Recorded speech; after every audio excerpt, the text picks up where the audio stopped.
Okay. Billy pick, even though they did lose the series 2-0. So it's not like the Billy can net them like guaranteed wins, but they have to fall back to like an Abrams. And if they can't get Abrams, if Buffingers want to invest very early on in the draft for him, what's their front line going to be? And as we saw with Leviathan last game, front line's kind of important, especially when you get into the later stages of these matches. Yeah, you need somebody who is able to soak those cooldowns, invest in those items, and make sure that you're making room for your DPS characters to actually DPS on that side of things.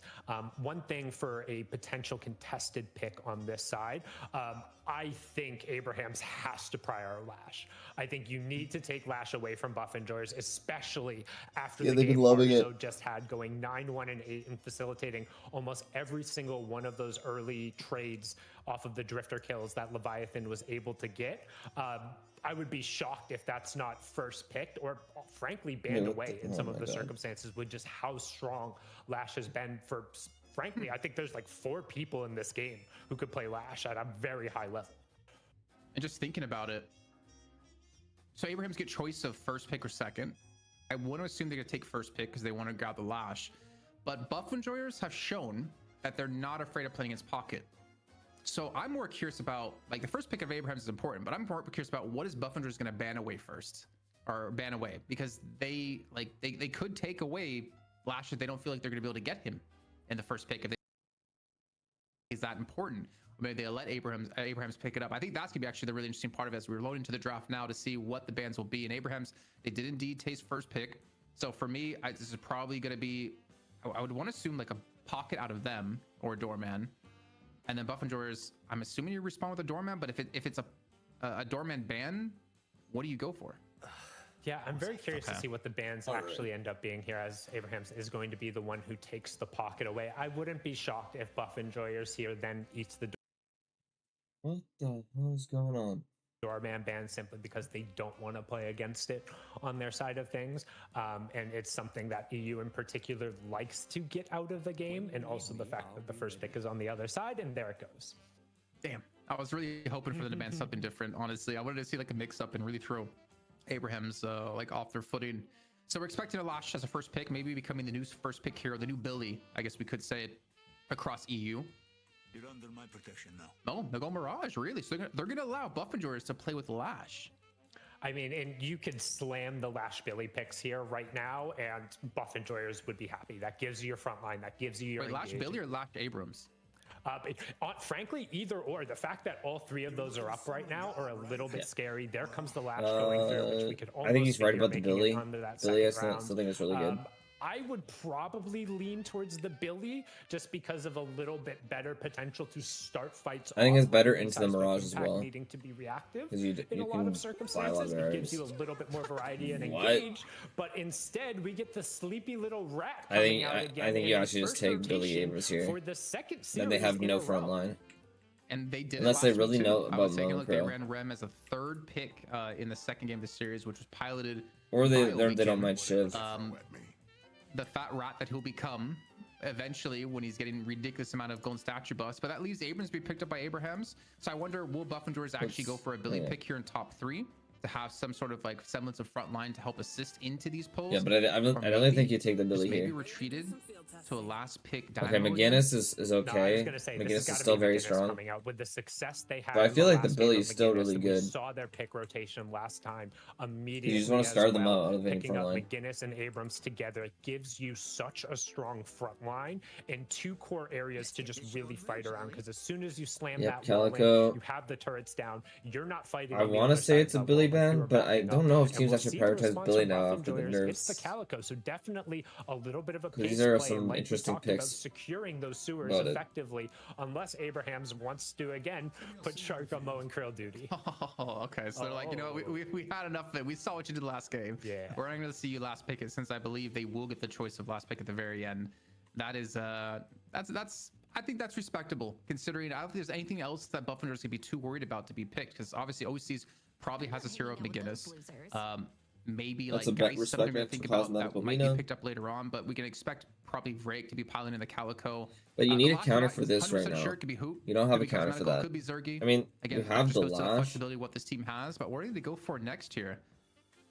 but you probably want one more lead is reliable pretty counter. Interesting. I can understand it. Apollo is nice because now they have a decent amount of lane pressure here, but I'm starting to worry slightly for buff enjoyers about where's your consistent damage actually going to end up coming from. We've seen that Lash can end up doing that. We've seen that Obikim's Rem in particular has Are they that capability, drafting but now on the other Venator? side of Bebop being picked up by Abrahams.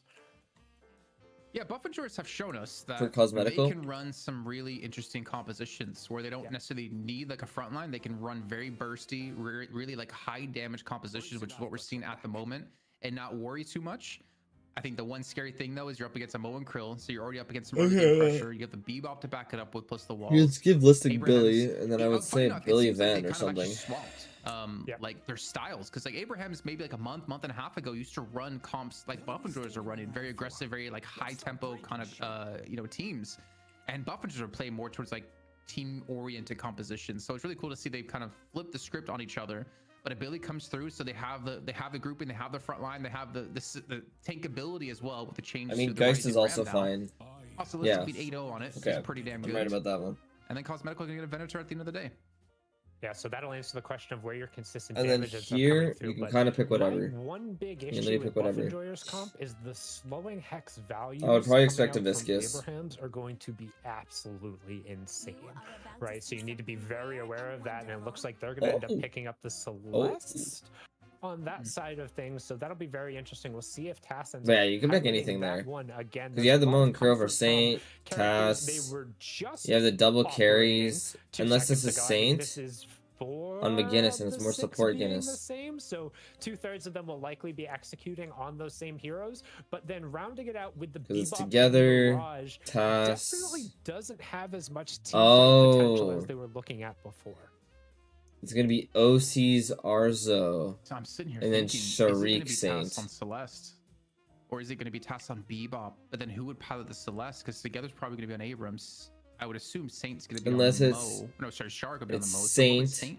I don't know. This is, I think, kind of cool and kind of interesting. Together, Maybe OC's actually playing Tass, Celeste. and this And could maybe be they put Saint on Sharik, McGinnis, but and then they put Arzo I don't on think Mirage. Sharik Like, would play the there's a Mirage flexibility that was what I'm when trying to there's come back to with Arzo this team that we never really and saw in the OCs. past, and we're starting to see it come to life within So the I'm assuming roster. this We'll is obviously the idea Sharik. of I think it who's has gonna to be be. on who here in just a few moments.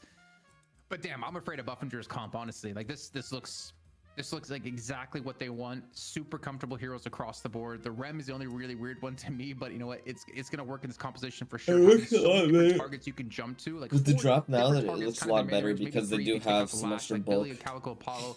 That's so much healing. Nap time can set up chain gang or vice versa into a death slam. Like there's team comp synergy. There's high damage synergy. There's the individual synergy across the board. I think you couldn't ask for a better draft. Yeah, there's a lot of pick. They have the key strong thing, I lane think, is potentials this. going through. They'll be able to pressure, and I think one of the big I things think here, from last too, week as if well, any given Buffingers three drafted the decide to Rem and roam still together drafted the at a Mina. point in time, So you're they're playing the going to mind have games kill because Rem and pressure on Mina pretty aren't much very good everyone on together. Abrahams except maybe the Mo and Krill, if he's able to end up getting Do the tanky enough, or HP if pools, Tass has the movement. but Otherwise, Buffingers like, drafted it they will be regardless able to close the gap and because the get rest of the pressure team on is still very, Abrahams, very and tanky. then you end up in this team fight scenario. And while last game there was a very They clear drafted it a difference few in weeks terms ago. of like, I don't remember hey, when who exactly it has was. the better buttons when you all end up getting together. This time, I'm not sure. I think it's maybe 50-50 or 55-45, even slightly. If this for the goes Buff late, enjoyers, 'cause Abrahams they will have win. so many 100%. different tools that all work They have very well they have quad together. carries at And that there's point. so many different people who are able to go in and start a fight, whether it's the nap time, whether it's the death slam, whether it's the Italian Lausanne, and then Billy's with the what? chain gang, and then everybody else is able to follow up with a bunch of damage and burst. So this is going to be tough. Yeah, I for was wrong Abrahams. about who's playing what. Let's take a look at our predictions over in chat, because I love to see what people are voting for. Sometimes when the predictions are very heavily one-sided, you kind of just have to go for the other team. But it's about like 550k for Buff Enjoyers to the 150k or 180k now for Abrahams here. So I mean, there's definitely a lot of people out there thinking Abrahams have a pretty good chance. I think there is obviously a world they do. Actually, we do see OC is going to be over on the Celeste with Arzo on the McGinnis, and Shark actually playing the Mirage. But again, seeing the depth is really cool. But I mean, I feel like it's still hard to ever predict against Buff Enjoyers. The fact they've gone 3 weeks in a row now 2-0 is kind of disgusting. And it's pretty much all on Abrahams to show up and finally take down Buff Enjoyers, considering was it later on in the month or is it early next month? There's gonna be another R1 tournament, and Buffingers for the first time out of like 7 of these now, or 6 or 7, lost to Abrahams in the grand finals after being up 2-0 with a reverse sweep played out by Abrahams. I think for Abrahams, it's just about creating that consistency, but you know, the investment in long term, I think what we're seeing out of them is honestly great to see, because it doesn't feel like they ever played for long term in this team, but it seems like they are now.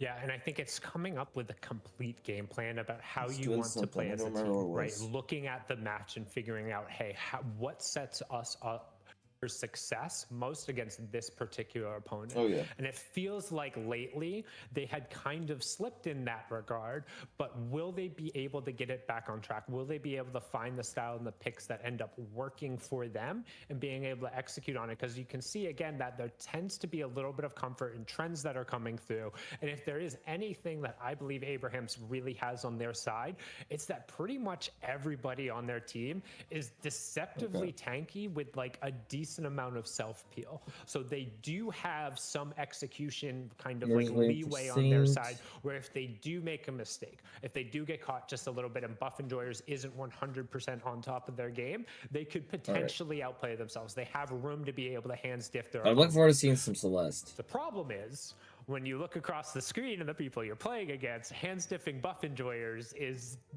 not something that happens on a regular basis. Like, let's be honest. Yeah, the funny thing is that you look at this matchup over how many weeks it's been now. Oh, that's a crazy record. People, I think, will tend to He's forget that this 8-1 is the #1 and #2 team on in Calico. EU, and there still is, unfortunately for Abraham, not to be negative or rude towards them, but there still is like this gap. But between my these two issue teams, is because these games, they can kind of start off close. Abraham's like had a decent lead. I mean, in, it's think, the first doable. game I of the- or the guess it's second not game of that the bad. They series. have I think Venator, Buffalo's last Gutshaw, week. you have But then it slipped, and Billy Buffalo's were able Old, to you have call it back. Lashall And I now. feel there's not a lot of teams You who have can do that in that Pillow. situation. But that just shows like the difference. So you have individually across options the to board, deal but with the I think Meganis. it's more so about like the team play and How's it like, going, the Pingy? in-game leading between the two teams. But one thing I did want to mention though, as we talked about early on, if you guys are just joining us, you missed out when we're talking about OCs in particular in the first match. We talked about how he's a very heavy M1 player, but we've been seeing growth and change in him as a player, which is honestly amazing to see. I don't think I can glaze him enough, considering we've seen a lot of players come into Night Shift and can only play one role or only play like 1 or 2 heroes. Like John, for instance, was one we always talked about in NA of, can he play anything besides Warden, anything besides Bebop? He grew his hero pool and he became, one of the best M1s in NA. OCs now, he went from being basically the best M1 in EU and has flexed his hero pool out so far. We saw Pocket last week. We saw Pocket before that in the week when he played with melee creeps. Now we're seeing him play. My eyes are on Celeste Celeste. and now Celeste. Because this is like the true test, right? So from what I hear from scrims, and I don't think a lot of players or in general, in people, in Deadlock to do that. Celeste isn't a it's great laner, very so I'm curious interesting. how If they the play the labels are lane. Correct on the bottom, it looks like we have Arzo sliding over. And onto I said, Venus and OC when I was operating talking about this it previously, Celeste with Task oh picking up shit, the it's not B-ball. working. But Interesting. we'll see if those are actually ending up being assigned. Oh, is it? Oh, it's because of this. Because that, so. would Ah, be, easy fix. that would be a big swap up from what people were literally just playing with only together remaining on the same hero, despite Now it should work. 2/3 of the roster remaining the same.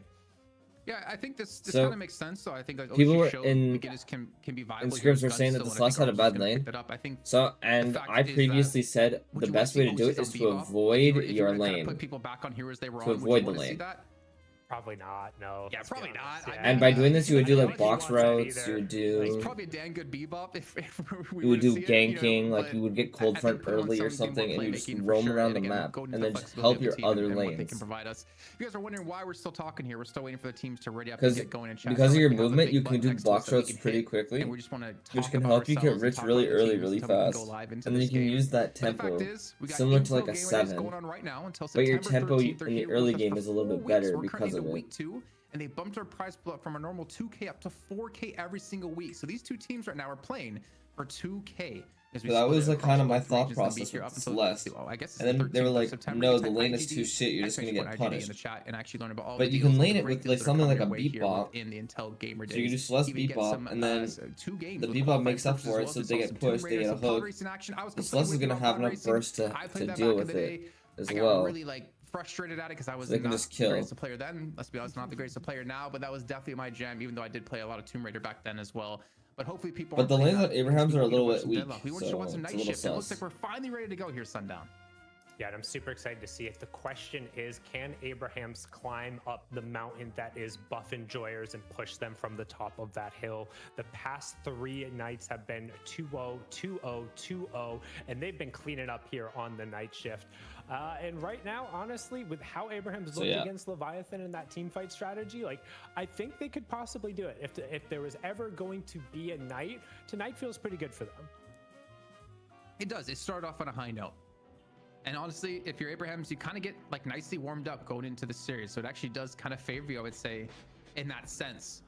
But the track record doesn't prove to be so. And we'll see if they can maybe change their stars here going into this game, as we are loaded on it into the Cursed Apple.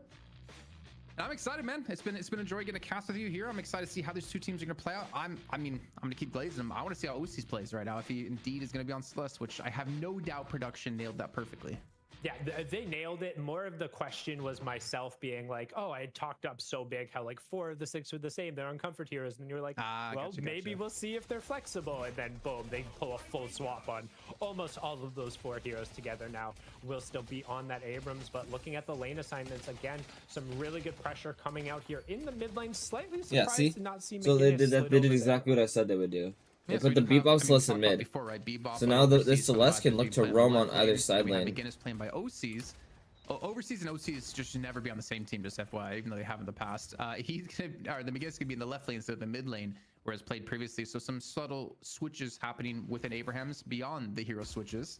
Also, early monster round being picked up here for Sharp, so they can shove this lane up against the Rem in the Billy. And they've literally set up their that's so much sustain, some good damage as well. Their lanes to stall the best they can. You know, he has the death buff. Oh, he gets parried twice. Listic, what are you doing? He's just throwing him out there. Will then immediately parry, and it doesn't get answered, so that's on cooldown. Will they be able to chase him all the way out? They can't quite confirm the kill, but still, being able to get that push in and having him be that low and forcing him out of lane is going to be so tough early on. My poor wife trying to sleep right now, just hearing me screaming. I don't know how Listic escaped that too. Like, the movement must have been ridiculous to get away, but somehow survives after getting double parried in lane. A little bit, honestly, I would say that's a missed kill opportunity for Abrahams. I don't want to say that was necessarily Listic played extremely well and getting out. That was Abrahams kind of messing up. I do think he was a little slick in terms of being able to go a little bit in the open there. To break line of sight, kind of hit the dash jump to then immediately get out and above. But I would 100% agree. Like, I would have expected that kill to be converted on, particularly like if you told me somebody got called out on their light melees twice. But that was dead. And they didn't die because the teammate wasn't there. Nice, great wall. Immediately Saint then able to pick up the kill on Cosmetical on the other side, and then Listic will actually get no, that's crazy. And they lose this. Good run from the Celeste. This is huge. Roam, so no boxes on the map whatsoever, but still able to get over to that side and help. But that's really bad. They were left in a freeze that entire time too. That was some kills coming through for Buff. That's great. Down in souls at the moment. That's going to be great maneuvering from just a few. This left lane, though, we haven't really touched him too much on. Obviously, you know, you have Mo and Krill, you have McGinnis here, up against an Apollo and a Venator. And I feel like that's a lot of poke, that's a lot of damage. If you ever get stunned up against something, you might die. You might die, as you see nice right parry. there, as it ends up getting turned around, using the disarm to try and create some room. But what a fantastic call out by Hoot to jump up in front of the movement heavy melee and have the parry ready. Wasn't needed in the end as he got bursted out, but I mean, we're just boxing across the entire map. As here, Obi-Kim able to confirm that one. Listic will get the second, and they're trying to push the Billy and Rem to 6-0. Yeah, and this Billy Rem is just going off. You might parry Listic twice, but you won't parry him a third time. Okay, he comes back, gets his revenge, and gets more kills. He's on fire at 2.6k. There's gonna be a lot of damage. Ever doubt the Goat Man himself? That is a horrible sign for Abrahams on this right-hand side. 1.5k for Together, 1.6k for Shark. They're just gonna get bullied in this lane. The question comes, OCs, maybe he needs to rotate around to help out this lane. This is what I meant, though. Obi-Kim at the moment, as Tass is under pressure. Look, Tass is alone by himself. I mean, he does die, but that's also because he was way too far up initially. Ridiculous kill streak. But look where the Celeste is. She's just been gone the entire time, roaming. He's in the right place at the right time to be able to finish off these kills and confirm on the work that his teammates is doing. He did it with an early roam there, and he's doing it with another early roam right now in an off timer. You don't expect the 4-minute roam. Boxes spawned at 3. The bridge buff spawn at 5. He's trying to get over there and see if he can't able to get a little bit of movement, but instead just going to pick up some of those boxes and start moving back to mid lane. Because the Bebop's going to have enough wave clear to just hold himself. Pushing on in. Like, you have an uppercut, you have bomb, you have a lot of utility for it. Just thinking back to the patch notes and the change they did on on Rising Ram on tier 3. I'm curious to see what the skill order will be for Listic here. If he's still going to invest in towards that with the 10% max HP. As a great little stun comes in from the riposte, forcing R's on back cosmetical. That's literally just the tier 1 change right there. Potential this lane, man. You just get a riposte off, and you're going to eat a gut shot, and then you're just dead. Yeah, but over on the other side, OC's picking up a kill, and it looked like that was a full solo kill as he jumped up an absurd number of souls there. He's up to 4.4, the current leader in the lobby, and not by an insignificant, nearly 600 up on Listic's Billy, who, as we've seen, has been fairly successful in these fights, picking up yet another kill. The chain gang might miss, but the shot that Listic won't as he takes down together another time, 2.7k to the 4.3. And yes, we've seen OCs roam around and pick up a kill. But this right lane is hurting. I mean, so is this left lane. It is in pain, it feels like, here for Abrahams, even though the souls don't really reflect it. I am curious to see, though, OCs with the souls he's been able to accumulate. I feel like normally, you know, in the past, OCs would be more of a late game player for a team. Only on Mina would you ever see him be like a more of a mid game threat. But I feel like they're going to need him to be a mid game threat this match. And I mean, obviously on Celeste, you would be anyways. Yeah, he has to get active. Frankly, I think both him and Saint need to find a way to get moving, but it's so tough when, like, yes, they're doing well, but they're still getting pressured the full time, right? It's not like he's dead. Who in He's dead now. are slowing down. They're brawling this He entire didn't slide time parry. as they pick up yet another kill. Can't get out. You're in an okay spot. You're still getting pressured out, and right now we see OC's trying to get over and make something happen in the side, but is it just going to end up being too late? As the early game of Buffingers is getting to a point where it's a little too much, but OCs is playing the Celeste so well. Wonder, getting on top of Obi-Kim, picks up Listic, almost gets the shutdown there. Fantastic double parry coming through, but you're just delaying the Celeste is very much accelerated, which is great to see. Trying to be the saving grace here. Abrahams. There we go. Taken down, and I mean, we're basically like this is Celeste is actually unkillable. Yeah, he loses the Radiant regen. Well, so that's a lot of extra regen. They're not to worry about in late. They just bought Radiant regen. They bought actually knocks him back in cosmetical. I mean, he's got some good movement, but the Mole Man is going to be just as quick enough, and they get the kill yet again here. I'm curious about the new Venator build, where people are going escalating or intensifying magazine, and then they're going like close quarters. Are they doing it because of McGinnis? And they're just trying to take the tower as quickly as possible? Out there, I'm not quite sure. It looks like it interrupted the full. I mean, it's not a bad item. They're not bad items. OC's trying to create some distance, trying to move. Will he be able to break the line of sight? No. That's a really big kill for him. And that's a huge shutdown going over to Hoot. And Obi-Kim, I think, got a piece of that as well. Yeah, I think this is actually probably the worst. Slowing the tempo down from Celeste. Like, got started. He was keeping them in the game. Well, you see, rotating extremely well. no towers have been taken. It's 7 minutes into the game. With him being picked this is off, already a good standing point for Abrahams. He's not there farming and finding pressure around that. Are you kidding me? Are they still continuing to go in on that left-hand side? When the meantime, Break gets hooked in towards middle. Combo, not quite there just yet. The other thought process might have been quite a bit of the help there, but because of the McGinnis. She'll be winning lane early, and then using that lane early to help the Celeste like, be more proactive in the early game. Or not proactive, but be able to like start solo laning, farming, etc. Using the tempo. Over on this left-hand side, Breaks rotating behind in towards this left lane as well, and this could potentially be OC's falling a second time. But he used the movement to get out. Hook comes in on the right-hand side. No, OC should not be able to die. What's happening is they get the kill. That's the Radiant regen. Zergy with the great hook coming on through. Production, please help me. This is not helping. You can't multicast this. There's just fights everywhere across the map. The seismic impact ends up coming out, and Obi-Kim being chased out, and this is huge because it's right at the 820 mark. You're going to lose a lot of value on that rem if you're not able to go pressure the centers that all just ended up coming up. And we'll see if Abrahams is able to turn this around, because now Saint, all of a sudden, he's on fire at 6.4k, and OC's is still pulling ahead. He's keeping even at the 7.2. I don't even know what's going on anymore. We had 2 Guardians being taken. OC is gonna fall another time. I think this is what 3 deaths in a row for him. We still at 7.4k souls, but Listic, the god, the legend, at 9k on the ability, continuing to just power on through. The gut shot's not going to connect. At least he dodges away from the shoulder charge and has the backup there. Now together, he's the one under pressure, and he will fall another time. This gets that kill. Really bad. 43k to 37. The Rum's not back up, probably taking the doubles. 6k lead.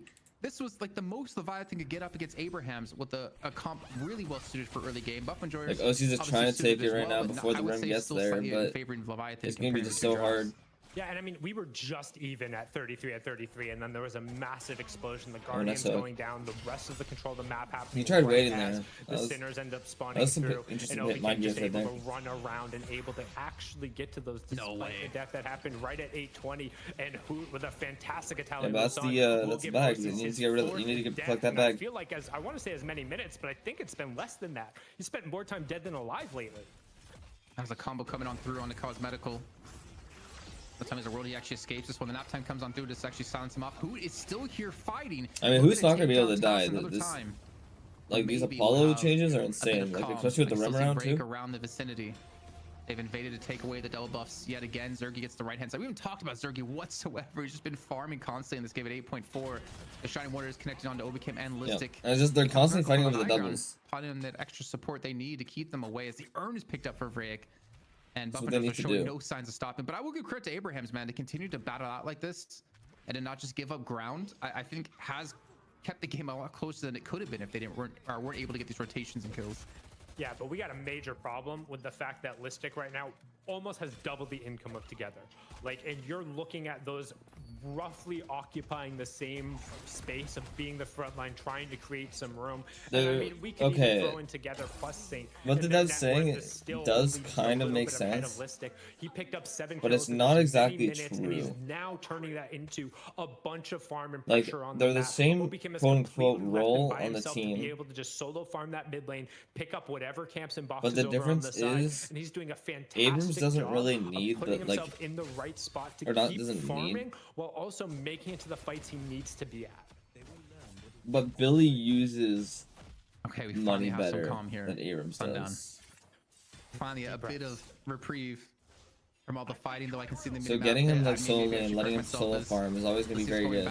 Once again, Listic should die here. Chain getting up, looking to pull them away from the Guardian. Possibly the back is going to be there, and the heal tag along as well. And the Guardian ward, he goes right back in for another fight. Vrake's and there, and they just turn this fight quickly around. And he goes in so deep, and you think like, oh, maybe he's low looking at his health bar, but then he gets so much effective health bar out of the rem with the Tagalog and the shield. Did he get Fleetfoot on Billy? Too deep is behind the turret. When you also have an Abrams there, you're throwing out light melees, you will get the parry, so good job punishing him there. And Hoot also looks like he's going to end up getting taken out as they're able to. These are good. These are really good trade kills. Coming in and getting really good trade kills. Now the question is, will Zergy be able to add anything to this? And instead, it looks like he's content to just maintain the high ground, keep the info, poke these guys out, and collect what souls he can. I mean, he's just basically solo holding this right-hand side while the rest of his team is just busy skirmishing on the left. Though we actually have to talk about Cosmetical now. Might be closed in on. Domini able to connect on quite a few shots.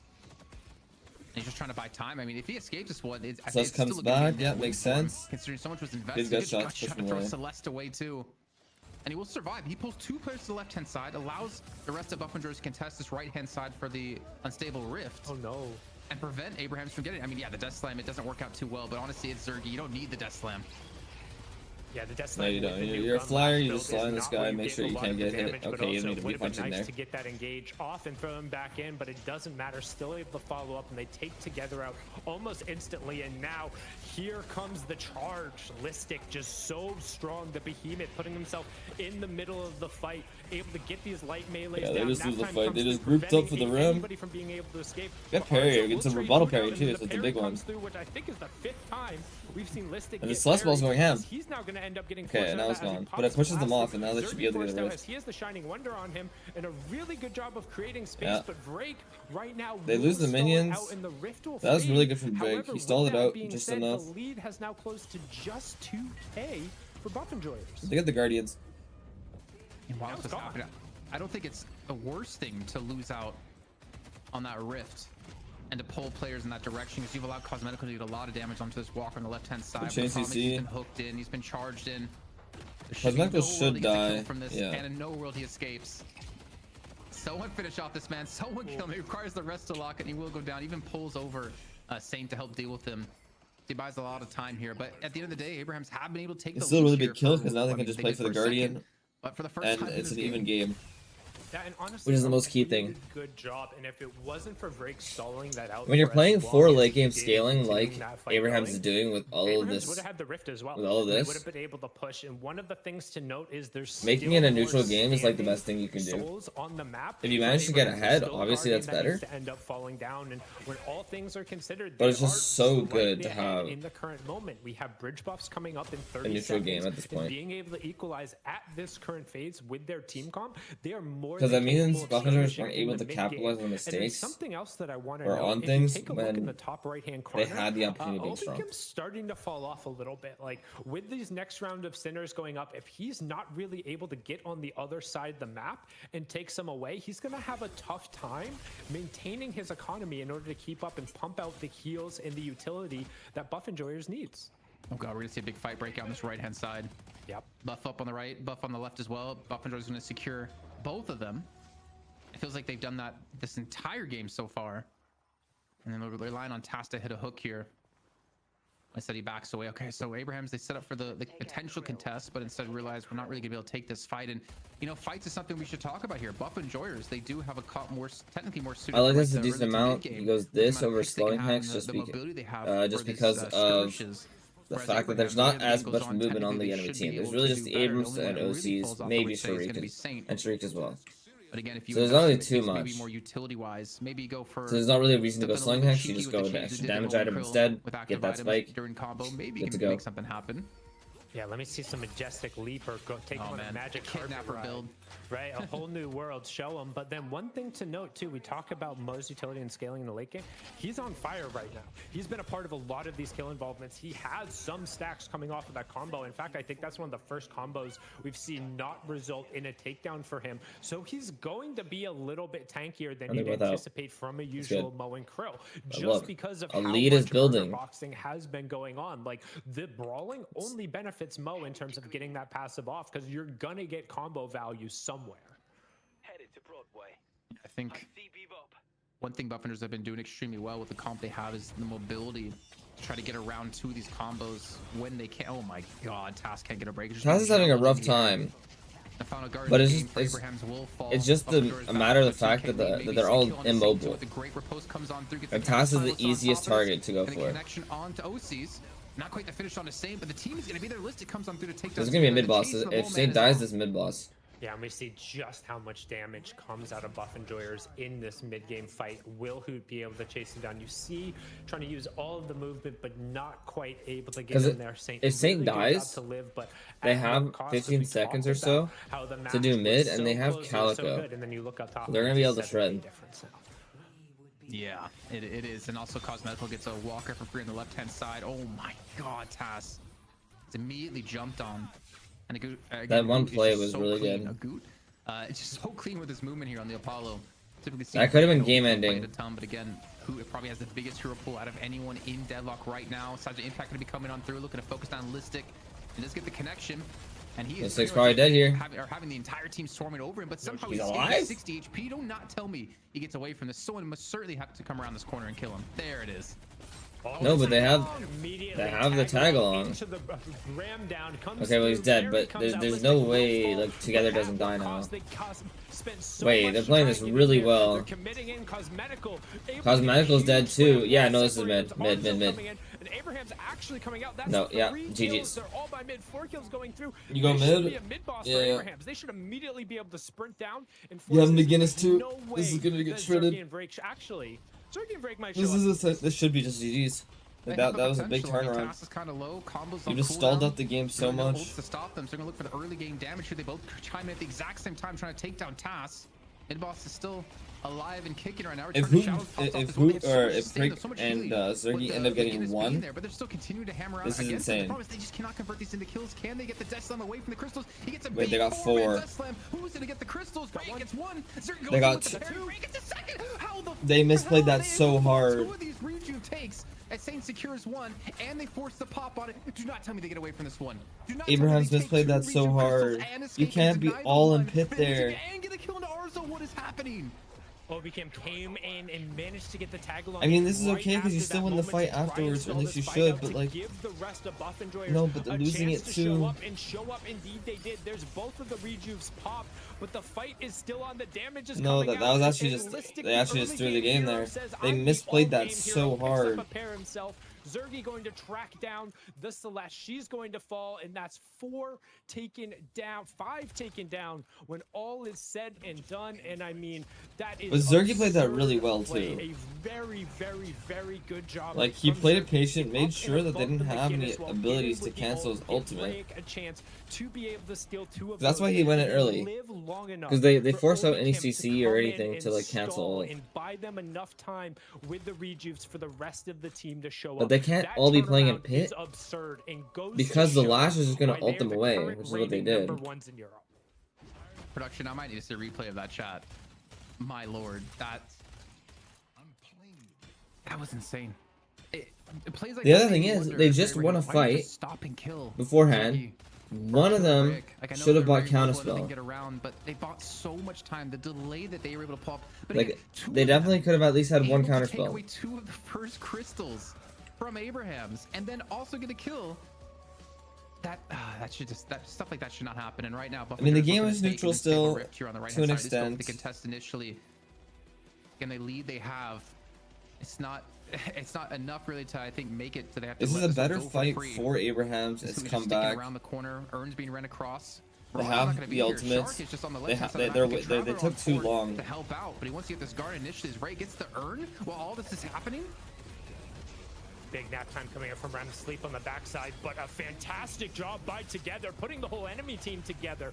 Stuns him on the backside of the pillar, finds the seismic impact. Shining Wonder doing work on the backside. Cosmetical falls, but so does Saint, so that's the front line and the DPS down on either side. Good tornado coming out from the top, but Apollo with the flawless advance across the bridge, pushes opponents away, takes to the fencing line, trying to clean up kills on the backside, but Arzo doing what McGinnis does best, out. Stalling, the B-Boss collecting the souls. This is fine. And Obicam will actually pick up Together. The but they're losing the fight again. Fade, but Abraham's will also fade in the end. They didn't quite have the stamina. 4 will fall as only 2 are able to ultimately trade it out, and Hoot is still just sitting here blasting.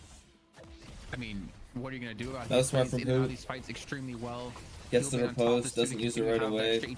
Looks for the Celeste, to send the Celeste. Survival too, he gets to hop back in and out constantly, and it just seems like OC should be able to get out. The individual targets they need to. As repose comes on through, catches out OCs as he gets the parry onto Hoot. Maybe a kill too. They actually end up killing Hoot there. Wow. But just seals his own fate.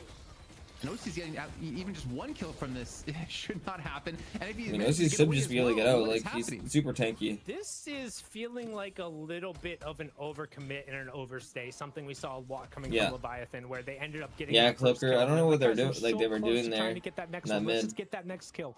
Just 1 more kill, bro. I promise. It's pretty bad. Then you overstayed just a little bit longer. But it's okay. The game's still neutral. To make it to the fights.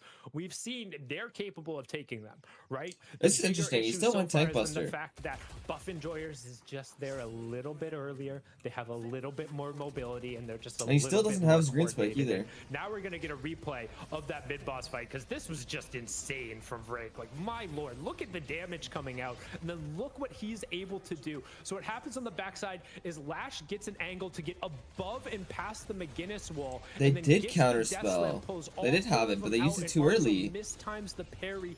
Getting the parry out from Vrake for the second one. Saint is quite able to sneak in there and get the rejuve. But now look how long they're able to live. Was I not an advocate that Celeste was broken for like ages? And being able to pick up the fight, it's just so like I was saying Celeste was broken way back. Tag along with the Guardian Ward, giving Vrake so much HP. To when like that fight. when was it? It was the Death Slam Open. Cosmetical has one now too, but in that fight alone. Or no, not the Death Slam Open. It was the Deadlock Open, or the Deadlock Night Shift Open. 23 minutes in, that's how long ago I was saying it was good. I mean, Listic's gonna be extremely happy about that, or Vrake. I mean, 3 insanely good targets to throw it onto. Is that a Spirit Burn I saw picked up? I literally, my mouth was open, being like a 22k Mo buying a Spirit Burn, but like when you look over on the other side of Buff and Gyres, I can see it, and he realistically is the only one with the economy who can reliably be applying it right now. So like, if you have the money, might as well. It just wasn't the expensive utility item I was expecting out of him. Score max, burrow max. We did see Listic. He had the Rising Ram max and bash down. Yep. So still investing into that for the extra sustainability in these fights. Or every time you hit one of these Rising Rams, you get 10% max HP, and I mean, you hit it once and you're already up to 3,300 health from the 3K. There's also another Spirit Burn buyer on Abraham's. DDK would be proud of me.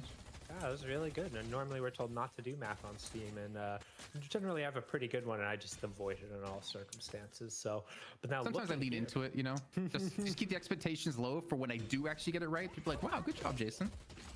Yeah, it's just like you sit there and you do math, and it's just like, I love when a co-caster just kind of looks at you and it's like, those numbers aren't right, man. Like, I don't necessarily know what the right answer is, but I know it ain't that. Speaking I of agree. the right answer, I explained it earlier. Vrake finishing the Arctic Blast, and Vrake currently sitting on 29K, what they did 3K is what I explained previously. Anybody on the other side of the lobby, so it's just very Is they put the Celeste mid. Yeah, let's actually get a. And then at 3 minutes they just started roaming, where the damage is and they just from box buffers farmed really everything. in the lobby, and I want to say And like they Rage, during this actually, yeah, process, Break, like you're also it's looking Listic, for and it's like who- ganks I on mean, other it's lanes, I mean, they have 5 players on 20k plus, and you like, get that is kills crazy. and Then stuff, so you have just 4 bypass players, it. or, I mean, 4 And what they did players is they put the barely at beat bop 20K mid or as below. well. And even So the then, beat like, bop could solo Obicam lane is still, infinitely contributing weak not clear an because of insignificant amount uppercut damage. and He's bomb up and there with whatnot. the Bebop and the McGinnis right now, and not too far off. So It's not that bad. everybody on Buff Enjoyers is putting in the work. I think the one thing to note is, like, as you see in the fight, everyone has a constant threat, and the question is going to be, as we get into the later game, does that consistent damage match the higher end potential output that Shark is able to have potentially on the Mirage? Because that late game Mirage, I think the only person who might potentially be able to, on the other side, output the same amount of consistent DPS would be Cosmetical, or maybe Zergy's Lash. If there's anybody who can do it on Lash, it's probably Zerg. I mean, he's got crippling headshot to go with the siphon bullets. Yep. And he's just that annoying like mosquito when you're trying to sleep in your room, just flying around. Okay, Viz, if you're saying my Constantly Billy these is fights. I mean, greedy, they don't look really at have anyone to lock look it at down. It's Listic's insane. Billy. I think it's you're kind of asking for too much for Taz to consistently hit hooks onto him, and then Saint, if you're gonna throw your combo on him, are you realistically going to be able to kill Zergy, because he's going to have so many siphon stacks on you in this fight already? Yeah, I would be curious to actually see the slowing hex numbers coming out of Abraham's, because there's it's nearly 30 minutes into the game and he doesn't have the green spike. I would spike. frankly be a little bit disappointed if we don't see 2 or 3 of them, because being able to deny Hoot, Listic, Obicam, Zergy, some of like your main team fighting skills, and just catching a window where you can potentially burst somebody I have out mine at like 16 minutes. honestly probably going to be the difference in some of Okay, these maybe not fights, that quite that And if early, they're 20 able to minutes. get that across, it'll be huge. But then we see Listic just picking up the Spirit Resilience, and it's going to be that much harder to chunk through the goat. I mean, chunking through anyone, I think, is going to be very different for Abraham's. Now, you know, keeping in mind, there's a Rem on the other team. So even if you hit a combo, a tag along, I think you can tag along after the combo. has it Right? now, If the though. combo pulls you out, potentially. I actually don't need that interaction. That's the point of the Spirit Burn, right? Is to be able to then immediately follow up and ensure that the target that you grab is getting that 70% reduction in heals, and Obicam isn't able to save them, and you are able to get that confirmation over. It has to be, right? Because you look at the amount of healing and the amount of sustain that is innately coming from that Omni Vamp on their side. But what an absurd crash down. Knockdown follows up immediately. Osis, did you want to play the game, dog? Because I'm not sure you're going to get to. No, I don't think so, man. This is That's a great going to be a pick, too. mid-boss being taken It's a out for little both sus teams, at with least ball. attempted. I do want to see if Obicam does have a divine barrier, though, to maybe cancel out the Yeah, that Spirit mid-boss Burn, is and pretty he can bad. hop on for some big heals. Yeah. The mid-boss immediately going on down here, and there's a lot of ultimates up for Abraham's. There is a Decimum. There's actually a misplay. Someone on Abraham's had counterspell and then didn't like properly use it, so the lash it didn't cancel the lash ult, so they got pulled away. Sharks pushing the They got used by walker, something they else. wouldn't bother to go for these rejuves. Yeah, I think looking at the state of the map, there's no way they end up contesting that. Because if they go and contest and they die, that's the game. The game's over. And realistically, right now, with it only being a 5K, with Shark getting the push over on the side of the walker, if you're able to shove everything out, get some of the jungle on your side, with only It's still a one good response walker from up, Sharik. like, you're not going to be bleeding that much of the map, right? Like, yes, you will lose control over the Wait, next boss, Amazon but you sponsored? weren't going to really What? contest them during this rejuve anyway. Where do you see So that? it's okay to just say, hey, We don't. Oh need shit, to it die is. today. What? We can chill. We can hang out because taking that 5v6 against all of Oh, the it might be an that Buff Intel Enjoyers sponsor. had, Amazon you might win be a that fight sponsor for Intel. maybe 5 out of 100 times, right? And they're You just lose shared. the other 95. But yeah, Yeah, maybe. I'm okay stalling. That's math. I mean, you know what, Jason? I'm proud of you. Look at you. Look at you go. I'm getting there. I'm getting there. It's all about that confidence. Yeah. Well, confidence right now is something. Numbers, right?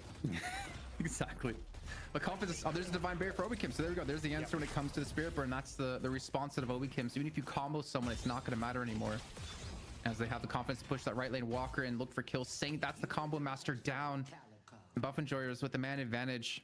I mean, I guess with Cosmetical not there, they don't want to necessarily run into this, but they have Zergy ready to go with the Death Stun to pull someone away from this Walker and exactly what he's going to do. But no, he gets cursed. The Curse Rogue has been picked up by Tass. Honestly, a phenomenal pickup. Gets the stun somehow onto Zergy here, and he's going to be blown up. So's the Walker, and he's coming back to life here with that first Reju Crystal. Yeah, Shining Wonder being able to get a bunch of damage out. And look at the heal from Flog, plus 1,400 health. And he needed every single bit of it as he still is getting chased down. Tries to use the Warp Stone. Good chase down. Warp Stone's on there. But on the other side of it, Listic able to pick up Shark as the Mirage ends up going down. Big push happening on that far left lane. And Hoot coming in, using the Flawless Advance, trying to close it down. Will Wait, get what the proc the riposte, and then immediately what proc ends is up baiting out riposte? the parry. Good shoulder charge from Together, though, Was to it the create one? room, but the team is just falling all across the map as Cosmetical takes down Tass on the other side, and 3 will fall for the price of that Zergy engage, and I'll take that trade every single day. Wait, was it Stalker? Stalker? Distracted by the casting buff. I mean, to be fair, I would too here for him. Oh, you shot? Okay, man, I As just missed the it. team had cleaned up quite a few players out of Abraham's, able to push into the base here to take the shrine. Is actually, is who can pick up double buffs here? I think you're trying to see Together try to go for survival on the left-hand side. The problem is this base is just being shattered, man. The first shrine down, that wave's going to continue to shove on that right-hand side and to keep applying that pressure and keep, honestly, Abraham's honest. Headed to blue. Yeah, I think Now one of the earn. big things here, if you were Abraham's and you make the call to not contest mid, you then need to make the call to give up everything else but your base walkers or your base guardians, right? Give up the walker on the outside. Don't be trying to catch farm, because what happened as soon as Saint was picked on that Moe and Krill, they were then able to push forward and they're able to throw those rejus at you a little bit, hit you with their pockets, right? Hit you with the extra souls they have. And now all of a sudden a lead that was only 5k souls is now 20k souls in just a 90-second difference. 22k. More maths. I'm getting so confident now. This is actually going to be the downfall of You're me. kinda Maybe wrong, the gold though. Statue buff You're not check. entirely We're right. here. I'm curious to see. It's okay to fight your walkers Sit because down you for want to get Buff rid of some Enjoyers. You can Rejus. see like the soul difference. It's just been Buff Enjoyers in the lead for the majority of the game. I can see 2. You just Before- give up everything, you're just Statue gonna buffs, there we lose. go. Oh wow, 283. nearly 2x, yeah. Oh my lord. That, I mean, the thing is, they're already pretty damn far ahead. Like, Listic, he's at 51 golden statue buffs and 34,000 souls. Vraic is at 48, and he's at 42k souls. Like, that, it's so deceptive how strong they are right now. Yeah, the amount of power coming out of Reg is absolutely insane, and then the pseudo tankiness is able to get both from the Endless Shadows There's a and DB? then the heal coming out. I mean, look, this Billy's health bar barely moved, and he had every single skill thrown at him in the book. Of parry coming out. He's still alive. Gets the bash down, and finally, Billy ends up getting taken out. But at what cost is the question. OC is able to create a little bit of room, and honestly, this fight has gone better than we thought. We could see them trying to play the corners, trying to bait Hoot down, but Hoot says, it's okay, I'm coming in. Use the riposte to get back out. Task gets picked up by Cosmetical yet again, and Cosmetical is getting down in there. Seismic Impact will take him all the way down to the bottom, stuns him up. Moe and Krill over there on the side, and no, actually, I lied. They're He too stayed split. up on that middle level and continues getting the pressure on top of him. The stun went through, but instead, OC's just barely able to keep standing. No, finally ends up getting taken down. play that way I mean, too split. Cosmetical is just free firing here. So much damage. They're all grouped, and then they being just put played out. it split, and Nearly then they 10K, lost. over 10k now, as the full 6 get taken out from Abrahams, and Buff Enjoyers should be able to march this right down this should just be with the GG's. creeps already on the shrine. Yeah, I mean, this should Someone be at ready, least GG? a first stage patron at a minimum. Mid boss coming in 40 seconds as well. And look at the timings left on 3 players out of actually 4 players out of Abraham's. They're not even gonna be up before the mid boss spawn. Okay. So you could also just even not take the first stage patron, take a free mid boss and Oh, return. yeah, I later like on, this a which lot seems better. to be what they're actually They probably could have dropped smart play and then taken the fight after. Yeah, not giving them that reduced timer again. When you do drop that first stage of the patron, it will then end up. It really just depends on your confidence as a team. Potentially giving Abrahams a chance to go and contest mid bus. So instead, they will back off. Let the this is a safe play. And set up for mid, because at this point, point, you get the mid ball right guaranteed, and then you can still get the drop. The cry, and we got to dot the T's, cross the I's. You still have the 2. Unless there's some kind of miracle contest in play here, I'm not sure how Abrahams even makes it in time. Dot the T's and cross the I's? You heard me. Okay. All right. I can get behind that. Also, I just want to note, in that last fight when Listic got caught with a combo, Divine Barrier came in with tag along, and like you said, Listic's health it bursted back up. It just did not move at the end of that entire combo. And Listic, we saw like the damage done in that live damage tracker, but I wish you had like damage taken, because Listic must have been like over 10k at that point, absorbing so much damage and so many abilities that the rest of his team was able to just come on through and clean up that fight. And now with the Super Troopers coming on through, with Saint unfortunately getting caught out again, it seems like Buff and Juris might go for the finish. Yeah, and I mean, you can tell he feels the pressure of trying to stay involved, trying to keep the economy up, but unfortunately that's twice in a row where he's been caught out from the base, and particularly as a Mo and Krill, like, you don't have anybody else on your team with the ability to really close that gap and get there with you. While you can stall a little bit, like, you don't have enough to get you out of a circumstance if 3 people are jumping on you. And I mean, Buff Enjoyers had 3 or 4, even 5 in some of those circumstances to make sure they were cleaning it up. First stage patron down, all but 1 wave pushing in, and this should be the final fight, as Abrahams will pile in, try and get that invulnerability and the curse to turn on and help him, but the empowered creeps are here as well.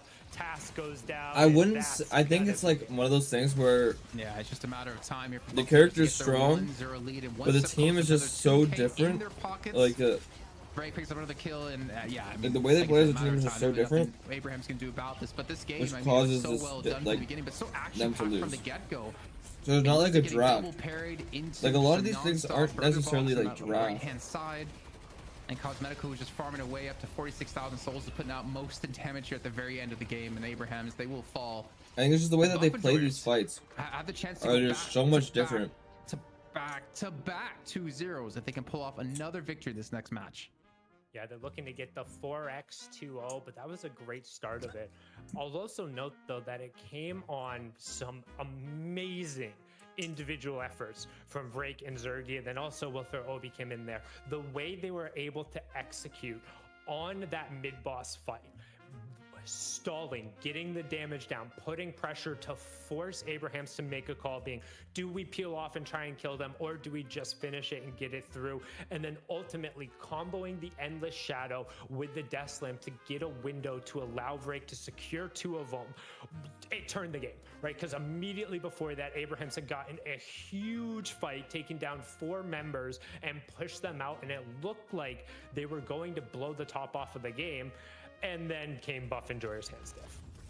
Yeah, and again, we have to talk about this team and how many times they come back and how well they play out these team fights. Their focus fire, it's like a laser, hitting their targets every single time, making the right calls, and able to just sweep up the rest of Abrahams. And it seemed like Abrahams were lacking, especially when it came to that mid-boss. The focus fire was just kind of missing. And even though, we had, to give some credit to Abrahams, right? It was like a landslide in the very beginning. It felt like Buff Major was picking up what felt like 6-7 kills unanswered. But then there was a moment where Abrahams were able to come back. Saint in particular, don't forget, Together was extremely far behind in his lane because of the amount of raw punishment up against this Hoot and Cosmetical combo. They just could not do anything, and yet they kept the game close. They were able to bounce back and take us into, the final moments of this match. But if I were to award almost like an MVP of this match alone, there were so many great individuals. Hoot looks so damn dominant when it came to Apollo. Vrake as well, playing the edges of these fight, making Calico look good in a way that I've never really seen before. It's Vrake for me, and it's not even close, just simply because every stage of the game he was in. A lot, Ben. He had a roam at 2.5 minutes to help kind of execute and get that early lead going through. He was a part of that 2vx going on right here in the middle. This is what changed everything, though. So much damage, and then secured 2 of the rejuves. Like, you can see the counterspell. Someone counterspelled. I think it was. He was the one facilitating those picks and getting. I think it might have been Arzo. Not Arzo. An insane amount of damage along with. But getting 2 stolen there is close out these crazy. Fights. To me, he was able to play completely across the board. But also, again, like looking at Abraham's side of things, like they were right there.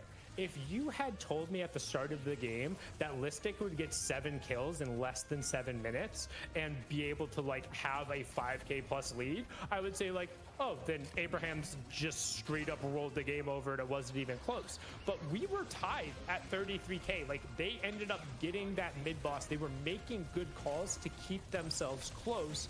It's just as you get past that 30-minute mark, to outplay Buff Enjoyers, you have to be perfect. And if you make a mistake, they are good enough to punish you, and that's what happened. Saint got caught out twice, and Buff Enjoyers then put the boot on the neck and finished the job.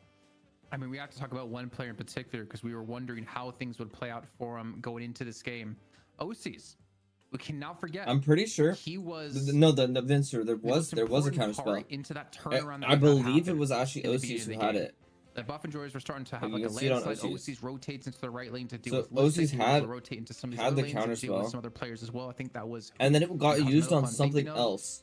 But then after you started to get on a streak, so you did it too early, so you got pulled out of the pit, and then they still won, and then they misplayed it, trying to get back into the pit. He got punished quite a few times before that. I think you mentioned he died like 4 times in less than 4 minutes. And got another one stolen. I think for me, that kind of was the big turning point, is that you shut OCs down. You kind of prevented him from being a much bigger threat, that if OCs didn't have those deaths, I don't know how the game would have played out. I mean, you heard he had 45. Like, Drake is just so good on this Calico, man.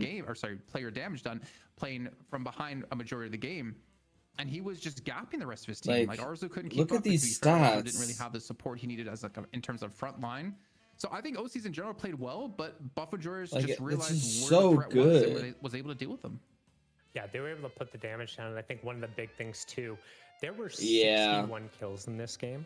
Vreka died 0 times. Vrake did not die once. I mean, Locket is good. Absolutely at that limit as Calico when he was going in and reacting. It's a good tempo item, and it falls off pretty hard late. And I think part of that has to do with how good he was playing and navigating on the hero. I also kind of like Locket right now. Fantastic on the. I don't think it's too broken to the point where you have to buy it every game. He got out of that tag along, but it's still a really useful item. Divine Barrier, and kept somebody up longer, kept them eating 1 extra cooldown, and allowing Vrake and Hoot and Cosmetical to have the room to operate was fantastic. So to see Veilwalker's just broken on so well according to the game plan, Veilwalker's really still cool. just And then good. you add in just the fact that you have Listic, Zergy, Cosmetical, and Hoot around them to just do damage and go forward.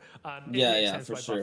If you didn't build charges, well, the best team when it was on CD, I think the item would just be so bad. Come back in the next match of the series. We have to head to a break. When we come back, potentially the final of EU before we get into NA, or will we see a third map? Only time will tell. We'll see you on the other side of this break.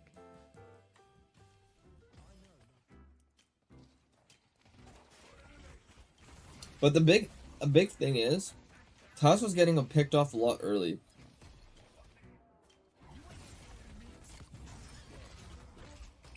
Like, yeah, there's just a lot of whack stuff. I mean, in the meantime, though, I will put that aside. But you know what it's time for?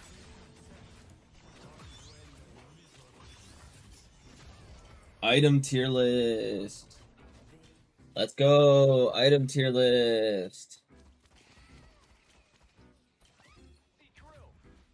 Let's fucking go. How's it going, Mox? No, I just had straight brawl item, man. I'm not fucking doing straight brawl. Close quarters, A tier. Just the reasoning for it is it's not as universal as it's not an item that you can buy on every single character. Well, it is good. It's not an item you can buy on every single character, but on the characters that you can buy it on, it is very good. So it's not quite S tier because you're not going to buy it on characters like a Mirage or a Geist or whatever. But it is a very good item still. It is very comparable to monster rounds for close range characters, essentially. Yeah, there's almost no bad gun options right now, which is awesome to see. Extended magazine, I'm putting that A tier as well. I think, for me personally, I think it's a very underrated item in general. It builds with a Titanic Mag, which is great for some gun heroes. But actually, I'm going to put it down to B. I'm going to put it down to B because even though it is flexible, you don't buy it on everybody. And a lot of spirit characters don't buy it. But it is a very underrated item in this fact that a lot of gun carries will buy it. Like, you don't buy it on Geist, you don't buy it on, like, Mirage. But it is very, very good. Yeah, I do think Titanic Mag is pretty underrated. It gives a lot of weapon damage for the cost, as well as giving ammo. So I think it is pretty underrated in general. Headshot Booster, S tier. The reasoning why, it's one of the best laning items in the game. And literally any character can buy it, no matter what. Like, because it's such a good laning item, just having a 45 damage burst is just too good. High velocity rounds. Honestly, I'm debating between A and S. Yeah, Headshot Booster makes a lot of heroes playable in lane. Like Ivy, for example. Ivy without it would be like fairly weak in comparison. I want to put it to S because the items are just so good. It builds into opening rounds, which is essentially one of the best items in the game. And then Sharpshooter for those characters who rely a little bit more on like gun, which is good for like Lash, Vindicta, whatnot. I think it's just a really good item. And I mean, another underrated item that will be listed is where is it? Armor piercing rounds. It's not as great as like the other two in my opinion. But yeah, even Express Shot is good for niche characters like Silver or what else is it? Like even there's some weird ass Abrams build too. So it's quite good in general. Oh yeah, Viscous for sure. I'm making one tier above. I'm adding a row above and naming it S+. Because some items are so good. It's so universal that any character can buy it. Can you buy Headshot Booster on Ven? You can buy Headshot Booster on any character. Like, I've built it on Mo and Curl in the past for better lane. You can do a lot of stuff with Monster Rounds. With Headshot Booster. But for Monster Rounds, you can literally build it on any character in the game. And you shouldn't be feeling bad about building it on any character in the game. It's just such a good item. Cultist is just really, really good in general as well. Like, you'll see, like, everybody, like, fights NPCs. Exactly. It's so much value for just an 800 item. And it works really well against Guardians, even Walkers to an extent as well. Rapid rounds. I want to put this in C tier. You don't really ever sit on it. You usually just build into the other item right away. I mean, it's not bad, but so few characters actually build the item that I don't think it's that great. I think it's not a bad item, but it's one of those items which is very, like, meh. And it's just one of those items that's, like, it's meant to be a component rather than to just have value on its own. Resto Shot. I'm putting that into S tier right now. It is essential, maybe even S+. I think it might be S+. I think I'm going to put it into S+. And the reason for it, the reason why Resto Shot is an S+ tier is because if you're good with the item and you're paying attention to it and you're constantly using it onto the enemies, it's just a free 50 healing and it's so good. It's also a little bit of extra weapon damage.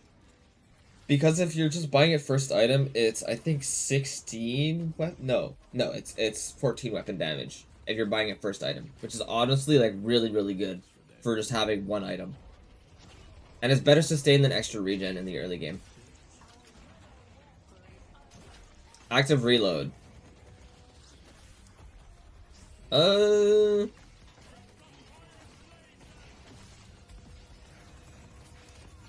think I'm gonna put it into C. I think it has usefulness on a lot of characters. But the issue with it is not everyone really relies on it as much. Like, I think there's so few characters. It's a very niche item where it's used on like maybe like Haze. Welcome back, everyone. To the There's shift number 52. maybe in Furnace, but it's not a bad item. It's very niche, but it's not a bad item. With Intel, Gamer Days, and Amazon yeah, exactly. There's a lot of it's an active, very awesome pieces of hardware that you guys can pick up to potentially play some Deadlock. It's an active item. Watch some more. that essentially it's an active item that essentially just like, or not an active item, but yeah, it's on, yeah, it's essentially just QSR, but it's not as great in my opinion. It's worse in general.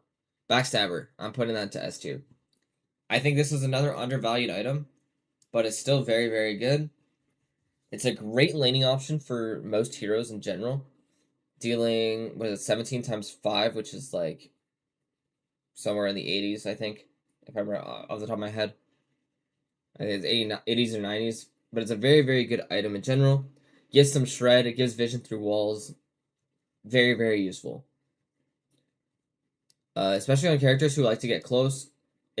Yeah, exactly. It used to be even better because you could reproc it and whatever, but it's still very, very good. Fleetfoot. I want to put it into S tier, but the issue is so many items give Fleetfoot passive that I want to put it into A tier. And the reasoning for it is you don't really buy it much by itself. And right now with like Fury Trance or Surge of Power, but like just because of that, like you don't really need the Fleetfoot. So like things on Wraith, you're not getting Fleetfoot because you're getting Surge of Power. There's a lot of overlap. And then on some other characters, you might be getting Fury Trance, like on Haze, where you're not going to be getting Fleetfoot because Fury Trance is good. It's very, very overshadowed, but it is a very good item for a lot of gun carries. I think right now it's really only purchased on like 2 people that are like super common. But it's not a bad item. It's still very, very good. Intensifying Magazine. I'm going to put it into B. I think it's very, very niche, but on the characters that it's niche for is very, very good. Like, for example, McGinnis. McGinnis is very, very good with Intensifying Magazine. It is also very good on characters where, like, right now, Venator uses it pretty well. Yeah, Active Reload is too niche. That's why it's in C. It's not, like, as universal. And how's it going, Oski? But yeah, I think Intensifying Magazine is just so much stronger than a lot of items on the characters that use the item. K-Dash. I'm gonna put it down to B tier. And the reason I think it's a good item, but the issue with it is you don't see it as much in pro play anymore just because of the fact that you have to do something.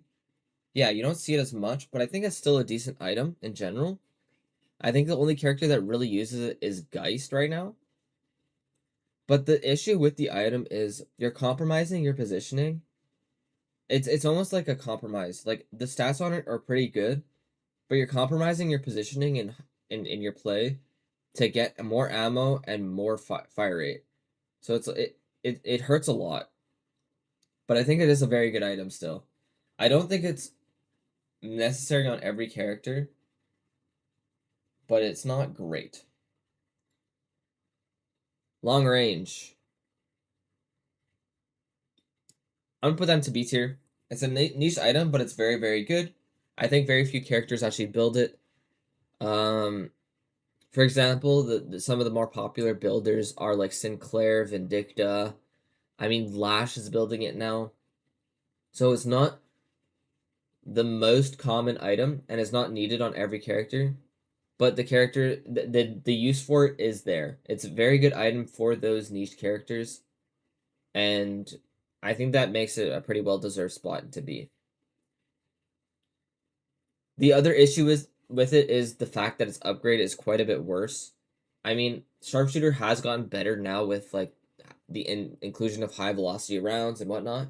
But in general, it's not that great comparatively to long range. Spirit Shredder bullets. S tier. One of the few items in the game that applies shred for everybody, but it also what it also does is it applies or gives your team lifesteal on that target.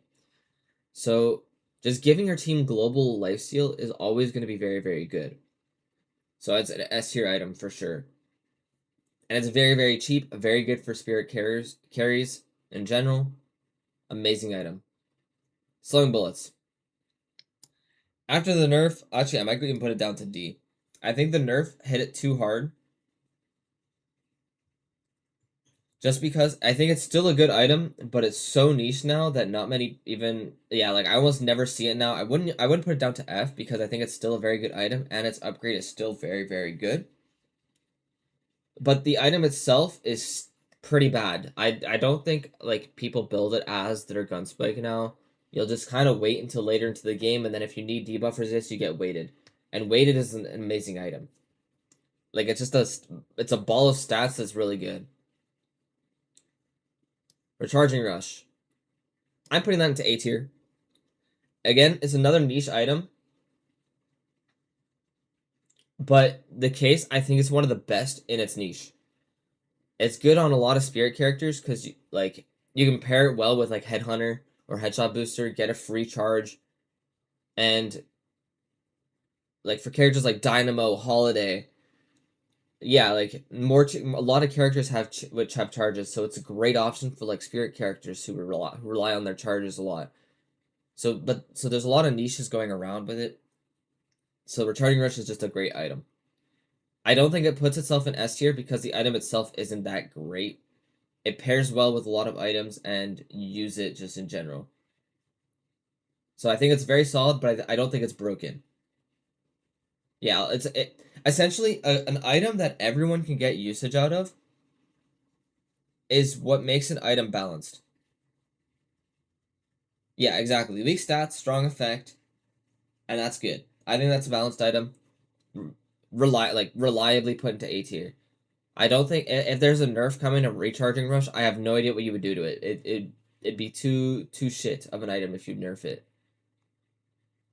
Opening rounds, S tier. One of the few items that I think almost any character can buy. The item, you don't want it on every character, but it's just a great item in general. You could build it on any character. I don't think I'd necessarily get mad at you for it if I saw you, like, anyone randomly running it in my game. The item is very, very solid. Opening rounds is just great. You see it almost every game. Not every character can buy it or needs it, but it really fulfills the niche of being a spirit item or an item that helps spirit characters have a little bit more of a gun damage option as well. Mystic Shot. Putting that into S tier as well. It has always been very good. I don't think there's been a patch where this item has been completely gutted or useless. There might have been like one. It's one of the best landing items in the game. You see it around everywhere pretty much. It's great for spirit characters. Similarly to opening rounds, it's one of those items that, like gun items, like these last three items in the S tier are just spirit items or items that spirit carries could potentially buy, and it's great. Melee charge. I want to put that into B. I think the item is very good, but it's so niche that it's fine. It fulfills the role of the item. I don't hear anyone complaining that melee charge is broken. I don't think it's broken. I think it's very, very solid of an item. So, but it has the niche of like only being for melee characters, which is fine. Which is like Billy and Abrams, and that's it. I don't know, like maybe Apollo can build it now. It's just one of those items that like it's so niche, but it's good for those niches. Split shot. I don't want. I would add another tier of being like just remove this item.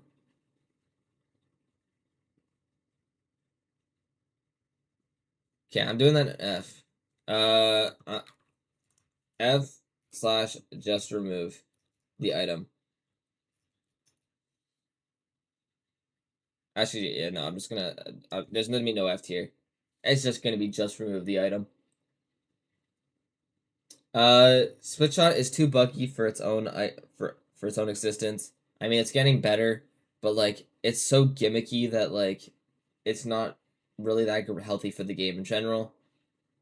And yeah, like the only people that are genuinely building it as one, it's either a crutch item where it's like people can't aim, or two, it's just bug abusing. And usually it's the latter where you're just bug abusing the item. Fifth Striker. I'm gonna put into B tier. Very solid item. Very good cheap option for fire rate. I think it's very balanced. I don't think it needs to be nerfed. Yeah, I can agree with that. It's a good old reliable item. It's been in the game for a while. I love this item in general. It's one of the few items that I think just are well balanced. Titanic magazine. The thing is, I'm gonna have to put into B tier as well. I might even put into C tier, but I'm putting into B tier just above extended magazine there. Because it doesn't, I think it's an underrated item, but it's too niche of an item to really be like, you're buying it on every character type of thing. It's too niche. Like, and like for the characters that you are buying on, yeah, it's great, but you don't necessarily need it. Game 2 started? Oh shit. Alright, bet. Thank you. What they can both do. Oh, I didn't even talk about Is draft. going to complain like, oh no, I Damn. had some solo farmer. Oh no, I had to go roam. Which that flexibility is something that we've seen buff enjoyers really prioritize. The W comms. Yeah, and we see things to work out. Yamato. How do you say this hero? I say Yamato, Yamato. I never really know which way to say it correctly. I say Yamato, but I will always just advocate the fact that great parry coming out and Hoot goes down, and together, or actually Arzo on the other side is actually. I was investing in the tier list too. I was fucking feeling it. Down very quickly there as they see, will she be able to line it up and quite finish it off? No, the left clicks don't take it down, just a sliver of HP for Obikin, but the chase is on. Great double cart back in, not allowing them to escape. Break, trying to make the distance. Wait, this Rem looks so out of place. Cost them as nobody bites the bait, and that's a fantastic early lead coming out from Abraham. Of course, we get into finally an interesting topic about how we say Yamato's name, and then of course it's interrupted by all these kills. Abraham's coming off with Lone Crow's really good though. Lone Crow's good right now. His early game is really good. But yeah, like, so people use it early, or use it to kind of get some tempo. That was his hero in the early days. And his late game isn't even bad. This was the hero he played the most and had generally the most success on. So it's definitely something that's going to be in his wheelhouse. And with this early lead they have, it's about how they can keep this pressure up.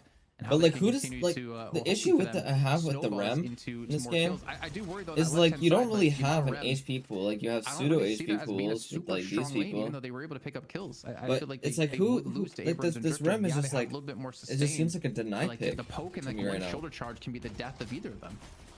Yeah, it's super difficult if you are caught out to end up surviving in that circumstance. So we can see the pressure coming down, but OC is able to pick and I'm up a kill. assuming Abraham's had first pick is very low, trying to end up getting out of the circumstance, but OC is doing a great job of just putting the pressure in. Cosmetica will get the trade around, but OC's again hits the heavy melee coming through, and for the second game in a row, OC's getting off to a fantastic start and really gapping his lane opponents. Yeah, OC's is doing a lot of work up against Cosmetical. Not very often Cosmetical gets challenged out like this. And again, some good movement of OC's, really showing that he's been working hard. Like he's been trained. Nice parry, but what a parry comes on through with the counter. I think he thought he had parried Obikim as well. Together, and then another parry. What is happening in this lane, guys? Please stop getting parried. Okay. As Hoot just backs away and leaves Obikim to die. Wait, Rem was first pick as well as they're still on the chase. The fine strike on through with the Crimson Slash behind it.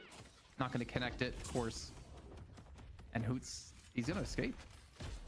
Or no, not. No, he does actually. Oh my god, I didn't see Break rotated. Break picks up a double. I should have my eyes open. I thought who was dead. That'd be wrong from Vrake, though. He was going to end up falling over there, but Vrake was able to end up closing the gap. Yeah. Missed Crimson Slash, not quite timing it correctly off of the grapple. A fantastic job by Hoot of creating the distance to get back I just want to over say, the zip line okay, and get I away. actually I And can't this is leak what we saw DMs. last game, right? Is Vrake able to But- roam over very early, this time on a fairly typical timer, right around that. Actually, I 5 took a minutes, screenshot of but it he in my picks up Discord. a double, and now he's been able to alleviate some of the lead that I need to Abraham's find it had, now. But as I say that, they turn around, they're able to open up just a little bit of a 2K, bouncing back and forth between a 2 and 1K lead. However, Cosmetical will take down OCs, and Arzo gets the trade on the other side. This kebab kerfuffle happening on this right lane. I don't know what is happening anymore going on there between OCs and Cosmetical. Breaks and be rotating on through once again here, looking for some impact onto ours, and this be a prime target to kill as well at 4.8k souls. And now he knows Breaks there. Connection's good, All but I don't think right. it's necessarily going to be there, unfortunately, as the gut shot's going to be enough to keep There you Vrake go. back. And I mean, Vrake, it feels like he's I trying literally his sent best this here in my to Discord. give an edge here to Cosmetical on this right-hand side. A credit to OCs, and hopefully for him and Abrahams, he can, you know, not have that period of the game where he dies. I literally 4 had this times in my less than Discord. 4 minutes. And this was on a really good track to 7-7, get so this is Abraham's into the over third a round. month ago now. Yeah, I think Abraham's And needs I to was even focus on being saying this deliberate before. I was right around advocating that this less was better 15-minute before mark, this right? When point. that third round of bridge buffs end up coming back, or even a little bit before that, make sure you're grouped up. Make sure you're focusing around OCs or whoever else is strong at that point in time, and have a Yeah, game you plan don't have for to how read you it, wanna but execute. 'Cause I essentially the think if they're able context to for do that it. with how they're currently playing, it should set Yeah, them Celeste up had for literally success in like the endgame. only changes she had Largely, gotten. that's been the issue. The only We changes don't she had have gotten problems pre was 20 minutes 10% bonus outside of damage making on the sure they're set ultimate. up in the And funnel and I things are in the was right saying that spot. the ultimate What ends wasn't up even the best happening part is of it. There's some small little difference post 20, post I've been 25 saying minutes Celeste has been where Buff good Enjoyers is able to end up making since that outplay. And if you come in with it was an the intentional game plan what's it about called? how you're trying to execute during that The time, at Deadlock least Night Shift everybody is on the same Invitational or page. the And Open. maybe you're able to close that gap a little bit. That's what I would like to see around them, but also you have a long time to get there. And right? that was a 9 long minutes ass is time ago. Not an insignificant amount of time in the world of Deadlock. Yeah, I think I'm pretty one sure thing we've seen a Undercats lot- may have Okay, still been a the team combo on in how the long bottom ago it caps of was. OCs, and now the Mo is here to punish the Celeste. Or they, time like, and time just again. broken Here, up. One combo, 1 kill already. Now they're gonna push onto this Guardian as well, and there's really nothing you can do to defend against it with Amina and a McGinnis there. So Buffender's able to turn this one around, but I was gonna say that like we've seen consistently like teams have been able to, and normally it was Abraham I think she's just able to do this. she's just unpopular, so Is that people they don't can try it. punish and win early. That's against possible, Buff Enjoyers. too. Teams have been able to beat Buff Enjoyers early, but the problem is they're not able to beat them in like the mid to late But you game. gotta Like, look that's at things when Buff Enjoyers with objectively, the though. macro Like when play, you're the reading these in-game patch lead becomes notes, so important. it's like that they are okay. that really puts them in At a like certain point, like you see a class above character getting everyone else. buffed like And 5 now see patches in a Brett going row. for a trace on Like the shark. surely they're It's gonna good be a tag now. long use and actually some slows. My God, he cannot get away. Return to Shadows being forced out. Obikin's rotating on in to help out. That time being forced onto The fact that he even dodged that, it almost gets the kill on Sharik, is absolutely crazy. Yeah, a really good job by the Rem to show up when he did to offer the support, make sure Sharp ends up staying up there, keeping that lead going. And like we talked about, it's really important to make sure you're maintaining that because again, looking Like he at dodged the team Rem comps, sleep. don't necessarily have as much innate tankiness that's going to come out. There will be a meatball that is the Buff Enjoyers front Like, line it's just- in the no, Mowing like, Krill, in the Abrams. In Drake the has to Drifter, be and one of even the in like some okay, he's probably not circumstances, underrated McGinnis, with anymore. how we've been seeing But her like build he had here to be one of the most in underrated EU. players. So When he Frank first joined the Abraham's team, I think needs people to were like, what the kinda fuck, keep who's their foot Vrake? on the pedal a little bit, but they're doing a really good job together, executing fairly well in the Yamato. Only that But like one he's Crimson really, Slash really early, turned out to be they've someone still good. been able to push forward towards it. Arzo getting up to 7.7k and really I mean, he's showing kind that of just a fitting Calico in one with this trick, team and I now. think people are So sleeping on honestly, how like, good his I'm Calico good with is. this. The problem is, can they keep this going? Like unironically, it might Exactly. even And I warrant think a that's first where round Abraham's ban might come to struggle is keeping this momentum. with how good he is on it. And not even like keeping the momentum, like not even keeping the status quo, but building on the momentum and continue to grow that momentum because that's kind of what you're going to need to do. I mean, luckily But they this do is have, scary. I'm going to say Actually, no, never mind. They just already said it. It sounds like tomato.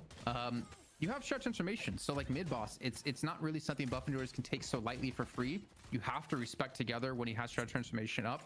And at the same note, like Abraham's, you can use that to take mid bosses that maybe you wouldn't been able to in the past. There's nothing to really stop it. I need to talk about draft. Okay, I'll talk about it after. So for them, it's Calico's just in her about best building the state right now? momentum even further and kind of keeping Like the people who are ahead, balance-wise, or are getting you them saying further ahead. I'm looking towards. I think she's broken. Together right now. I know Shark will continue to farm up, and ours. Or are you saying that she's same, like but together, so strong that she's like the best she's ever been? I feel like he needs a lot of farm to be successful. And I feel like one thing you're noting this game too is now because that's like, also the not true. Difference in the Calico not having the Rem as a roam buddy. When Calico always has Rem or there was release Calico, always has help, always has. And that then there extra was get out of jail free card that's nearby. She's just that much more effective. And Wall Break has been extremely effective this game, right?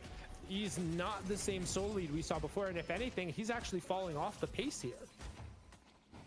Speaking of Rake, gonna get chased down into the Baroness Hotel, can't quite close the gap. Said backs away smartly enough. Maybe get the catch on Obi. Yeah, her release was really good. And everyone is just staying just out if I remember of reach, correctly. For tasks.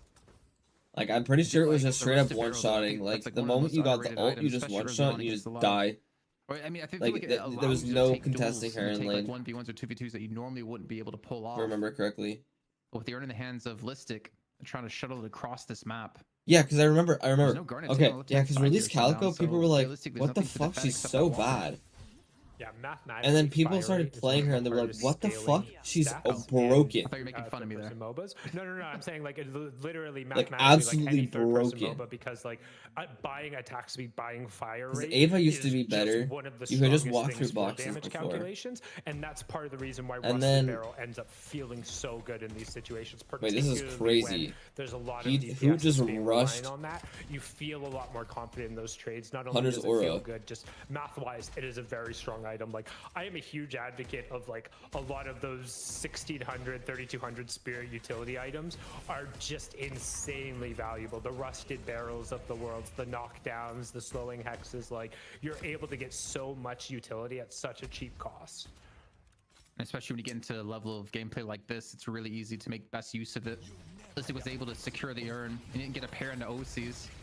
No combo for 50 seconds, and I mean, OC's just gonna hop, skip, and jump away, so he's gonna be fine. Also has Ren there to support him, so Saint in hot pursuit to keep him healthy. Also, the rest of Lock had picked up too, and Radiant regen, so it's really hard to kill OCs if you're not able to get a combo and a burst kill in that window. Yeah, and I find it so funny that they're so really it's only just like noticing the radiant regen and like whatever. Right, like this there is now. enough sustain, enough movement, enough time that you have to invest to keep that Celeste locked down. Like funny at enough, some point you're just kind of sitting there. I'm starting to view Celeste as an Apollo who scales. Yeah. Exactly. Now 11k right now, starting to gap some of the players on Buff Enjoyer's side. Cosmetical and Zergy both keeping up. Listic's actually been fed a lot. Or like that scales better. Surpass this 10k mark. Talking about a lot of farm though, looking at Arzo yet again, every single game we've saw him, he's been doing very well, and now he's on that Venator. Obviously that has a weaker early game, like Apollo's more of a tempo, but it's like an Apollo that scales. Spikes in the item he needs, but 13k will do it. I'm wondering if we're going to see Buffingers actually contest this rift on the right-hand side. They have quite a few players on the left-hand lane looking for the initial take on that Guardian. Maybe looking to teleport them over. Maybe a delayed take here for Buffingers combo. I mean, it was used before, so it's on cooldown now. Plastic Impact is ready to go, and they're able to pull at least together ways. He charges straight into Zergy and immediately backing towards the rift. Doorman's there. Yeah. Everyone's here. It's going to be a party. It's going to down to who can actually get these kills more importantly. We saw last time Buffingers in the last game able to single target much better. Great job coming out in the fight. The Shining Wonder getting a bunch of value, but here comes the Yamato ult, making her immune, making sure she gets out, but getting out is all she's going to be able to do with just 400 health. Doorman gets taken down as well. That's 2 down for Abrahams, followed by the Buffingers won the rift. Buff Enjoyers. As you see, who is he going to teleport onto Rem? Was made, I feel like you would, but you did. Back over to Buff Enjoyers. Rem's dead. They're able to execute that fight and then I was waiting for it. I had a feeling he would. Abraham stuck around after I was like, why wouldn't you? Bro, like, you just wait and do last second. Stalker's mark onto Saint, ends up taking it and eventually finishing off the kill. Yes, Zergy might go down, but Obikim is also trying to zone out the reinforcements from coming on through. The Walker, I mean, he's taking some damage from the super minions, the super troopers. Take it down about a 5th of its HP. And while all this is happening, we had a bout between Cosmetical and OCs on the left-hand lane, but really no one taking too much damage and no one really coming out ahead in this one. But at least OC is able to keep that Guardian alive. The Buff and George, they're keeping their lead alive, up by 2k, and look at this damage. OC's probably should have rotated over, face, but taking the Walker. Gonna have the regen, I feel like, to almost out-survive this. I guess it's too unreliable. Yeah, will it end up being enough? Probably not, actually. Defending the Guardian's fine. It feels like her health bar isn't moving at all, and then all of a sudden she's running towards you. Dazzling Trick, keeping her up. Saint's going to be the one who ultimately ticks it down, and this is what we talked about, extending the fights and giving your team enough time to get over there. It's what Rem does insanely well. It's what Celeste does insanely well, and you're trying to see, will this end up actually working at a larger scale rather than just these smaller fights? Who forced to disengage, shoulder charges out and away, but out and away he goes, as there's not quite enough lockdown to keep Bluey where he needs to be. Good awareness out of OCs here, able to hop in and out of the fights with these doors. I mean, 13k. It's not as high as I thought it would have been. It was mostly about Arzo, as you were talking about before, just quietly farming, consistently. I find this interesting. Up there. Together's doing the 1 max instead of the 3 max. You see kind of the net worth here on the like screen. Instead of the 2 and then the like alt 3. Up, ahead of Rake. I think this is stronger though. And you mentioned before like how important Rake was in that last game and how much freedom he had to run around the map. Like, her survivability with the other build is just so much stronger. With like kills, deaths, and or with the kills and assists. And I feel like that's what you kind of need. Relatively quiet. And that's one of the difficult things about Calico. Everyone says like, oh, Calico's insanely strong. She's the one who dictates it. It's like, yeah, if she's able to roam the side and get the kills she needs to get going. If she doesn't get those, she has a I think you max 1 on Yamato last. In the fight, particularly if Endless Shadows isn't there as kind of like maybe I'm outdated on it. Cooldown ability. And but yeah, ult max is pretty good. You got 3 extra seconds on your ult. Calico's paired with Rems. This is the first time the cat lady has been without the rat in the back pocket, and it's so far showing that it's a little. Which is why like you ult max and you go melee and you just like punch the crap out of people and you do the melee build. The Scarabs, will it end up being enough? Some good headshots coming through, but not quite enough damage to take him down. They are looking to end up pressuring the Walker, but some good defense. I find it a little odd. Forced to burn the shadow form, going in deeper. Because Zarya doesn't have the extra 2 charges to go fight. The Crimson Slash in a key moment where she needed the damage follow up, and now she's in kind of a tough position. Now he's dead. Silence came out, but a little bit too yeah, late. So like you couldn't chase there, and you would have had similar damage if you maxed his 2. The cost of about half of the health of the Walker. On his 1. Rotation to come on through. I think actually Abraham's kind of waiting on that exchange, though. The fact, as you pointed out, half HP on the Walker. It pulled Vrake and Zergy towards this right-hand side to defend that and alleviated pressure across the map here. So yeah, you lose on 1, but it's kind of unfortunately just together. He's only at 12,000 souls, so it's not really the biggest of loss. I guess technically it is a big loss. It means together's not like, yeah, I mean, you can always use the 2 on enemy or on allies to help get him out. And I don't really know who can take him down anymore on the Buff and Jor's side. You're gonna need multiple players. And hopefully for there's like a lot of things. With Saint by his side, Saint's going to be able to heal him up enough when that combo inevitably comes through at Holistic. Yeah, I mean, you're going to need a Divine Barrier, 100%. You're going to need Divine Barrier. You're going to need the tag along and just keep Arzo up. Because if Arzo falls over, Abraham cannot win a fight at this point in time. Everybody else is too far behind. You see how Arzo has a lead on every single person in the lobby, but Abraham's is still down about 5 to 6k across the board. Arzo's getting comeback gold, so he's going to be very, very strong. Going to be there. Shark doesn't have it at the moment. OCs doesn't have it, and Together has fallen off his pace a little bit. He's starting to kind of rotate into some of that utility, into that shred as well, before being able to get those really heavy damage items. So it's largely going to come down to, can Arzo output enough damage to get through this Buff Enjoyer's front line? And that's a heck of a front line. Yeah, that's a lot of tankiness. Some decent sustain if Zerg can get a heal down. Yeah, the fact that Listy can heal himself, Ray can get in and out of fights. Obi Kim, I mean, that bleed is disgusting. And you can just see the respect being given to Listic here by Together backing away. I mean, even though Buff Enjoyers, I mean, they are ahead 6k, but even though ours are so far ahead, they're not really too afraid to invade the jungle here, as the next Unstable spawns on this left-hand side of the map. Zergy looks like won't be there for this one. And again, Buff Enjoyers, do they really want to go for the Rift, or do they want to go for this mid? He just has no frontline capabilities at all. I feel like no green spike, nothing. With your comp, with the you just rush the Spirit Spike and it has cooldown. Shining Wonder, you need to fight. right? Like your Venator has a lead. Well, your Venator had a lead. Zergy has now caught up and equalized, but like you need to abuse one of these power spikes because as we've seen, as you get to the later game, buff and they would want to be playing for this rift, but they're not set up for it at all. What kind of control do you end up having? It looks like right now they're giving it over, but Zergy shoving Shark in on the other side of the map. They have pressure everywhere, so now they're going to walk in, try and get the contest, get the Shining Wonder out, get some bounces, but it's going across the turrets. You can see Listic is forced out, Moncro half health on the backside, but Saint picked up very early. Good job by Hoot to isolate that one, taking the rem out and taking the heals away from the situation, making it that much harder. See the damage right now coming out from Cosmetical, getting the rake across, trying to force. This Mina's buying so much time for no reason. And the fact that this Yamato's dead already is crazy.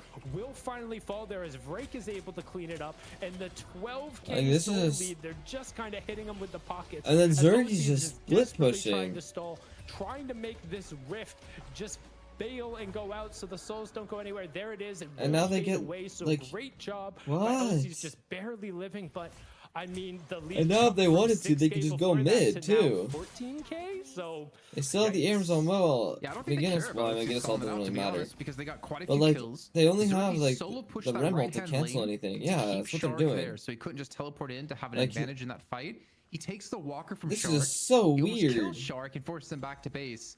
And he gets the Walker for himself. Like Zergy just put up a big play here for Buff and Joyers to get them such a big lead. They have a counterspell. They're going to rotate in towards mid boss as well. No, I didn't see it. They have a counterspell. And Abraham's, what do you have? But you see, look at Buff and Joyers. They're all split. And the rejuve is here, and it has been picked up already cleanly.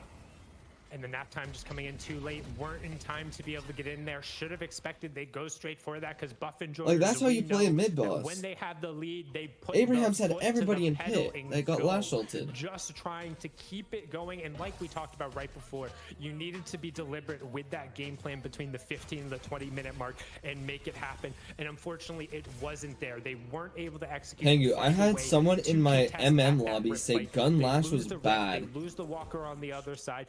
When it's been played in night shift for the past like 3 weeks. They then now lose the mid boss, and I mean we've seen this from Buff and Joyers so many times. Wait, was Buff and Joyers selling? No. They're able to then just keep it going and ride the game out. Wait, what were you saying? Were they selling what? Before, you might be able to beat Buff and Joyers earlier on, but there's that one moment that happens where they take. No, random people don't understand builds. Completely run the game away with you. They don't understand what makes things strong. Just get thrown into the Baroness hotels. They're trying to take this Walker down. And the Walker will indeed fall. You know, so will Obikim, but the rejuve, that was just one crystal being taken, 2 left to go, and the reinforcements trying to get there to help out Obikim over towards this middle lane, and the rest of Buffingers are going to be here, and you can see Abraham's immediately backing off, realizing it's not necessarily worth this one, and as we can tell, Buffingers have a relatively easy take in this Walker once the wave has been shoved up. They have a combo available for Listic too. So ours, though, you definitely don't want to be in the front line. Eternal Darkness or Eternal Night being used to push back Shark and OCs, and it looks like they'll get 2 Walkers off of this push. A rejuve and 2 Walkers, this is crazy, Sundown.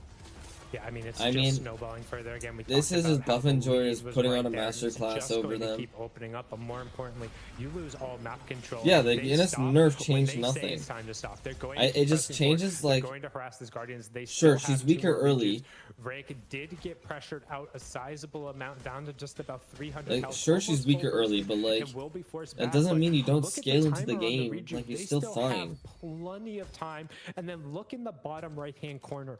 There is. Guinness is still strong. Once she gets the tier 3 ultimate, or the tier 3 2, it's back to normal. It's back to how it was before. The only difference is a 5% nerf and this leads to the gun. Probably going to open up. It's 5%. Potentially about 25 or 30. And 5% of like 70 is like. Fight that. If you're like 3, dude. It's nothing. Behind, like you just don't have the damage to get through and kill anybody now. Well, speaking of damage, can we actually take a look at player damage done so far? Because Arzo might be on 26k souls, but I want to see how many of these souls has he converted into damage for the team. I mean, he is leading at 18.3k. I thought OCs might have been a little bit higher because the amount of sustain he has in these fights. But in terms of like damage done, Abrahams have more damage. I mean, but that kind of makes sense considering Buff and Joyers are just way inherently tankier, so there's more damage to be done to them. But Obikim, I mean, 22k souls, but he's like highest damage on his team, which is crazy. You can see highest damage per 1k souls as well. And the rest of Buff and Joyers, I mean, they're not really matching up when it comes to Abraham's, but they're winning the fights. So why does it matter? 24k in the lead. I mean, the efficiency and the value you're getting out of that Drifter, the damage per the 1k souls is huge, but then also you've seen basically every single fight starts with him popping his ult and basically requiring Abrahams to be that much better in their coordination. Because Drifter ult typically in a solo queue environment, So, yeah, it's really there's strong. a lot of force weird people stuff. actually talk with their mics and potentially move next to each other or just get picked off. In a team environment, you usually still know where everyone else is, but when you're forcing the enemies to actually then getting together, it's so much harder to then end up getting those comms in and then also executing. And Obikim is just a walking value machine right now. It's impressive. Are supports in a bad spot right now? Forces your team to use their mics, and I mean that's a challenge on its own, to be honest. And it still doesn't get people to talk in some of my games, but obviously this level play, it's like a yes and no situation. Because a lot of the people who play supports are kind of shit. Ready to go. Backs off though with his which is why support is in a bad spot. This in the pocket, like they for sure have this game if they just continue to play the way they have been doing and look to snowball. It's more about Abrahams and what can like you can see that like Abrahams is still playing. They have to look for picks somewhere, but how do you facilitate? Like they're playing the Ram. These picks? And like they have Doorman, like quote unquote support. I don't think is a good way to do so because Buffingers are so fast to get around the map. Or you have to get because what keeps happening, right, to commit a nap time is one kill. The so supports, it's very hard, in my opinion, for Abrahams to like open up these kills keep and getting buffed. Make positional mistakes. Yeah, I mean, it's gonna have to be an overcommit. Like, and then when they keep getting buffed, they turn into something like that. Fish in the pond. But now you look, and everybody else is already like he's ahead of him. Cosmetical is ahead of him. Drake is it's right kind of behind whack. him. Hoot is on fire on the tank and not too much. Because if you look at Viscous right now, isn't quite there he's anymore. doing like really express shot. You need to be jumping he's on doing people and catching buff enjoyers mystic out. shot. But all of your tools in order to do that. And then he's also going like spirit snatch. Disengage tools. So if you do catch somebody out with a cart, spirit or snatch. catch somebody out with a tornado, or you use a nap time or use a Baroness, so it's like what happens after? And then if you look at Ivy, right? Enjoyers comes bearing down on you. And then there's you don't Ivy. have the tools to get out of that, so it's incredibly hard. And where realistically, as you said, she's going capacitor right now, first item on a lot of times. Keep what's going because, like we talked about, that region like you have just capacitor, and then there's like vortex, which is like, but it's like vortex, and then you have like EE, lead is and then you have like boundless on the task on the right hand side of the map. Or you have like lightning scroll. Like, Ren's gonna be there as well. It actually might be costing multiple lives. So you have the good gut shot to break. Like the only supportive item in quotation marks. And yeah, they get is like Heal Nova. I mean, maybe the Shiny Wonder might be enough. Ballistic is extremely low. And then there's Tempo. I don't know what's happening with this door, but I am damn well confused. At the end of the day. And then if you look at Kelvin, but no, Abraham's like Kelvin is like kind of like it's not like you have the lead close Kelvin to confirm it more necessarily. And then Paige, like Kelvin and Paige.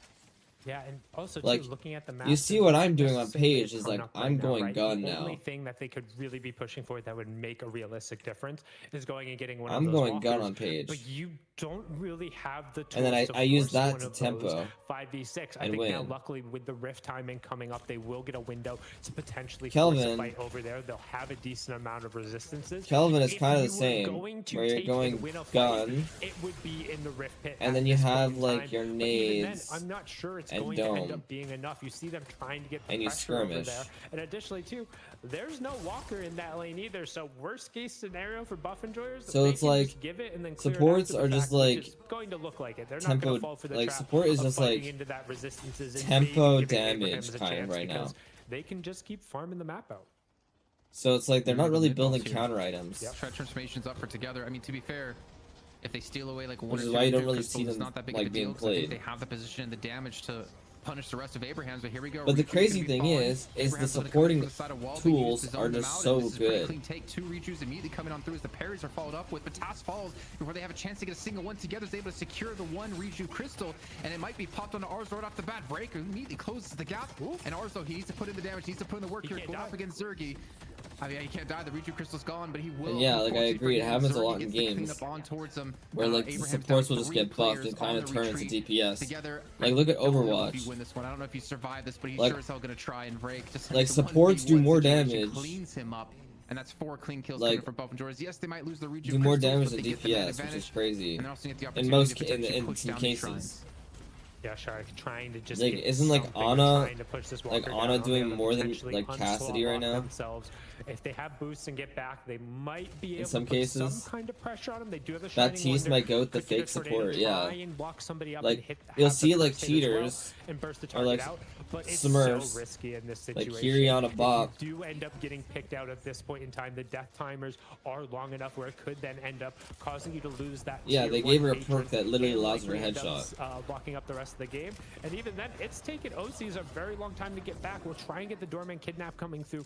We'll get the Baroness onto Hoot, but he's nice little corner boost. We'll get the melee to end up not So it's needing like, the big stun or the you see damage. that issue with Creates a gap, supports gets the healing coming out, shoulder charge, and where he's it's like out and away. However, he's still sandwiched between OCs. you're pretty much coming back out, like cutting him off, and a he will secondary be the only damage one to go carry, down, but and your at the job cost as of a Shrine, support that's is to not too like bad. help kill enemies. Typically here you would And probably see your Chase come in. your thing is like util, like but your the rest of abilities and Buffalo's stuff are just too util, far and then out. the There's rest no of way it, to close the that stuff gap. you have Witch is Mail just being damage. picked up here for OCs, escalating exposure, even a blood tree be Like potentially it just on the doesn't line make here. sense. Be a pretty big secure. And you gotta be careful. Cosmetical's like right above him. You got APR. OCs, this is not the situation. This is not the time you want to be going down.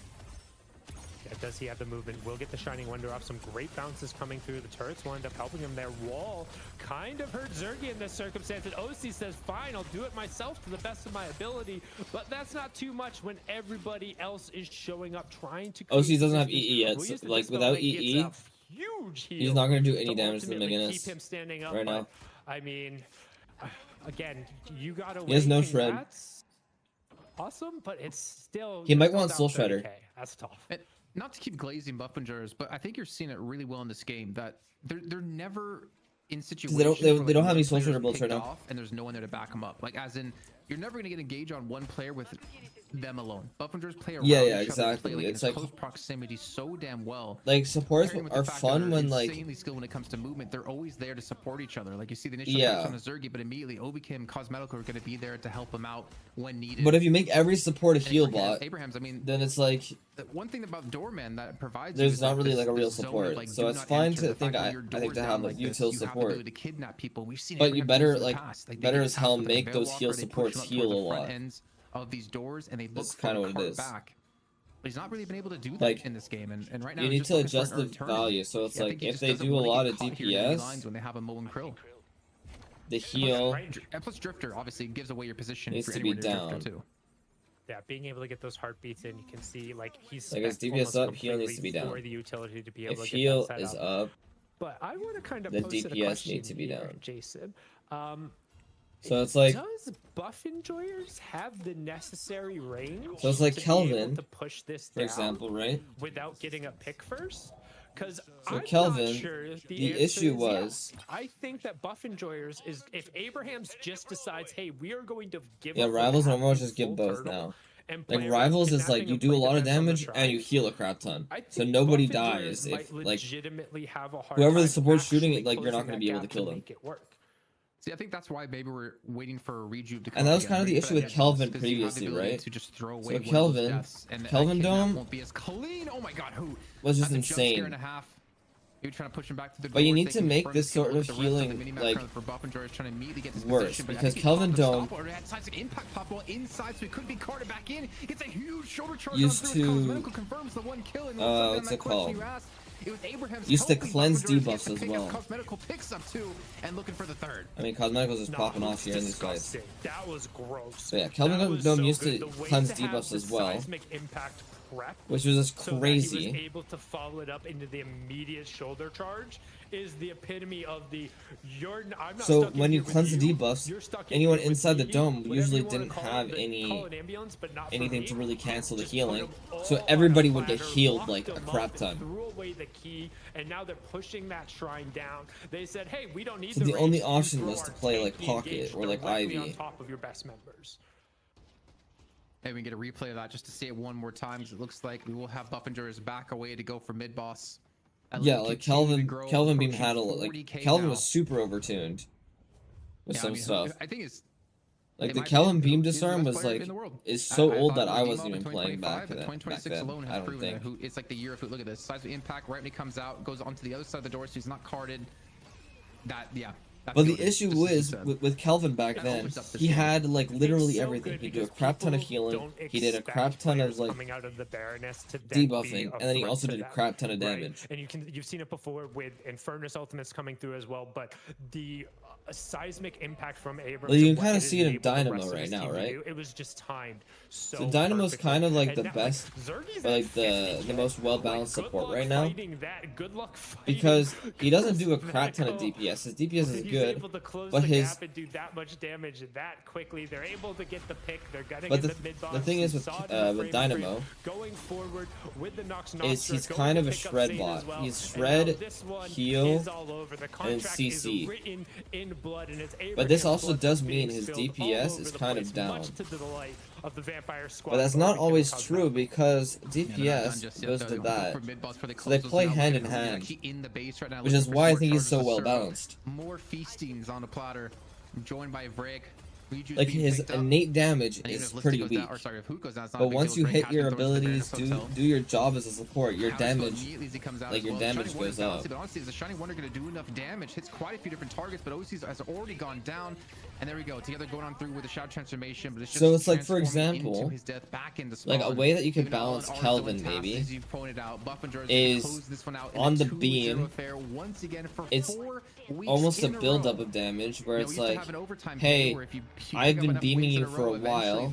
Like this could be like a tier 3. Like, I've been beaming you for a while. My damage will now go up.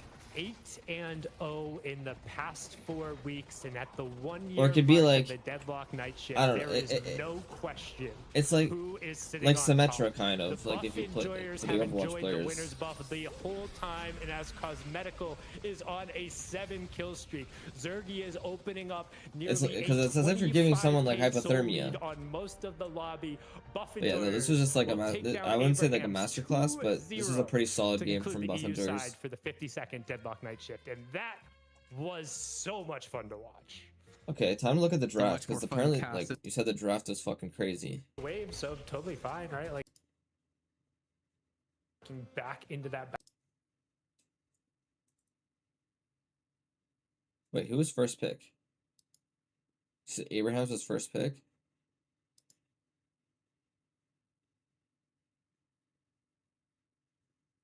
However, we don't have to worry about Lash this time, as they say, nope, we're not going to give you the chance to pick it away. Wait, so they picked a Rem here? Pivotal as well. Okay, so that was first pick. If Buff Enjoyer. So this was the draft?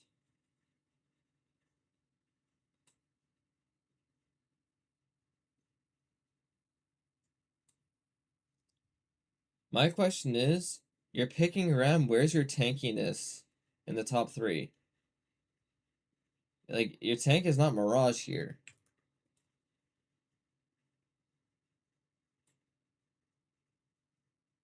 And then Buff Enjoyers just took everything. Because they get this pick, so they banned Billy, and then they picked Mo, so you have 0 frontline. Like, this is why you don't pick first pick Rem. Like, this is why Rem is a good second pick. Rem second is good because you usually go Billy or Abe with it.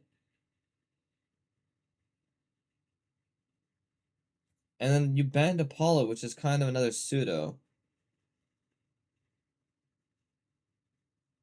So now they have the triple beefy boys, and then you're kind of forced to go into like Shiv, Yam. Like, you could even do Victor. But, like, Victor is just gonna die to these people. This is a very questionable draft, I won't lie. Because, yeah, you just lose the tunnel war. You can't go into tunnels. Because you're just gonna die if you're in them. Because these two will just, like, screw you over. Yeah, this is just odd. And this is why you can't first pick it either, because, like, Buff Enjoyers loves the Calico. They love it. So, and previously, Calico was the counter to Rem. So you can't even do that. Like, this is a bad draft. Arzo as well can have that pop-up. Yeah, I mean, there's another great game from OCs. For a second, because one, looking at the fact that OCs and Arza were pumping out damage, it's just nobody was actually falling over. But more importantly, well, I want you to look here, okay? Where's your anti-heal? Where's your anti-heal? There's no heal banes. Oh, you have the heal banes here and here, but if they're not in the fight, you just lose. So you don't have any anti-heal in your side lane pressure. And then you have, what the fuck is that? You don't have the ammo for this.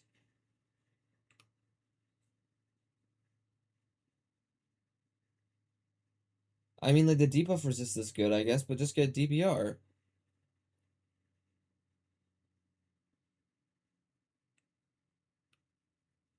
Yo, Chewbacca, thanks for the sub. I appreciate it.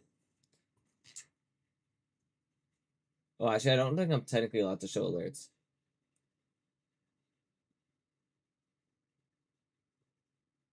But whatever. But again, like, Drake is just so good on the Calico, man. Yeah, I probably should. I don't think I'm allowed alerts on YouTube. At least Twitch alerts. I might have to turn them off.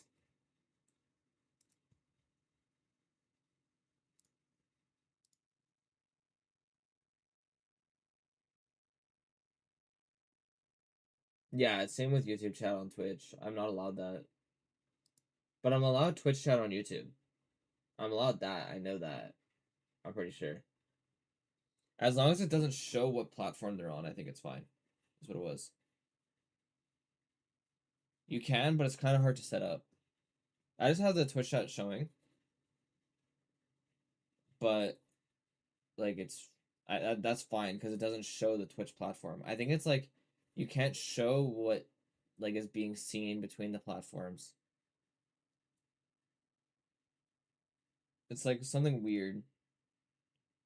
I mean, I still get the notification stuff for it, but I can't do pop-ups. But yeah, no, it's just kind of wild.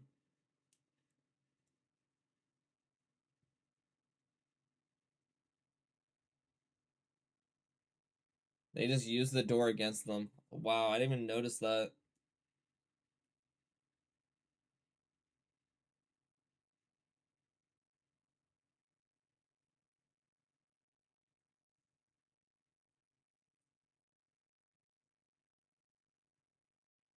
Yeah, it's because I'm not on my deadlock tab. Skill to I was turning on my alerts. like, the sorry. mental knowledge of the game at the same time, like the forethought to be like, I'm. Yeah, I was like, the shielding items aren't bad, blah, blah, blah, blah. I was like, some people go Radiant Regen, blah, blah, blah, blah, blah. Like, I was like, oh, there's also Witch Mail in the late game, because you can cycle shields with Witch Mail. I was like, big talk about it. But yeah, back to this. Back to our goats. Back to our goat. Tier list. Yeah. Weakening Headshot. I think it's easily made itself into... Actually, I'm gonna put this to A tier, because it's not for everybody. But it is a very good item. Great Shred. It shreds neutral, so it helps farming speed a lot for the gun carries. But it's not quite S. It's like borderline A and S. It's not quite S. It doesn't compare to like these items. But it is a very good item, and especially the item that it builds into, like, would be S. So it's good. It's really good. It's also great because it works onto Guardians and whatnot as well, so it helps with taking Guardians and, like, a lot of that stuff. Alkfire. I think this is a pretty slept-on item still. But I think in the meta it's fallen off a bit because of its stats. I'm gonna put this into C tier. I think Alkfire has the capability of going into B, but with how the meta is right now, with how, like, everything is there in the meta currently, I think it's currently in C tier. It's super niche. You're not seeing a lot of things going around. And a lot of people aren't, like, getting range, duration, and then a lot of spirit and whatnot. and then also having guns, so it's a little weird. Yeah. Ballistic enchantment. I'm gonna put this into C tier as well. I think there's only one character in the game that uses it right now. I think actively. I think it's just Venator. And I don't think he uses it that often. Is there another character that uses Ballistic Enchantment? I can't think of it right now. I might even put this into D tier, but I don't think it's quite D tier. Like Victor, maybe you're not playing it for but it's a niche item that I think is a little bit underrated. I think it's still quite good. Like Venator is still very strong on Aura. Like Geist is pretty good on as well. Like it's not a bad item. I think it's just not enough characters can use it like actively or efficiently. So it's one of those items where it's like once a character that comes in that can properly use the item, it'll be very good. Berserker. I'm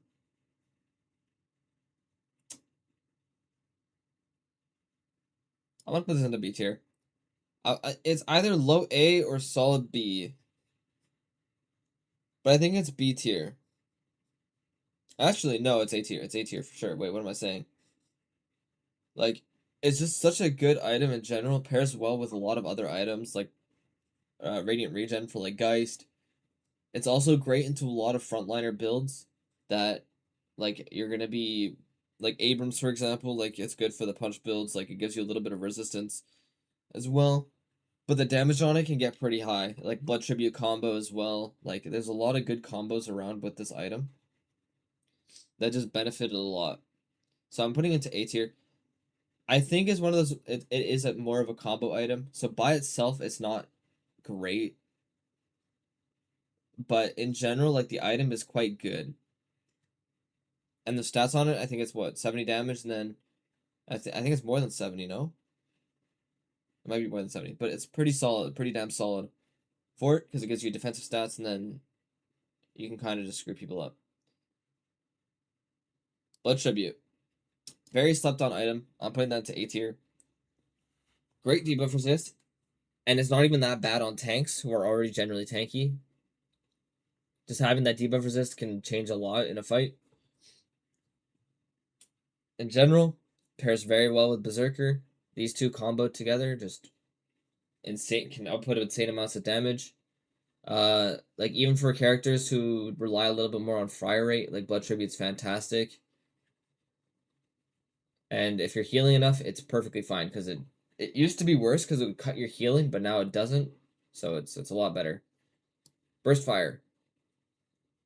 I think it's gonna be like Swift Striker. Very, very solid item, but just in B tier.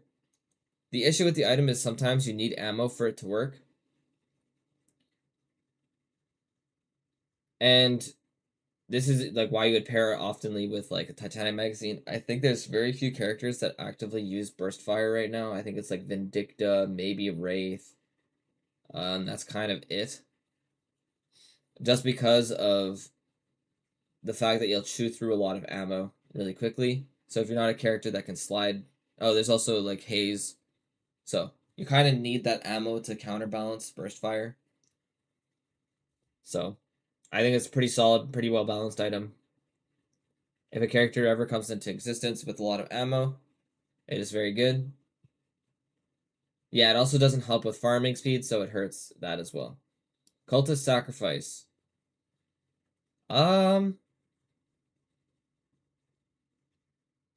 I want to put that into B tier.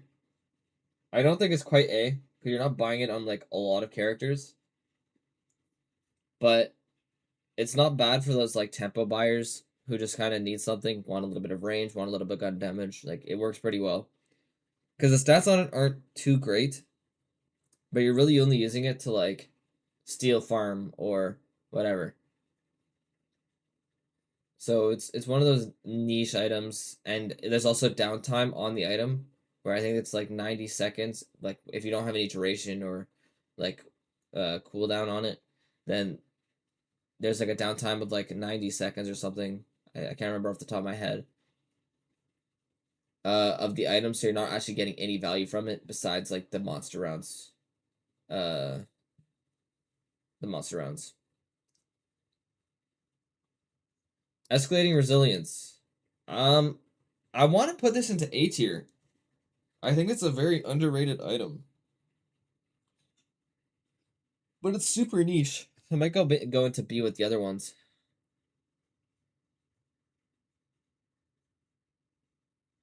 Yeah, I'm probably just gonna put it into B tier. It's too niche for it to be into A tier. But it is a very good item, and it's a very good defensive option for gun carries. Like, just giving you a little bit of extra ammo is always pretty helpful, and then just getting the defensive stats on it helps a lot. Especially on characters like Billy or like Wraith, if you're playing into like a Venator or something, it can be like pretty useful. Express Shot.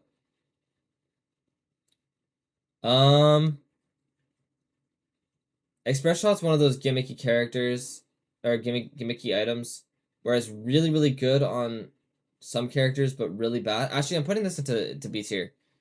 I'm putting this into B tier. And that's the reasoning for it is there's the carbine build going around as well. Like the characters who it's good on are so niche, but it's a very, very good item on those niche characters. Or on those yeah. So those characters just utilize the item so well that it's really good. Like, I've been using it on Yamato recently. When I play Yamato, I think it's pretty good. And it's one of those things where it's like, if you don't have like Headshot Booster or Headhunter, Express Shot's pretty good in that regard because you can proc, like for Yamato, you can proc Recharging Rush with it, for example. Which brings us to the next item, Headhunter. I'm putting this into A tier. I don't think it's as good as Headshot Booster because it doesn't scale, and like but it's very good in the laning stage. It's very good early on. But as the game goes on into the late game, the use for it goes down a lot. Like, the healing on it's fine and whatnot. And I think this item is still a very good item. But comparatively, like, for Headshot Booster in lane, it's like way better. Like, Headshot Booster's value is like way better. Like, you're not buying Headhunter on every character, but you can buy like Headshot Booster on every character. But yeah, it's great for like tempo buying in the early game. But once it gets to the late game, it kind of falls off. Headshot Booster is like, you're playing it only for lane, then you sell it, and then you just move on with your life in your game. Heroic Aura. I'm putting this into A tier. You might be wondering why, and the reasoning is, I think almost in every game on any team, one person should at least have this item. It is too good. It is free stats for your entire team, as well as the fact that it also gives fire rate and then doubles on minions as well. You could even argue S tier, but I'm not giving it quite the push because it's a little bit hard for some characters to build it. But it is definitely like high A. Yeah, the item can generally like win fights as well.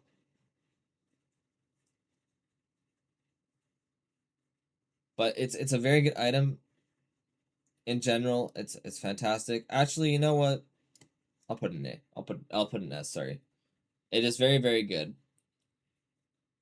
It's great for sieges, it's great universally.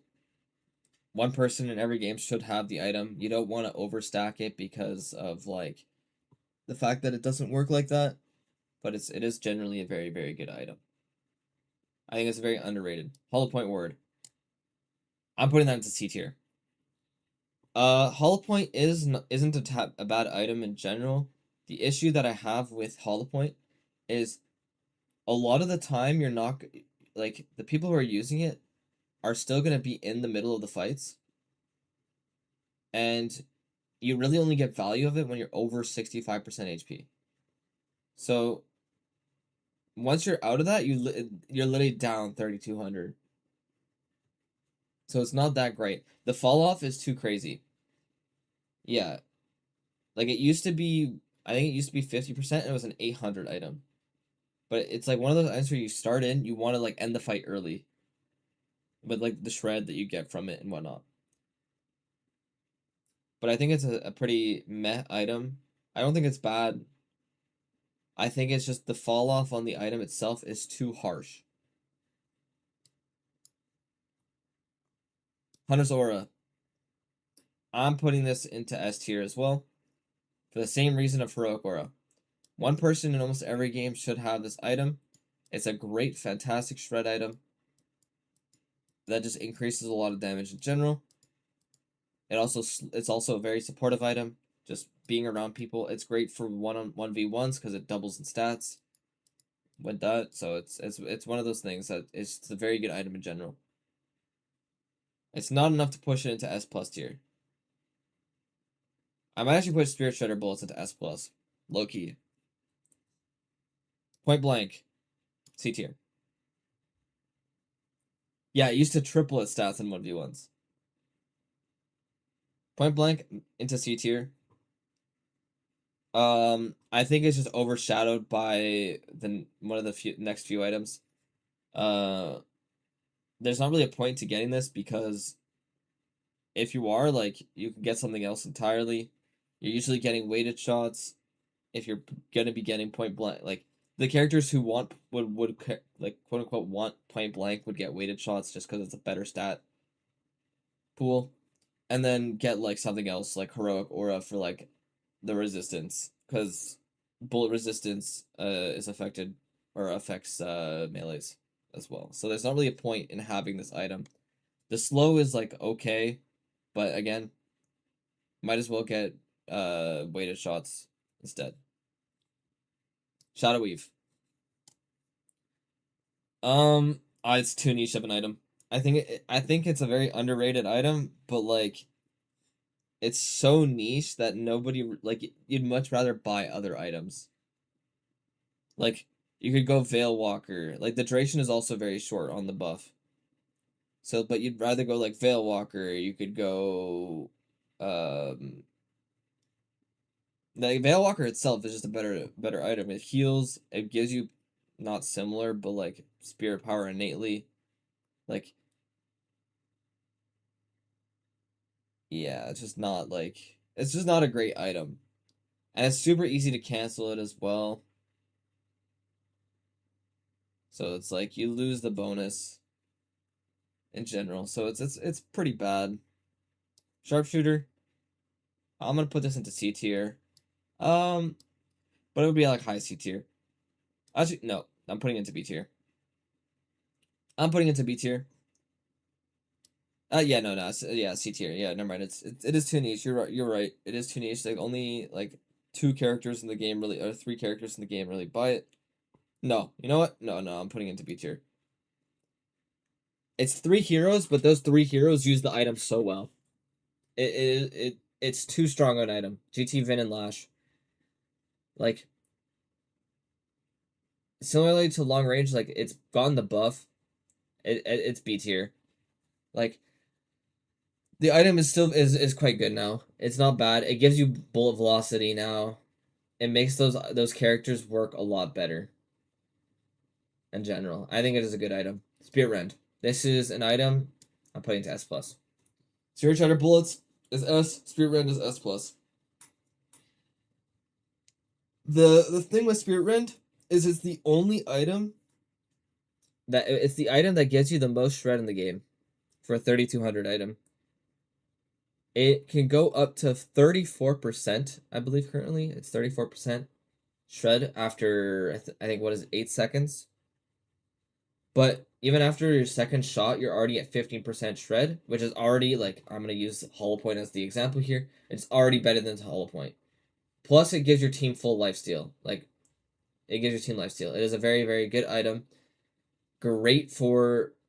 It's 6 seconds, sorry. There you go. So it's just a fantastic item in general for those spirit carries. It is very, very good. Tesla Bullets. I'm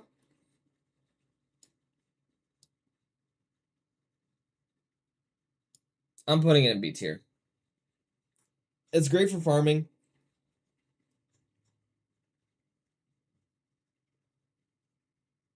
Yeah, exactly. It's one of those items that stacks. So, like, having more spirit runs on your team will make it stack faster. Yeah. No, that is true. It is true. But yeah, Tesla Bullets is just great for farming speed. It's some decent tempo damage for characters who already have a lot of ammo and high fire rate. It's not that bad of an item in general. It also can apply some of like the debuffing items, like not Soul Shredder bullets, like BRS or Mystic Exposure. It's just a pretty good item in general. Suppressor, Toxic Bullets.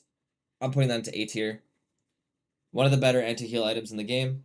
Great for one of the few gun items that provide anti-heal. I think it's a solid item. Also is great for spirit carries like Mirage and whatnot. I think it's just very, very good. Weighted shots. I'm putting this into S tier. It is just very good. The stats on it are very, very good. Just having the item itself and the debuff resist is very, very helpful for characters who are more frontliney. And it's also just generally good on characters who just want gun damage as well. Where one, it gives you the slowing bullets passive, but the debuff resist is helpful, and then the weapon damage is nice. It's just the ball of stats that's really good. Armor piercing rounds. I'm putting this into C tier. I think it's a pretty meh item. It has its usage, it has its niche, but it's so rare to the point, like in a game where you're actually buying this item. While it is a good item, in the late game, it's not so good to the point where you have to buy it every game. You're buying it when it gets super, super late. Yeah, it exists solely to be a counter buy. Capacitor. I'm putting this into B tier. It's better than Tesla, but it's essentially the same usage. It's very good for farming. Like top of B would make sense as well. It's very good for farming. It's very good for like those characters that can use it. It's also a free slowing hex for gun carries. So there has its niche and it's not bad. If there's this previous old patch capacitor, like way back when, this would be S+. This item used to be absolutely insane. But right now, it's just a slowing hex. It's okay. Crippling headshot. I'm putting this into S tier. One person in every game should have this as well, like for similar reasons to Hunter's Aura, Heroic Aura, and whatnot. This item is very, very good. It is one of the few items that stack between teammates as well. Although it is diminishing, it is still a very good item. But like 2 people on your team having this item will go up to 24% shred on someone, which is very, very good. Crushing Fists. I'm gonna keep it in B tier as well. Similarly to Melee Charge. It has its niche. It's really only good on like 2 characters, which are like Abrams and like Billy. Maybe Viscous if you're playing Punch Viscous. So it has its niche, and it's a good item on those niche characters, but they're not so broken to the point. Yeah, because people are doing like punch, support, splatter builds. It's like weird. Yeah, like I'm not ordering it within the tiers. Like I think it'd be too difficult to order within the tiers in general. So yeah.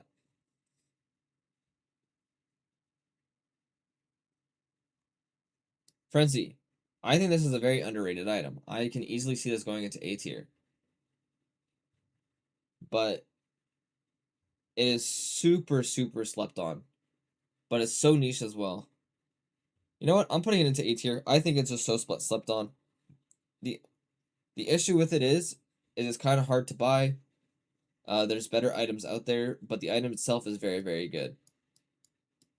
Like, it doesn't compare to items like Scourge or like other things, but I think it's a very, very good item. Slept on, gives fire rate, gives lifesteal. Wait, I don't know if it gives lifesteal now, but it does a lot. The debuff resist when you're below 50% is helpful on frontliners. It's like it is very one. It's like one buff from broken. Small amount of innate lifesteal, yeah, only 10%. So yeah, it's a very good item in general. I think it's like very good on characters that could be like Geist, like Abrams, Billy. Like it's very good. Glass cannon. No one really buys this item anymore. The reduction of max HP just makes people too squishy. To the point where it's so hard to build stacks. And if you have to buy glass cannon as a gun carry, you're already not that great of a carry. Like, it's very much a snowbally item. And losing stacks just hurts you so much that, like, you will eventually just, like, hurt. Like, you'll feel the minus HP buff more than the fire rate buff. Lucky shot. I'm also putting this in the D tier. Very niche item. No one really ever buys it. I think the only characters that really buy it right now maybe is like McGinnis, Hayes, and that's like it. I don't think I've seen anybody else. Ricochet.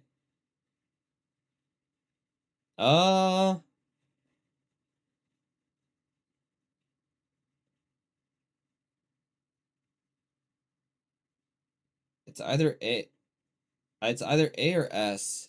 It's like super high A. I think it's just super high A. So the reasoning for it, it's just like one of those items that is just really good for team fighting in general. Very useful. One-on-one it's pretty weak, but for team fighting it's fantastic. Just getting that extra bonus is just really good. The fire rate on it's not bad. And it's also really good for farming, so if you ever get it early, it can help just destroy the game open. And open up the game entirely. Silencer. Very underrated item. I wouldn't even put this at top of S. I think this item is absolutely broken. Just having the silence on it is already very good. Draft started? Okay, thank you. I'm just going to finish talking about this item. But the item itself is very good. It, like, people underestimate, and I think Deathy made a video on it where he said that what's it called? That the innate minus 25% isn't a part of the buildup. It's just, hey, you are now doing less damage. So it's very good. Very good. Two players do you put on the McGinnis? I almost guess it'd probably be more DMB, but you know, John has surprised every now and then. Be like, no, I actually put this in my hero pool. It is completely fine. Can we get the Drifter W Spearman LARP? What? No. Well, Spearman is very good. What? I suppose. Ivy and Rem is interesting. So that's gonna be wait, Viz. fun. Drifter, you do understand how it works, right? And Ivy, Rem, pretty mobile lineup right there for Vanguard Gaming. Overall, Billy comes in, or rather, Bebop comes in for melee. If you understand how Spearman works, it's a very good item. A bit more popular very recently, good. So I think kind of a nice value pick towards the end of the draft. Also, the fact that Goober can actually get Bebop late in Melee the Crew's draft draft is way better. This was going like super early in the draft in recent times, so you know things have cooled down a little bit there. But okay, we have our answer. There's no world where John's not on Venator. I refuse to believe that. So I think it's going to be probably DMB McGinnis, John Ven, you know, Goober Bebop. Wait, Pocket actually just went unpicked. Hey, willing to be surprised, but wait, and I actually went unpicked, unbanned. For melee creeps, if you have John on Ven, it usually works out for him. I kind of like Infernus here as well, you know, with all these massive hitboxes. I think, you know, it's going to be really easy to get why is Spiritman so high up? To dominate some of these lanes. You know, Venice the reasoning is fat, McGinnis is pretty fat, and the reasoning for it is how it works is it's one of the few items that gives you a lot of shred, and it's your team. So whenever you proc it on someone, it is literally the best shred item in the game. So it can go up to 34% shred after 6 seconds if you're hitting your headshots.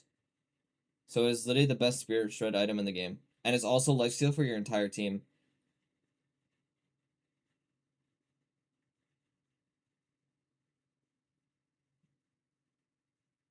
Yeah.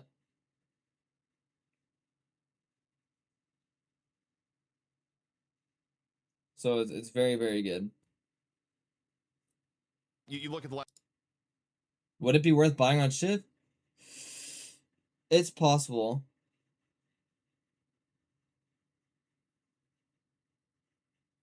Okay, Viz, that's just a skill issue at that point. Would it be worth buying on Shiv? It is possible. I mean, I wouldn't necessarily put it on Shiv. I would say your carry should be more willing to buy it if you have a spirit carry. But it's not it wouldn't be terrible to have. Like, even just like having Spirit Rend on Shiv is probably not bad. Like Spirit Shredder bullets is not bad. If you're going like Spirit Shiv, that is. About like what isn't in the draft, the fact that Pocket, they've been a mainstay, and in this instance, where's Pocket? Yeah, I mean, like someone that gets banned first ban, like in a lot of games very recently, just completely going missing here. I mean, maybe that's just a comfort thing. You know, Pocket can be somewhat of a specialist hero for some, so maybe that's part of it. And melee creeps, I don't think this is questionable. Cared to play Pocket too much, except unless, you know, obviously if who's playing who's playing the Rem? I guess Ido and Do, right? So yeah. Melee creeps aren't. Is it Wage? You're putting Wage on Rem? Yeah, I mean, Melee Creeps, they did lose their number 1 and number 2 Pocket players effectively in one team breakup, right? Where, by the way, like, who's playing players, this? Like, when's the Ido team gonna be showing up? I keep hearing, well, I think I heard like 2 weeks from now from Ido, like 2 weeks in a row, where that's at, but presumably soon is what I'll say. I'll just hit you with the soon. But okay, no, who's playing this? 4 weeks now, so. Maybe next week, maybe the week after. It's not gonna be Biscuit. Biscuit's on the lash. Especially if you get the Wait, what? versus the new Ido team matchup, which what? I'm sure chat will very much behave themselves for, Dan. So it's probably. Yeah, you know, it's cool. We have to wait for it. You know, we don't just get it straight it's away. Shadowvis Ivy. Anticipation that gets to build up, and they get to bring. Yeah, that's what I was saying. Like, but the division picked the Ivy. That's why I was like, wait, what? Have a lot of interesting storylines. So, you know, I'm here for it. And obviously, there's no way you've only seen. Who's behind your? Oh wait, whoops. You're right. Hold up. Sorry. Also, we have a clarification. Sorry. Legal there you go. purposes here, It's which Drifter. is important because it is the truth. Pure Content just noted he is still with FPSL. He is not with Vanguard officially. Yeah, it's probably Shadowvis them for now. So Pure Content is just it's probably Shadowvis, and then you have Mo on this, and then but he's Biscuit. Not officially the coach of Vanguard Gaming. What a guy! Oh, they have Crown subbing. Okay, they have Crown subbing. I love to see it. But yeah, Dan, no, it's not Shadowvis on Drifter, man. In the game. It wouldn't be North America. Hello, like, do you see this? Before getting into game, it's about as synonymous with NA as EU is with pausing. Yeah, definitely. And you know, this is a good moment to go over some of the wing. Like, this is just confusing me. We'll see how the laning breaks down in terms of the the setups there, but you know, for this game, as EPs, they're looking at the drafts right now. Win conditions. Usually, we're looking at the beginners, right? Got to have the winning lane. Got to be set up there to tempo out. Is that how you see this? To an extent, yeah. I mean, I think Division's so good. He's playing 2 heroes at once. My fucking support goat. Them actually hitting their win conditions a lot more readily than Vanguard. No, what I'm assuming is happening is it's Shadowvis LARPing his division or something right now. The window where Calico Bebop is really strong, and we're potentially getting an advantage from McGinnis, able to snowball lanes. The thing that's also, I'm looking at this here is like, whoa, okay, that's actually a thing. It is actually. Oh, I just realized you don't see my mouse. DMB Venator, which, okay, it's not you like can even see me draw. Wait. But you'd think if there was going to be don't even see me drawing off the Venator to the McGinnis, you know, it wouldn't be John sacrificing the Ven, but here we are. Bro, I'm fucking. Yeah, it's interesting too because John's style of play tends to be the very greedy M1. So that's kind of how you play Venator. Like, I've been drawing. Play Venator off of like the position one or like the greediest player on the server. So I've literally been drawing this entire time. Okay, well, McGinnis, you can play like that, but I wouldn't see you playing that style with McGinnis when there's Venator on the server. I think that just be kind of weird, right? So it does put John, I think, in this like less in focus in that way. So really curious how his build's gonna look. Is John gonna go? Like, there's a guy who's been playing 2 heroes at once on League. Like Mystic Slow, Suppressor, like what are we? Yeah, people are crazy like that. Interesting. I mean, Division's the GOAT. John had his way, probably nothing but gun. But also, in terms of subs, Vanguard, they got Crayon subbing on in, and of course, credit the Crayon. I believe the first Eternus in North America. I may be wrong. Obviously, was a bit away while all that was going on. But if anyone has played a ton of Billy as their #1 elo potion, it's Crayon. So all right.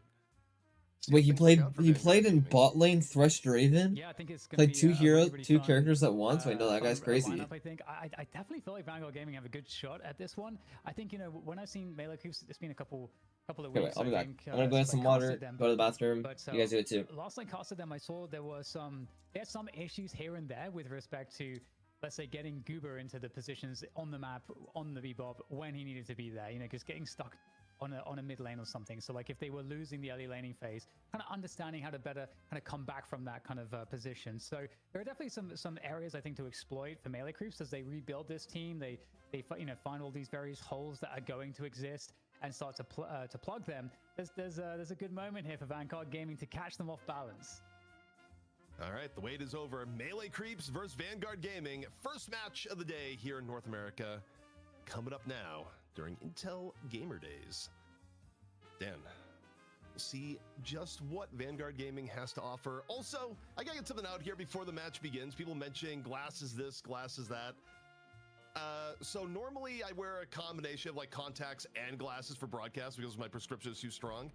When I went to put in my contacts before broadcast, the entire thing leaked out during travel, and I basically had to soak it in solution. So I might be able to switch glasses between maps, but yeah, getting an eye infection on getting back wouldn't be great. yeah, suboptimal, some may say. Okay, well, now that bit of housekeeping has been cleaned up, we can check out how the laning is being set up here by both squads. So we've got Lash and Drifter there for Vanguard Gaming on the left against McGinnis and Calico. So that's a very interesting lane. We've got the Bebop lane here, also very important. Of course, you want to get the Bebop out there roaming as soon as you can. So definitely some pressure, I would say, as EP here for Melee Creeps to be winning this mid lane against an Infernus and an Ivy. And we've got the Billy pad up with the Rem, so nothing too surprising there.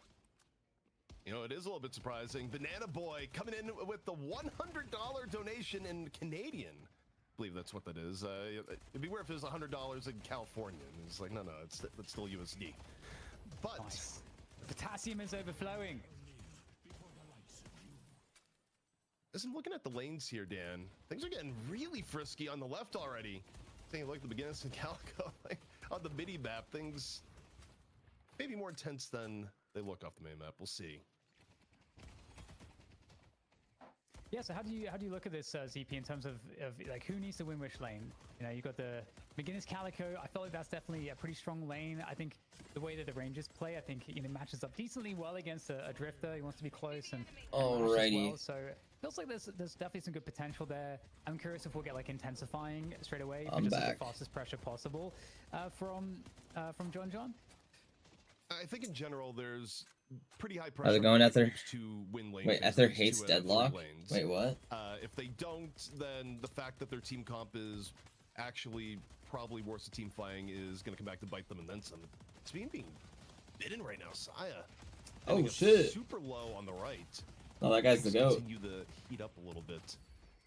Now though, taking a look at John. Yeah. I just saw it. That guy's the fucking goat. McGinnis, 2 minutes. I'll take a look at it after though. Enormous amounts of tower pressure. It's nearly at half HP. Yeah, it's really nice. So apparently, yeah, it is Shadow vs Ivy. Intensifying out just yet. I would assume that we would see. But apparently Vanguard did end up beating Melee Creeps in scrims at one point. So. Ball comes out. That's a good catch onto Drifter, and this is a problem here. This might actually end up being a kill as well. So continuing the pressure, that tower is definitely going to be heavily at risk now as they keep just crashing into the Guardian off of the back of that kill. There's very little you can do as a solo hero at this point to prevent the Guardian. That should buy Rusted Barrel. Like, this game. Look at it from Biscuit's perspective, and she's probably looking at this going, yeah, that's either dead or close to dead at this point. And yeah, I mean, now down to under a quarter, Dan, with 3 minutes to go, and this is the ideal start if you're running this. Bro, I want Vanguard to do well.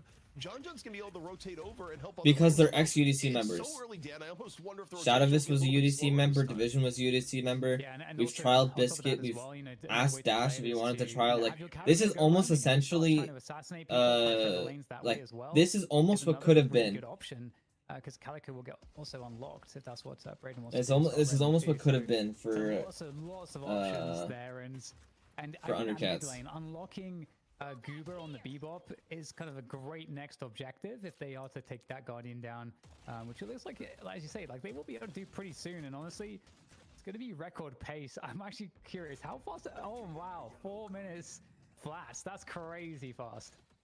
Yeah, and if John John's But move here is to go over the middle and unleash Goober, they might also just get fucking rolled, because that also kind of happened.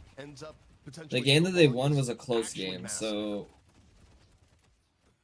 I'm really curious to see I don't know. where John John's next move is. John John looks to be hanging the mid though, potentially.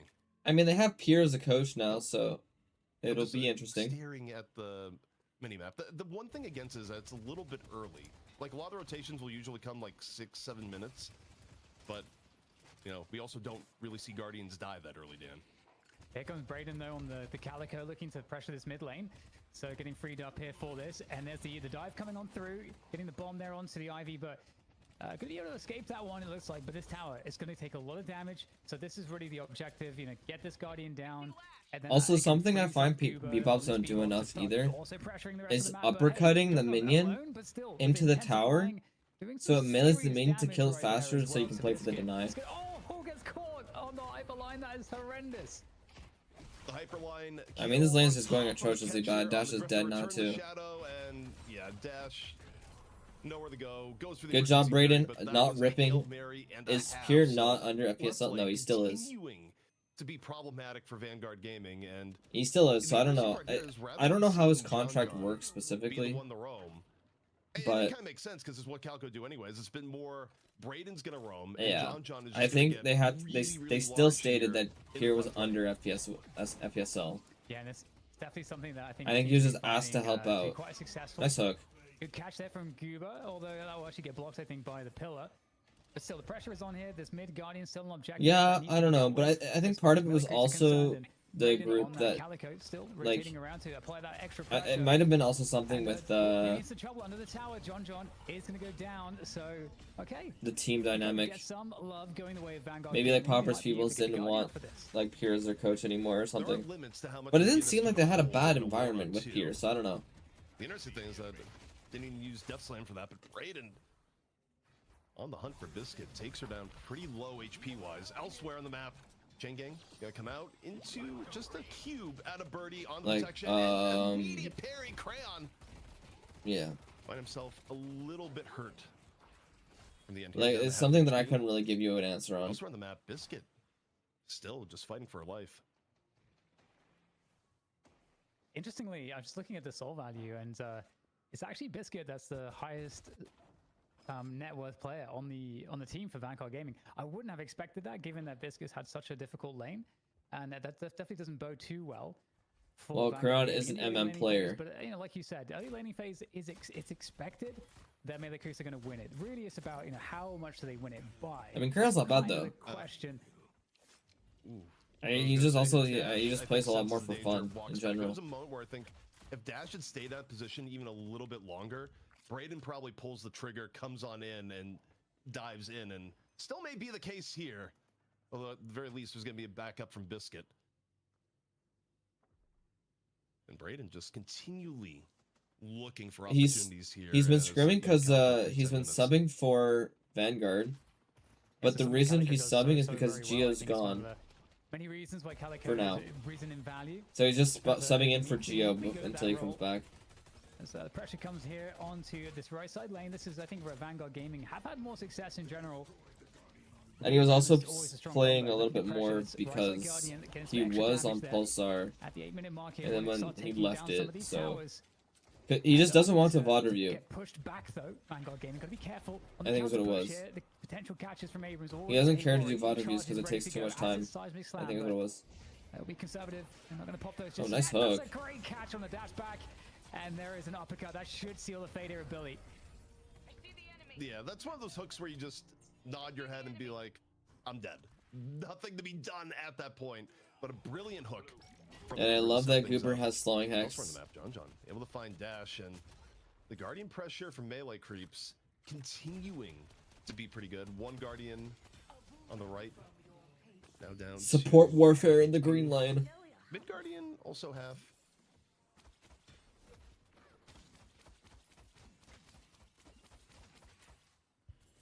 Well, John's getting a lot of farm, and that's I think that's obviously where John's comfortable. We were talking about that in the draft a little bit. We'll be curious to kind of see what the item build looks like, if it's just a standard like gun carry stuff. But we'll get something back here for Vanguard Gaming. 3 players here on the pressure. Was that a panic tag along? Used to escape. Rising round, they're trying to force the issue. That was that had to be a panic tag along. Trying to get the assist on the heal there onto Wage, but that might also be the death of the Rem going a little bit too deep, and Division will indeed fall. Biscuits, so melee creeps all over this early game. And Vanguard doesn't really scale comparatively. The only upside, melee creeps has the better scaling in my opinion. Towards dash at the end, but this actually, that's not true. That's not true. Oh, Dash is dead. Gets there just and bag donation. Oh, that's rough. Oh man, Dad. You look at the mini map on that one. It's like, wait a second. He's not gonna get out. And there's Spirit Snatch. Oh, it might be over. First round of bumps, it might be over. As far as game plan goes, things have gone pretty much flawlessly here for melee creeps. I think the only surprise for me is that rather than using McGinnis for pushing down Guardians, instead they just let Braden be the one to feast and roam, and it's worked out quite well here so far. Oh my god, Viscous going in. Let's see if this is going to work out there. Wait, this is a good hate crime, but oh, there's Viscous Cube. There's the Cube though there for the save, and will the counterplay from melee creeps here be good enough to keep the MV alive? It looks like it will. Wait, tomorrow's Thursday, right? Forced to push away. Well done by melee creeps. Also, in the middle of that fight, we see the pickup come in and should be will likely be streaming tomorrow. He's gonna get even further ahead now, Dan, by the way. Like, you look at the soul allocation, Braden gonna be first to hit 10k souls. As John also getting rather large. So the problem for Vanguard is that it's not just the fact that you're down this amount of souls right now, it's also the fact that people that are getting farmed are people you really don't want to be this farmed at this point in the game. Also, like, we've seen many times. But that's why Viscous is so good. Like, he's like a damage support. Like, you just throw cube on. Yeah, this game's cooked. Yeah, I agree. Dash is chain inting. Thanks to Dash is homeless. And I do agree. One of the things about Braden too is that he's doing so well on the farm, but also is unironically has the most roaming time. So like the efficiency there is pretty incredible. And with that said, we got an attempt at a hook. Great catch there, just lying in wait for that bad. One. Okay, not looking to go for the I was gonna say, like, you kind of hope that Braden gets a bunch of farm, but like it's pro play, it's not gonna happen. Help of the cube and a good assistance. Like, he'll get a bunch of farm, but like this is gonna get the solo money, like the comeback money, but it's not gonna be enough. To take control of this mid position, melee creeps, and neither side losing a player is pretty great, I think. I mean, a lot of that is on Birdie. I think Birdie, if you were to count it up this game, Birdie has saved something like 4 or 5 deaths with Cube, which even by Viscous standards, it's actually a lot. Like, the amount of impactful cubes has been huge. Now, in under the shop, Gooball gonna come on out. Braden not being deterred too much here so far. In near the teleporter, Wage falling in the crossfire. And now it's going to be Division looking for a way out, but needs to find something to jump to, if it's possible. Rest in peace, Division. Before Birdie brings out the goo. Yeah, now Cuba actually might be in some trouble. Hello, we've got Eurodomini there from the side. BNB doing some serious damage. A couple kills going the way of melee creeps. Yeah, like, see, like they picked the Ivy and they have the passer. So far.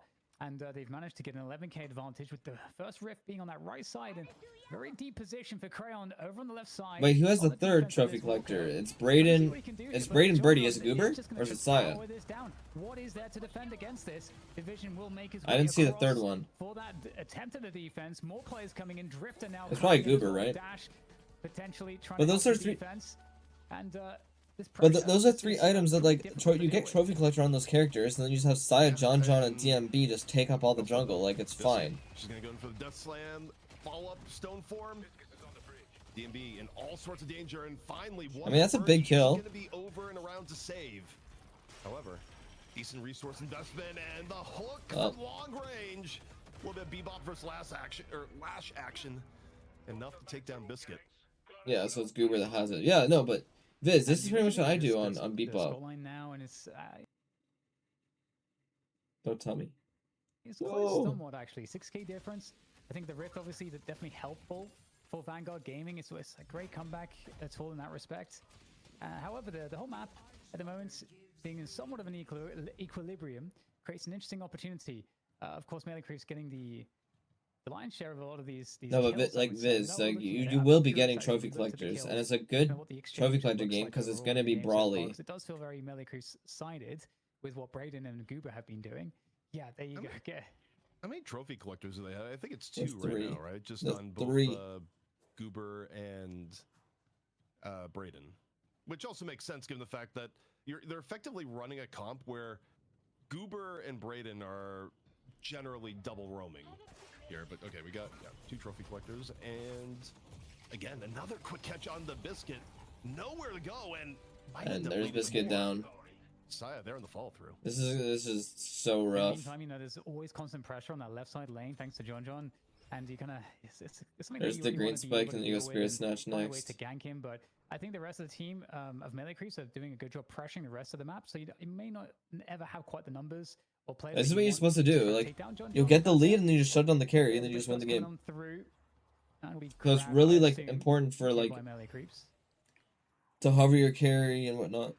Potential trouble. Oh, Dash is dead. Veil Walker is very difficult to deal with indeed. And there is a conversion. Dash goes down. And then Biscuit's dead now. Variations of that have been happening to Dash all game. Nice hook. Oh, another hook in from Goober. We'll see if the full fall through is going to be there. Goober, and there you go. HP doesn't so matter. it's just rough. To quickly dispatch Biscuit once again, and elsewhere, Braden's out for blood too. I would go mid here, low key. Scoring wins all across the map here, Dan, and we'll see. Throw the game. This is almost at the Fun. point where Go mid. You get the Infernos, you go for a super early mid boss. I don't think it'll be the case this time around, but for Melee, doing it. They're gonna get a walker off of this. I think for sure. I think they should though. They have the McGinnis. The threat constantly is that John is just going to keep pushing that lane eventually. If you don't have players to deal with it, you are like you just get one pick, you go mid with McGinnis, you just win the fight mid, and you just win the game. Nice, you end it early. Wage don't waste people's time. It's aggressive position, but they follow up for that one. We'll see a large amount of plays here from Vanguard Gaming on the right side of the map here. There is a potential. I guess they are scared because of the team comp that they're playing against, but whatever. Very hard like to catch. once Sai gets max ulti, it should be fine. The problem is Vanguard Gaming, they cannot exist on the map without someone being threatened with how the Melee Creeps comp is set up, which is exactly what we talked about in the draft phase, that this is a comp that's going to be able to apply a lot of pressure. I forgot Sidus, the Spirit Abrams, and now the Victor Bram still. St. Furnace trying to buy a little bit of cover post hook. Yes, they have no ultimates for that mid boss. To do the rare back off, Braden, who's usually been able to just hold forward this entire game without fear. John. A little bit of danger, gonna get the cube, and this is turning into a big team fight here, Dan. Concussive Combustion lane the fight, Vanguard Gaming trying to make something happen. Elsewhere, though, Goober just runs Goober's just running down people, with the laser, and now brings out the even bigger laser to send Dash. Okay, taking the TP there is troll. Like, you just killed yourself. I mean, you're dead regardless, but... Ultimately, it doesn't really matter here. It's great damage across the board from Melee Creeps. They're already keeping everybody up and trying to get an angle. Hook goes out, doesn't quite find that one, but and then you go mid. Yeah, okay, nice. Battle here oh yeah, you just get a few picks. You go mid. They use some ultimates. It's just Biscuit now with ulti. They have Shadow Assault, I guess, but it's like whatever. For Vanguard Gaming, definitely Biscuit does have a Death Slam, but there's no follow-up really behind this. Nobody's in position to contest. And with McGinnis there with the turrets as well, I don't think can't contest. It's too rough. You can do about this to stop it. And now finally Melee Creeps on a significant advantage on the objectives, and they can keep tempoing out. Even if Biscuit, if she wanted to go in there, I don't think she could because it was off camera, but I think she was just getting pressured by 2 members of Melee Creeps just to make sure. So there wasn't even an opportunity to go for the Hail Mary steal. But at this point, Dan, you have to start asking yourself, what does a good team fight for Vanguard Gaming look like? And they're so far behind now that I mean, honestly, to be fair, like against them, dashing at 14k after that rough and early game is like not bad. Not be enough. It's starting to get pretty dark. Yeah, I think especially with the has the most damage on his team, so as well, so that's that difference, like the damage that you need to capitalize. Shadowvis in the trenches. It becomes like kind of attacks, and we'll see now the fight get taken by melee creeps. Eternal Darkness was connected with a couple players, but it's not going to matter too much here for melee creeps. Very happy to occupy 4th position. There is a beautiful Google coming on through as well, just stampeding through the fight. And now Biscuit over the top. It's huge, it's huge, it's huge. Caught into the tower. Is there a stun follow-up? No. There anything to do with this? It doesn't look like it too much. He doesn't have max ult, he did the max 2 build. Gaming, doing their best to try to get these catches. Biscuit still doing big damage from the skies, but melee creeps are undeterred. Also, melee creeps are. She did the max 2 build, so it doesn't work. Right now to great effect. I mean, they're not only at mid, but take a look at DMB off here on the other walker while this goes on, able to get the. I think that was still solo walker cred. Did it? Maybe, wasn't there like an issue between DMB and Saya, which is why he initially got kicked and now he's back? Immediately crunch against the wall by the full court press, and yeah, I mean, none of this is getting any better for Vanguard Gaming. No, certainly not. It's the macro at this point is just very difficult. Now everybody's max 2, who rushes that? Some people do on Lash. It's more of the selfish version, because you get the stamina, which makes it so you can stay up in the sky. Why not? We'll see the charge down onto John nap time will get used as well.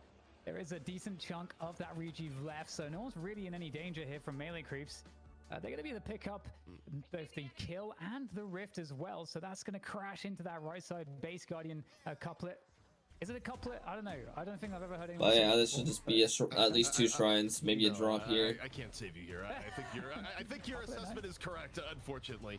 This is a bit of a slaughter. Okay, production, can we get a golden statue check and a kill death check here? Because I'm just racking my head. I feel like it's been a very long time since we've seen Vanguard Gaming get a single kill this game. What the? Huh? That's a spot. So we got the golden statue buffs. Where, you know, even in defeat, Rem's greed is still high. Quick shutdown on the Crayon, and yeah, I mean, it's just been nothing but blue in the kill feed, Dan, for the last 10 minutes, and we're kind of at the point where there may be no way back. There is no way back. Yeah, I mean, the way back into the game is melee creeps throwing.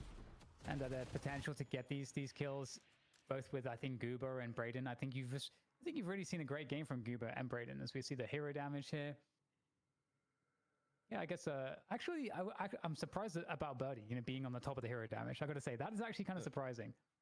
I mean, for me, we love Viscous. Even without seeing the damage, just Birdie's well-timed cubes, especially against alts.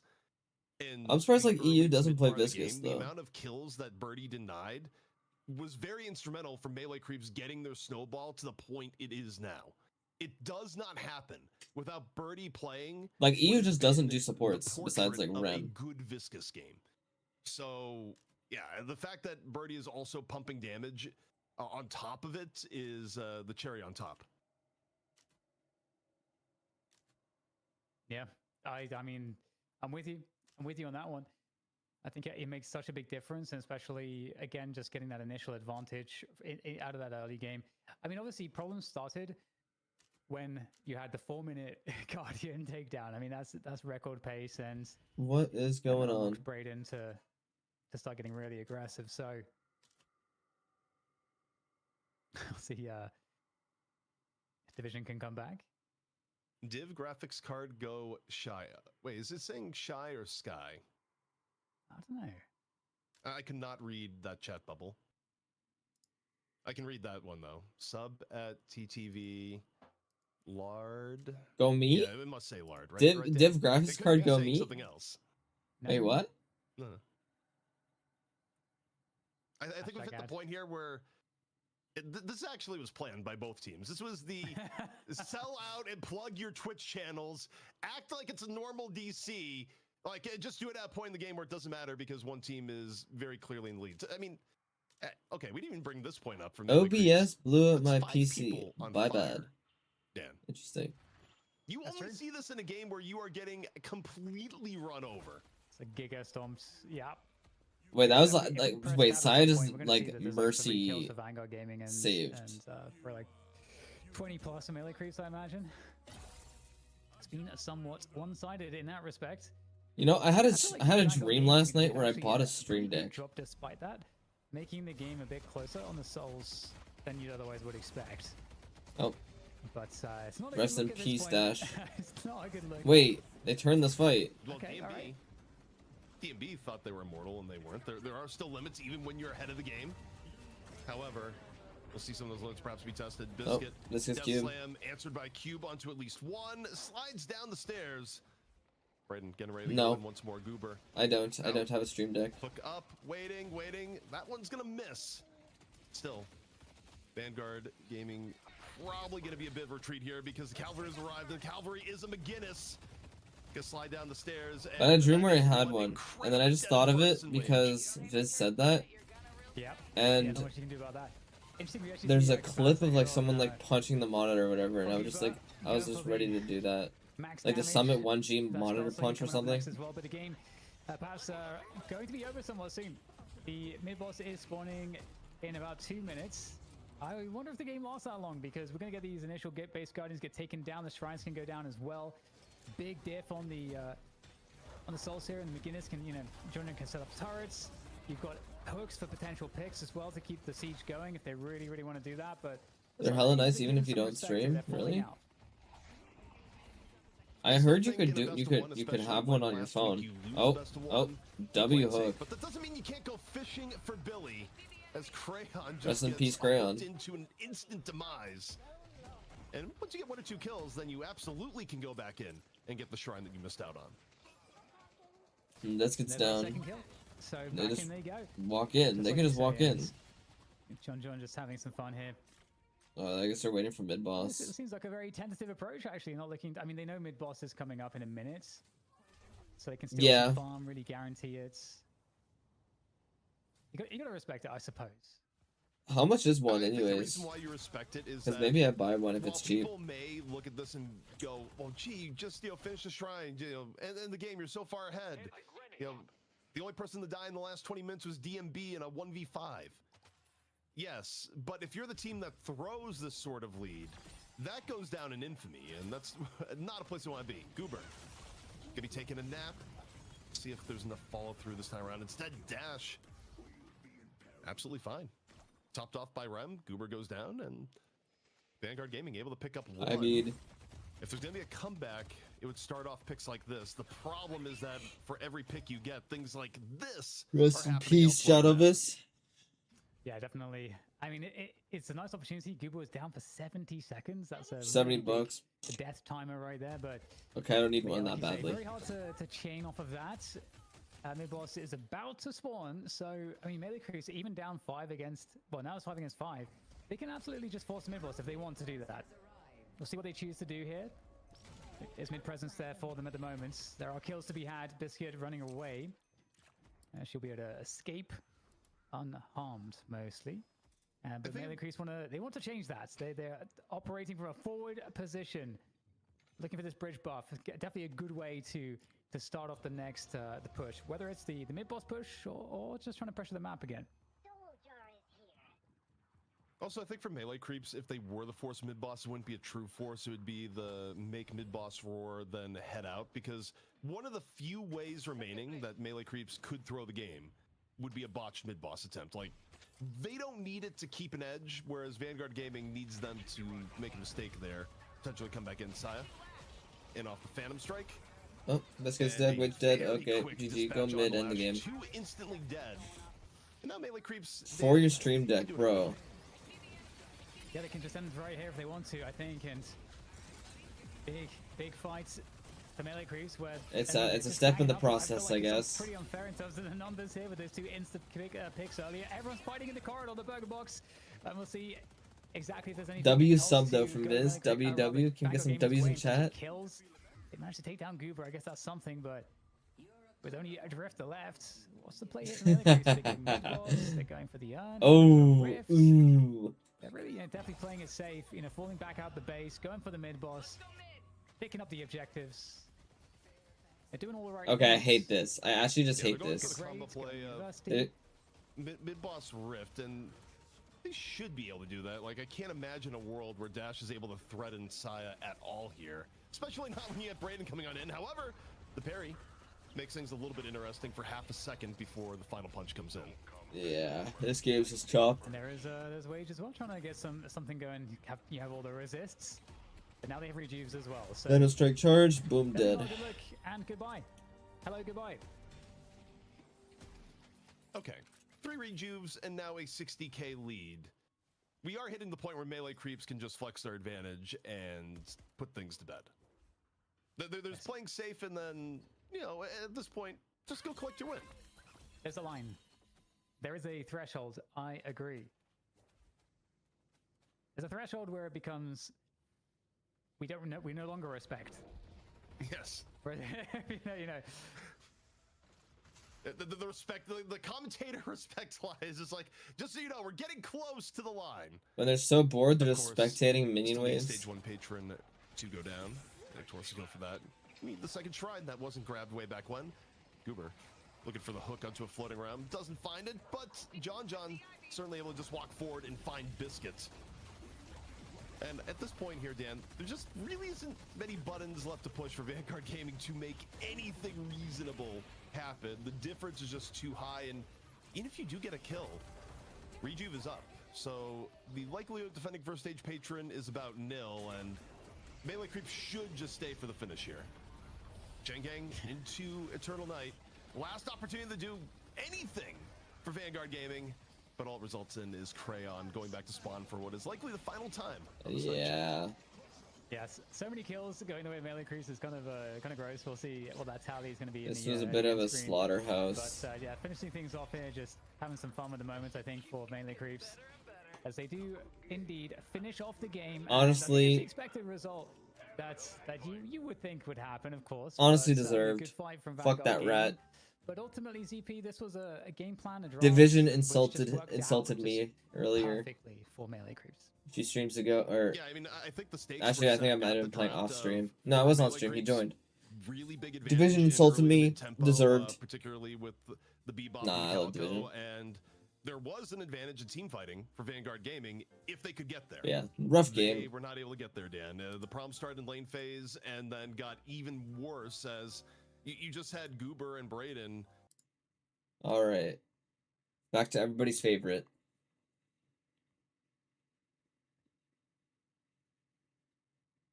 Spellslinger. ATR, one of the best fire rate items in the game. Fantastic. And Spirit Overflow. I'm also going to put this into A tier. Another very good... it's another very good fire rate item. Great for all those, like, spirit carries. Overflow is just great. Also gives innate lifesteal now. Builds from another item. Makes the item so much easier to purchase. Very, very, very good item. That'd be the gun items.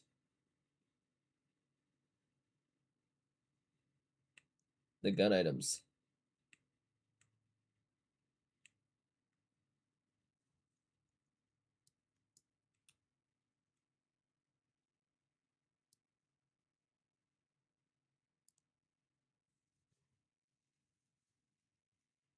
I don't know if I want to do the spirit items yet. Or the vitality items. Because the tier list gets really big. Why am I getting pinged?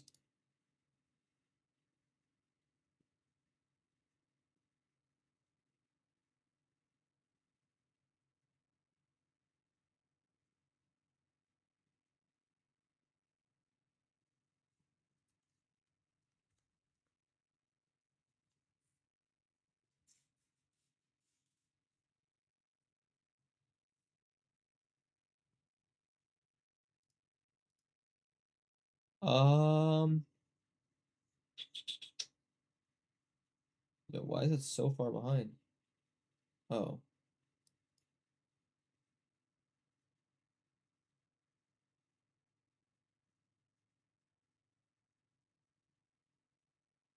Okay.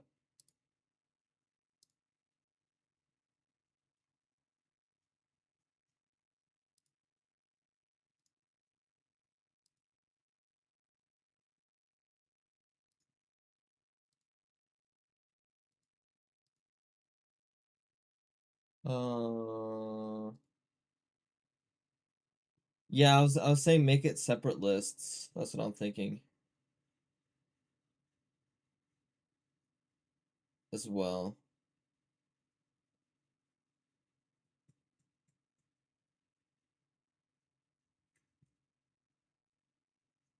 Because the categorization for them is different as well.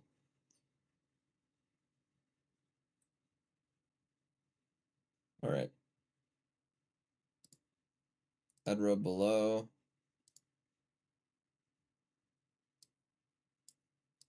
And I'm gonna move all these. I took the screenshot.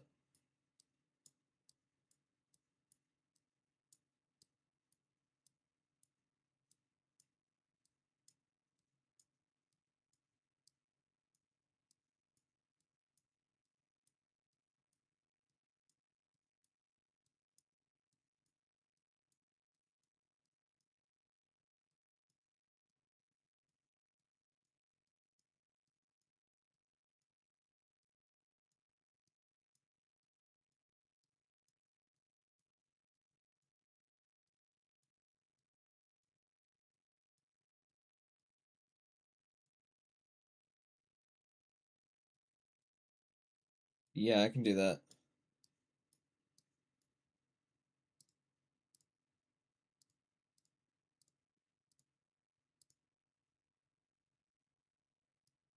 And then I'll put the straight brawl items up there as well.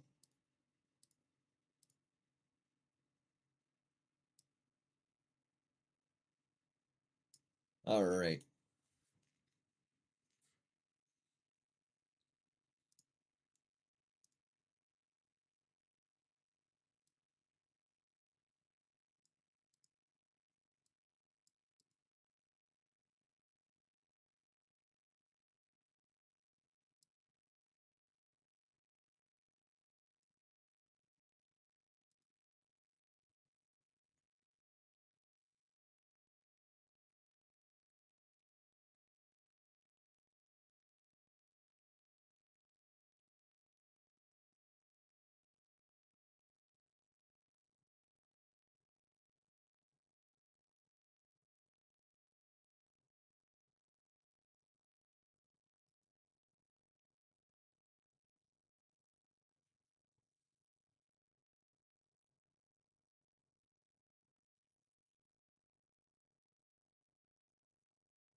Sorry, just DMing someone.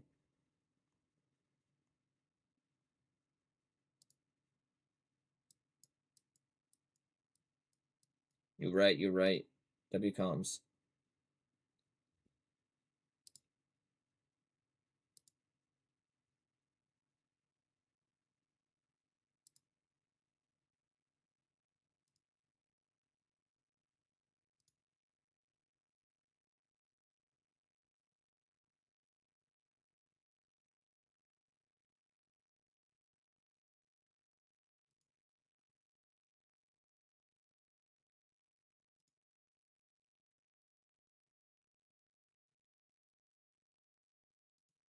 Why does it say my audio bitrate is 0 on YouTube?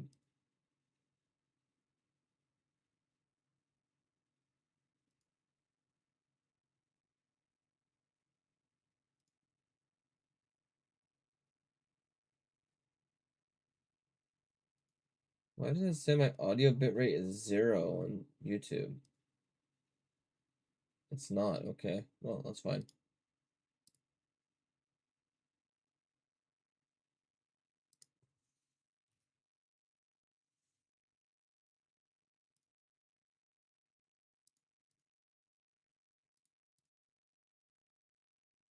Well, whatever.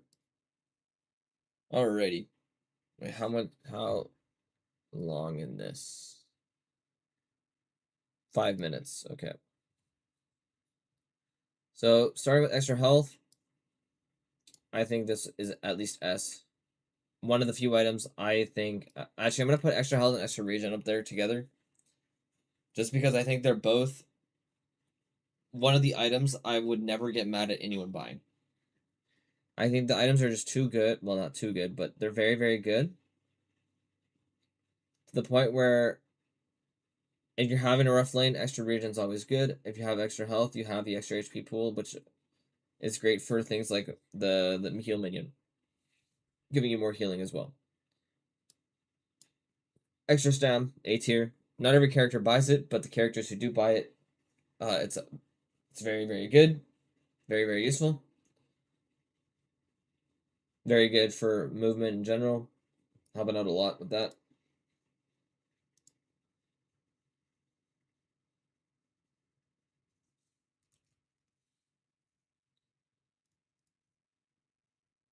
And yeah, a lot of people just love the item.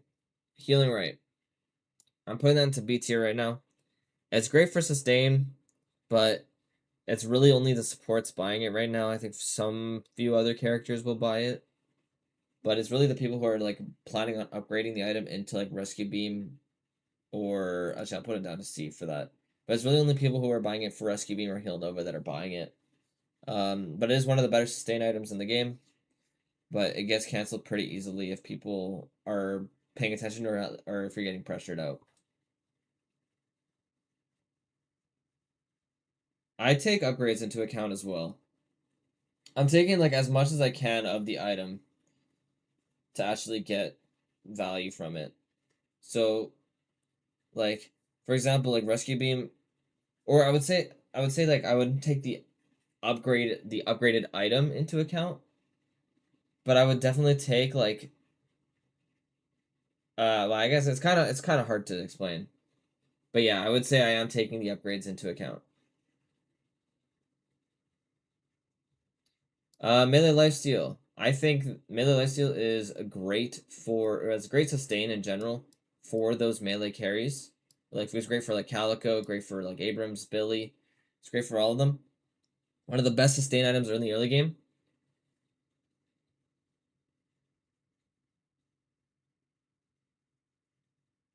Oh, no, that's not true. You see a lot of flat extra stamina.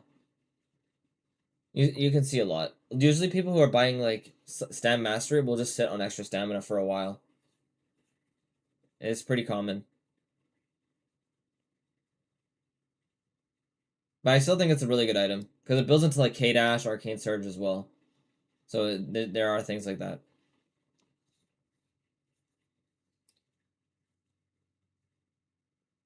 But yeah. Melee is still just a really good item for laning. Very good for trading as well. Just having 100 HP is always very, very good. It can turn a fight entirely and whatnot. Very underrated item. Rebuttal S+. I think it's S+. It's gonna sound crazy, but it's very underrated. The stats on it are very, very good. People are actually buying it over things like extra health, so they'll go like rebuttal, extra regen. It does so much. The item is very statted.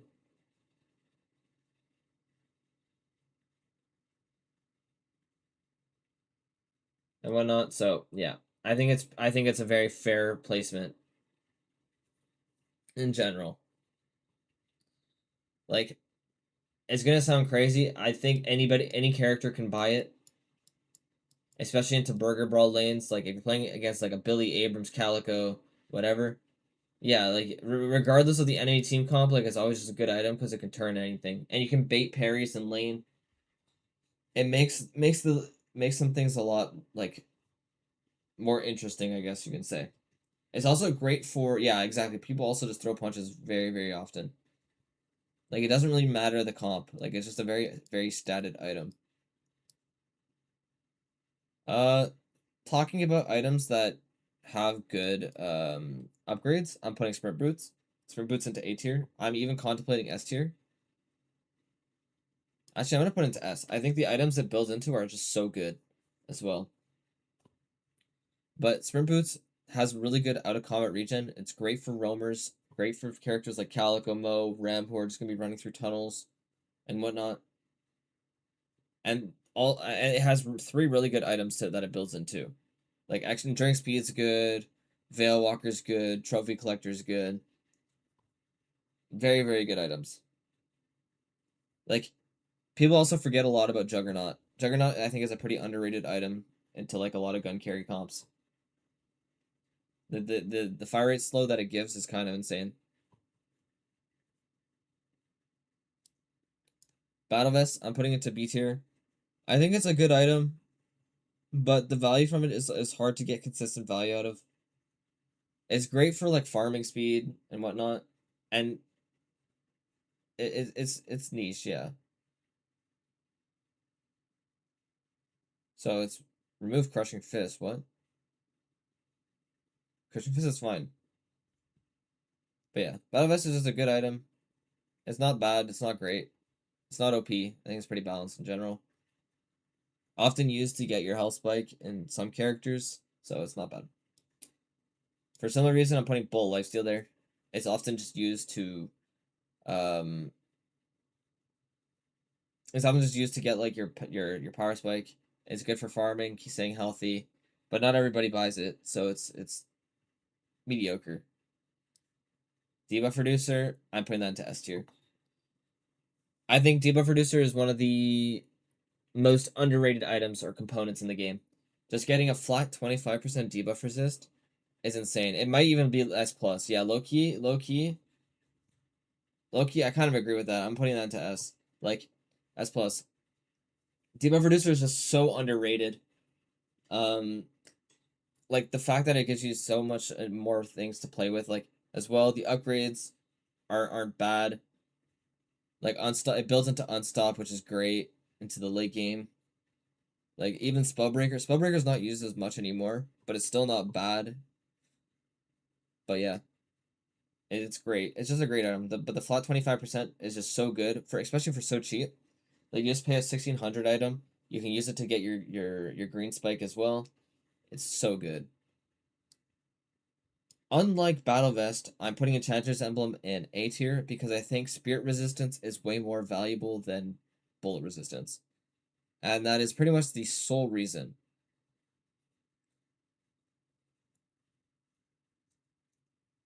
The stats on it are mediocre, but the Spirit Resistance is just so beneficial in the early game that it can help change a lot. And for similar things, I'm putting Enduring Speed into A tier. I talked about it for Sprint Boots. And the reason why I'm putting Enduring in A tier, yes, the upgrade is good, but not every character wants Enduring Speed. Usually right now, people will go into, like, things like Trophy Collector if they're a little bit more roam heavy, or otherwise they might just go Veil Walker instead. So it gets overshadowed by a lot of the other items or its other components or the other upgrades, but it's still a very good item. And especially with all the movement speed nerfs that they've had, it's a little bit more meh, per se. Guardian Ward. With the introduction of Grit, I'm actually going to put it down to C tier. I think Grit is a good item. Guardian Ward falls off quite a bit because of it. Usually people will just buy Grit and they can just use it for themselves. And then they can actually choose when they want to have it. Whereas a lot of people will just have Guardian Ward and they'll use it on people like uselessly. But I think it's still a good item. I don't think it needs, like, maybe it requires a little bit of a buff. But it's only bought when you're going Divine Barrier. So it's kind of mediocre at best. I'm putting Healbane in S+. Healbane is one of the few items in the game where you should almost always have a few people that have it on your team. I think you want at least 2 on your team. It's so much value. The heal can save you so much, or so often in some team fights. It's great. The anti-heal it's a cheap option for good anti-heal. Fantastic item. In the current meta, I'm putting Healing Booster in S+. Previous metas, it can fluctuate a lot, but Booster is S. Especially since it buffs lifesteal, and all the healing that's coming around right now as well, like Dispel Magic, Healbane, all that, and like Radiant Regen. There's a bunch of healing that's going around, where this item is great for tempo. And even like things like Resto Locket. Yeah, there's a lot of good 1600s right now for greens, like in general. It is a fantastic item in general, so it's yeah, 1600 greens eating good. Reactive Barrier. I'm putting this in A tier solely because you don't need it every game. It is a fantastic item. I would put this top of A, not S. Just because I think other items are better, and things like Debuff Reducer into Unstop are just way stronger in general. But Reactive Barrier is a fantastic item. But again, similarly to because Grit is now in the game, it loses a lot of value. Because Grit is just the shield that you can choose whenever you want it. But Reactive Barrier is by far the best shielding item right now, at best 1600 shielding item. Wrestle Locket, I don't want to say S, but I'm going to put it in S for this meta specifically because Healing Booster is also very good. It says also why extra stamina is lower. Oh, that's true. Grit is not in here. Grit would be an S+, by the way. If for those wondering, Grit would be S+. I don't know where Grit is in this tier list. It's not actually in here. That is true, but for this tier list, I will say Grit is an S. Like, artificially an S right there. This is is it Backstabber in this? Yeah, it's Backstabber. This is the most modern tier list, though, that I found. I will say that. But yeah, Grit would be S+. It builds into so many good items, and it's just great because you can choose a free 200 health shield whenever you want, pretty much. Return Fire. I'm putting this into B tier. The reason why I'm putting it into B tier is because it has its niche, and currently we're sitting in a spirit meta, so it's not great. But the moment we turn into a gun meta, this item will be absolutely broken. And it's very slept on. It's great for characters like Silver too, because it would help them build the ult, make it a little bit easier. But it's great on tanks, especially into like Viper, Wraith, whatnot. It's just a fantastic item. And it's like a very slept on like counter item in general. Spirit Lifesteal. I think this is better than Bullet Lifesteal, so I'm putting it in A. Also, it just builds into better items. Right now, like Leech, it's good, like even though it's a component with Bullet Lifesteal there. But the fact that Spirit Overflow is just really, really strong right now for Spirit carries, it has to go into A for me, personally. Plus, you can also sit onto it as a component for ages, and it's still really good.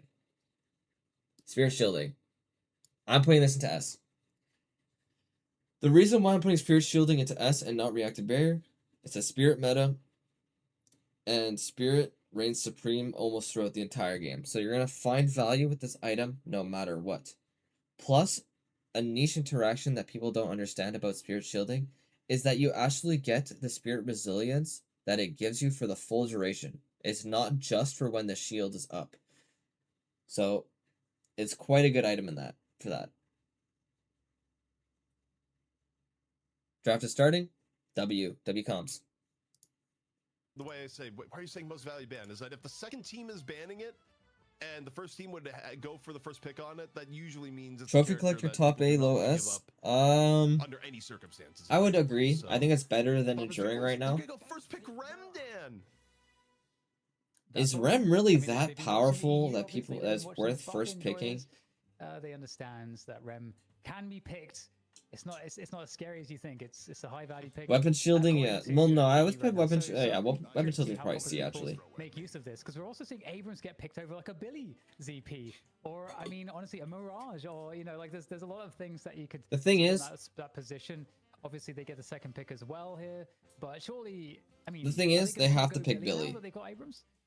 But the thing is, So, in theory, they have low main. But I don't think Melee Creeps have the hero. They have low main, so they're gonna pick Billy. So they're gonna go Calico, and I mean, I think Melee Creeps is more than happy to try and go a tempo sort of comp again. Also, Well, they have to go I think Billy. I picking should Abrams say this early they have to go is Billy. Important just for the fact that I think what we've seen from Sai in recent times, Yeah. like Sai So on now Abrams this Rem versus pick Sai is on any other justified because frontliner they have the than Billy. So you go There's a big McGinnis. difference. Like Saya is super comfortable on Abrams, less so You go McGinnis. on the rest You go of the Billy hero Rem pool he's been McGinnis on in the last or month Billy McGinnis here, and with it's this new fine. iteration. So I think it's smart to pick up the Abrams early. Obviously, you're giving up the Billy. I think there's in another turn pick. Yeah, and okay. The McGinnis. Wow, it's almost like I know how to draft. I was wondering about the McGinnis because I think what we saw in the last game is that McGinnis is a great pick. Because especially with getting the Calico. What do you want here?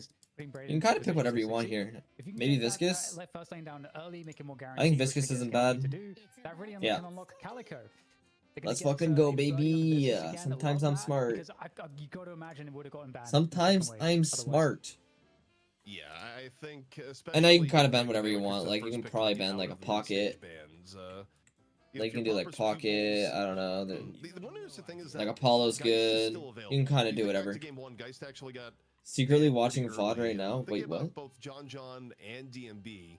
Talking about two people that very easily can mix Geist into their hero pool. I think if Geist doesn't get banned here, Geist actually probably gets picked out of mid-stage bans.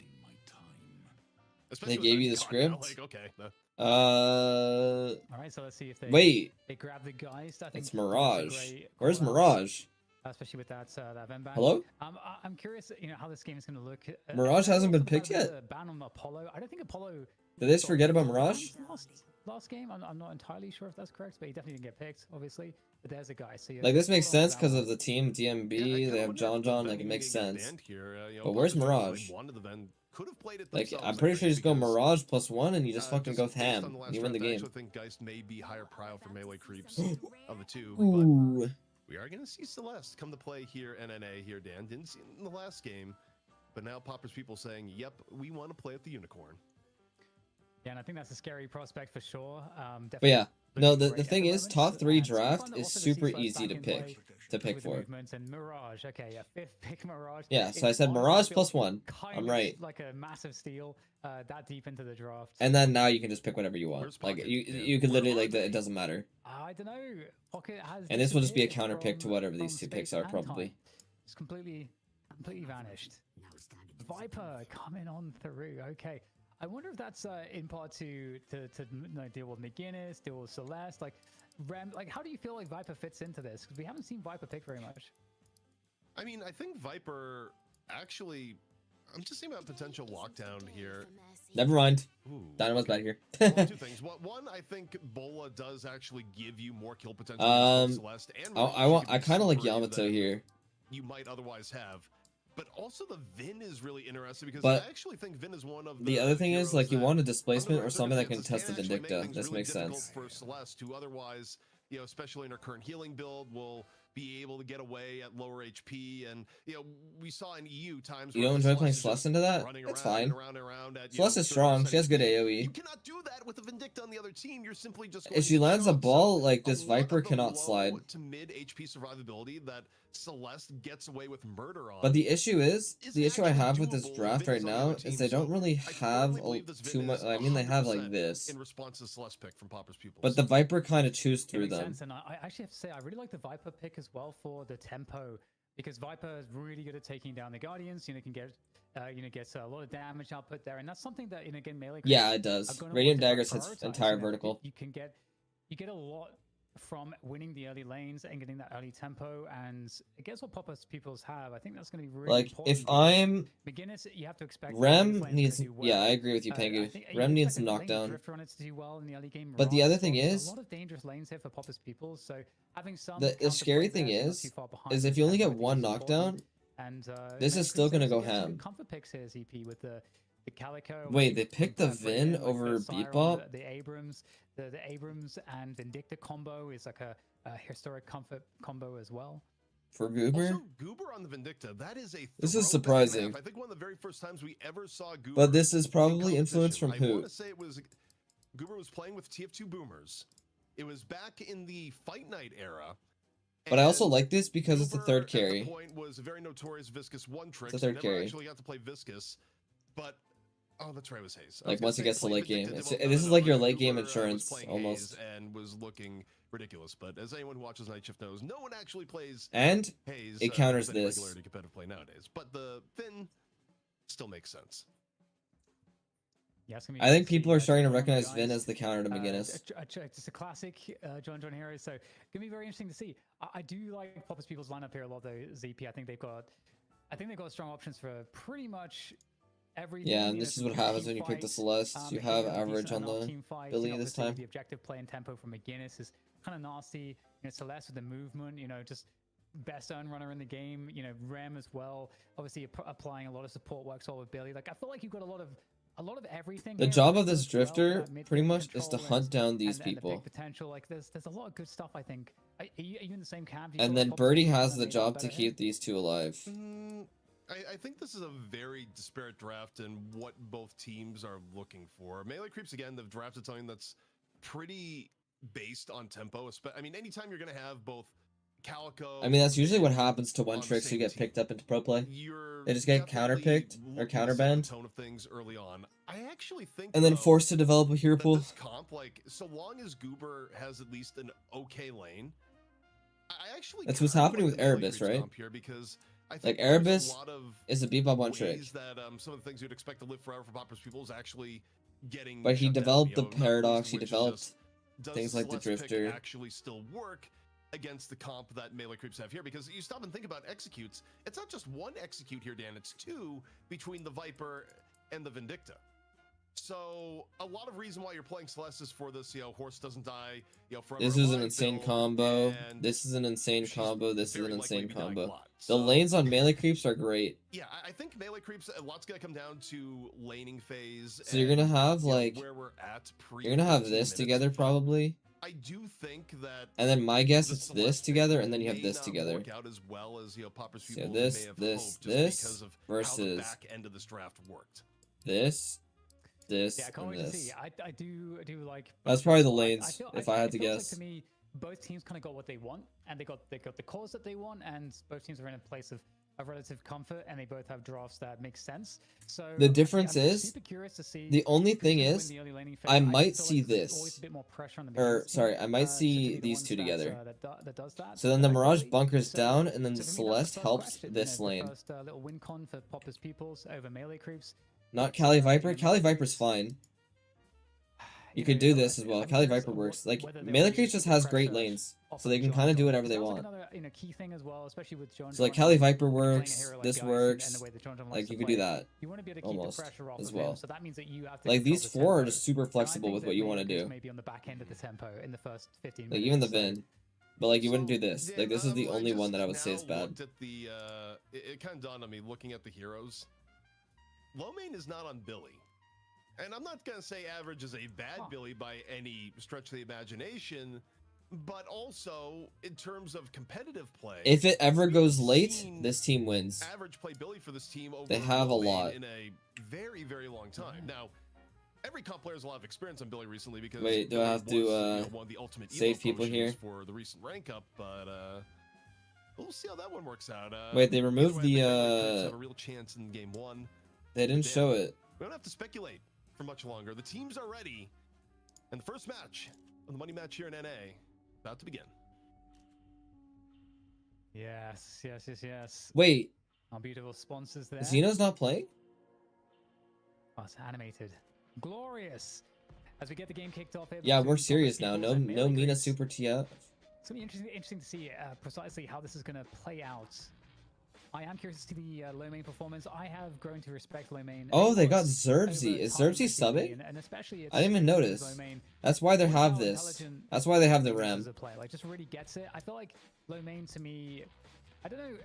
Again, I don't want to make the buff and joys mistake I made earlier, but you know, who's the hoot of NA? And I feel like low main to me is one of those players that has the game intelligence of other hoots that allows him to play pretty much. Yeah, the Viper Cali makes sense. I agree with that, Aaron. Don't worry. You know, I think if you were to ask that, this makes sense. Like as I said, like the Melee Crew's lanes are just insane. They can kind of do whatever they want.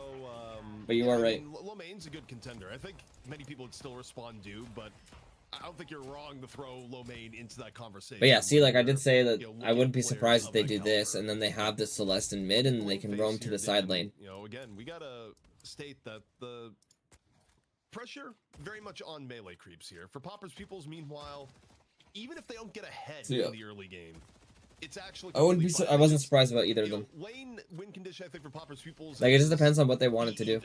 Not necessarily even win. Yeah. And that lane with the fact that Viper was paired with the Calico, to me, I feel like, again, this lane is super aggressive. This is gonna have infinite push prio. Very annoying there. It's a bit of extra damage. Hey, Saya will 100%. But yeah, you know, you want to unlock the Calico. And so it's all he does. Saya doesn't like the this mid lane, though, the punch Abrams thing. That like E does. I think I'm pretty sure everybody agrees besides Saya that like the and it's already given melee Abrams is better. To low main in middle. And of course, looking at other lanes here, it's no surprise to see the Rem paired up with Billy in on left, but it's still going to. I mean, Calico Viper is a lot of pressure and just an unreal amount of burst damage if anyone gets low.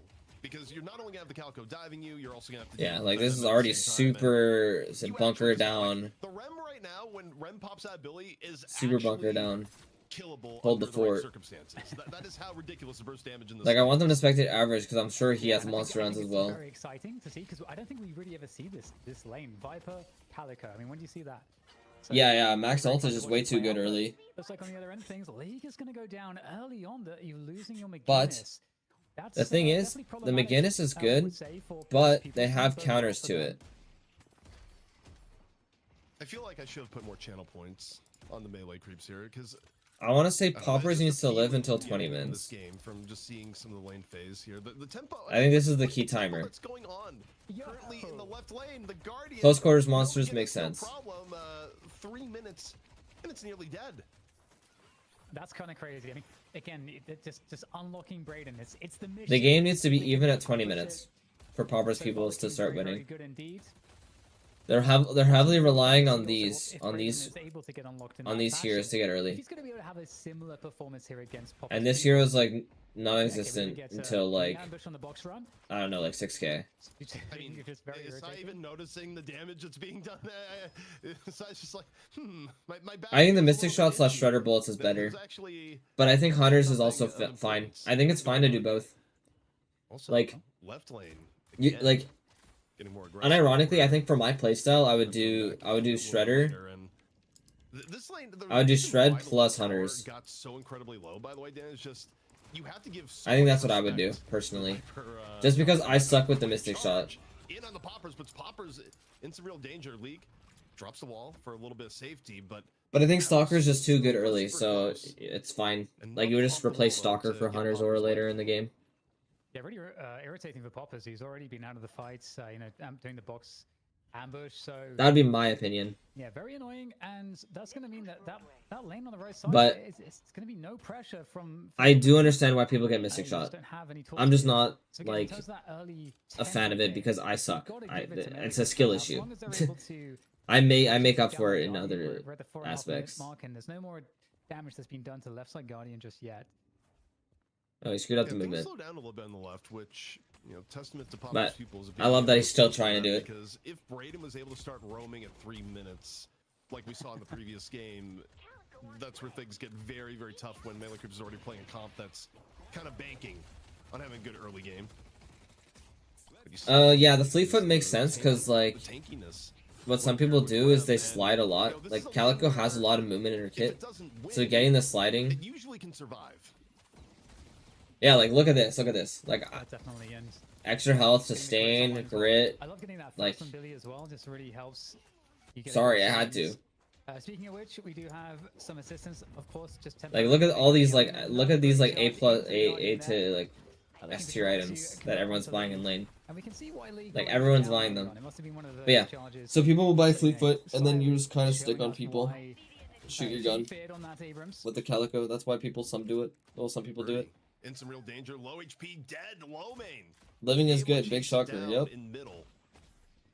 Big shocker. The one part where things are going to get even more intense now for Popper's pupils. Ults are coming up for melee creeps. The Wait. most notable of all, of course, Saya has this close is where quarters. Cooper becomes a threat. Another charge in from Saya.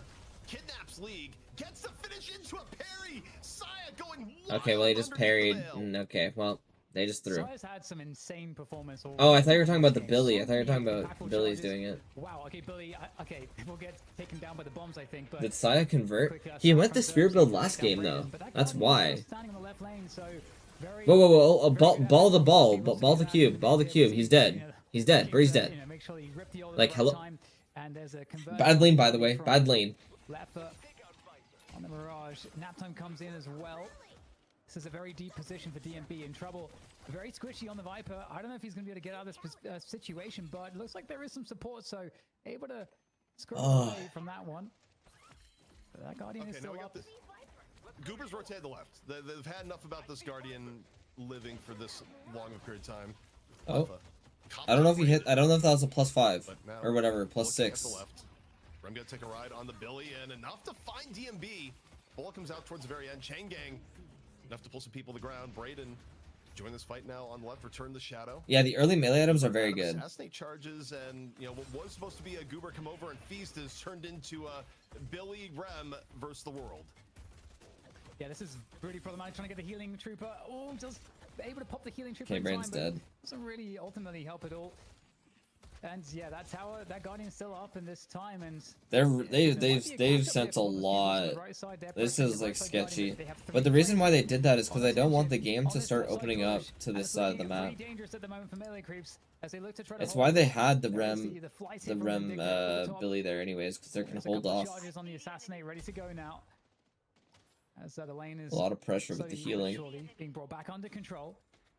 But that Guardian is still, it's so annoying, ZP, to look at it on the minimap, and it's just still alive. Yeah, and I think against any other lane on Wait, the Billy Leffa- Rem, it would have been dead ages ago. nice snipe by but Goober. Okay, Leffa gets low, and Goober more than willing to take the shot at the end. Now up to 4 charges on Assassinate. A few crows gonna be thrown over the way of average, and the Guardian that we Yeah, thought it's was gonna be okay. down 3 minutes It's in not bad for finally goes Poppers. down at 8. All 3 Guardians still remain for melee creeps. So we see Saya. Wall attempts coming out. Birdie here from should be League, dead puts here. Saya in a rough position. Yeah. Birdie though, and sacrifices his life. Not able to get away with the goo ball. Just a bigger target for McGinnis bullets in the end. Yeah, and I have the sense that League might be going for the full gun build, seeing all the orange items at the moment. I think the first 3 there is pretty typical for lane pressure, but Oh, yeah. it develops. They just didn't want Now, this side of the map to open up too early, because opening at this side up just makes it so they can invade a lot more easily. Secure that one. And Tunnel of Darkness, you know, hitting the both Goober and Sire to allow an escape. Force them back. And a Well, the chase scary down the thing right is side as well. Yeah, they Average just is have the Billy really, there really low, alone, and but you can Brayden see is they're right just on top, but chasing him. Surely there's no way Average gets out of this. Goober takes a shot once more against Poppers, and oh, okay, well done, the Average. I'm not entirely sure how that happened because we were falling 2 fights at the same time, but you look at the mini map and see a low HP Billy being chased by a full HP. And they Calico. can't push Usually this that- now that because ends one like way. they're just gonna get But collapsed the on. next time it ended the completely other way. And speaking of Like I almost Brayden, want my Rem to take these under sinners assault right now. from multiple ends here. Gonna return the shadow though, buy some time and try and turn the tables here. Gets the saving cube, courtesy of Birdie, but it doesn't save for long. Lowmate still able to get finished post cube and looking for the goo ball at the very end. 400 HP can absolutely do so. And it's just been chaos across the map here, Dan. Yeah, constant scrapping. Well, Goober probably has one of the best He's probably one of the best mechanical players in the game right now. Definitely putting in the work. If the bridge buffs have now freshly Yeah. spawned, So now the map is opening up. Oh, yeah, this is what's like concerning. Like this was not taken at all. Like what? Finally picking up that right side guardian and left alone, and now a good chain gang coming in, and we'll be pulling in one player. Like this McGinnis is just gonna have a free lane now, and everyone's playing on this side of the map. And it's weird. Celeste is gonna run Urn. So if you're not gonna contest this Urn, I'd want them to be putting the pressure onto this to steal this. But now you're going to see Leffa try and do the Sinners probably, or he's going to rotate over to clear the wave. Yeah, so Leffa's in the Sinners right now. And now they lose Urn, and now they have the Sinners. Yeah, this is awful.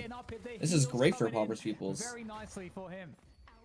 Goober burns his entire stack of charges, can't land a single shot in the exchange. Goober looking like me right now on Vindicta. Missing everything. Think about the win conditions they were talking about at the beginning of the game here. Pauper's Pupils, I think they've started to get through the worst of it, where their goal was to not get snowballed on by melee. But the big thing is this. This is terrifying right now. How they usually win. It is now dead even 11 minutes into the game. This is not. And then your McGinnis is also farming at this point. And a lot of this, I just gotta go back to that Rem Billy lane that was about to get run over and stabilized, Dan. So important for the rest of the game. Like, plus the fact that they got the Sinners onto Leffa is crazy from all of that. Yeah, so Saya is running this build. What happened? Why did he just stop doing it? Like why did he swap? Like for this game specifically. And now Goober comes into the fight as well. He assassinates once again. Like, did he not feel the impact of last game? Oh, that's bad. Oh, that's bad. And with that, there's a rift coming up on this right side as well. And at the moment, it's looking like Pauper's Peoples. Yeah, it's bad. But it's just like randomly, like. Okay, Saya just won the 2026 award for things you put on the end of a fishing line because. Yeah, it is. It is bad. I'm not saying, but it's like normally people don't switch like that. Which is why it's surprising to me. Because this is the first time I've seen him in DNS do this build instead of the Spirit build. Because the Spirit build is great into Spirit characters. But yeah.